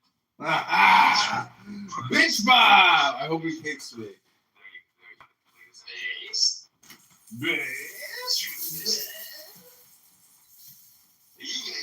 They brainwashed you, rabbit. I just found a very interesting book. JFK, or Robert F. K. wrote. It's the book. In the book, Kennedy promotes HIV and AIDS denialism and misinformation about Fauci's role during the HIV epidemic and COVID-19 pandemic in the United States. The book's called The Real Anthony Fauci. It's him denying HIV/AIDS. Jesus Christ. Why just say Cynic? I didn't remove Ag, he just left. I mean, but exactly, if you call out his trolling, he just becomes impatient and leaves sometimes. He'll be back. I don't know why he does that, fuck. Dude, I love when he trolls other people. I just get like, dude, like, we know each other, right? It's like, I know who you are, you know who I am. Why are you and I doing this thing? Why are we doing it? Like, yeah. Nostalgia. Well, I do think it's like finding sometimes. I like him. I'm not like I don't have anything against him. I think he's a good person to have in these spaces. He's a good he brings a lot of technical arguments.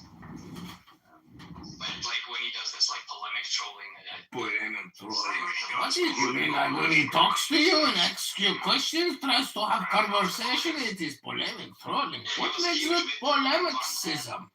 What is polemicism? And when you lost, he's like, I never really supported. Time for me to go to bed and kiss these losers goodbye. On your knees. Bye bye. Bye bye, everybody. Time to go to my unvaccinated dream state.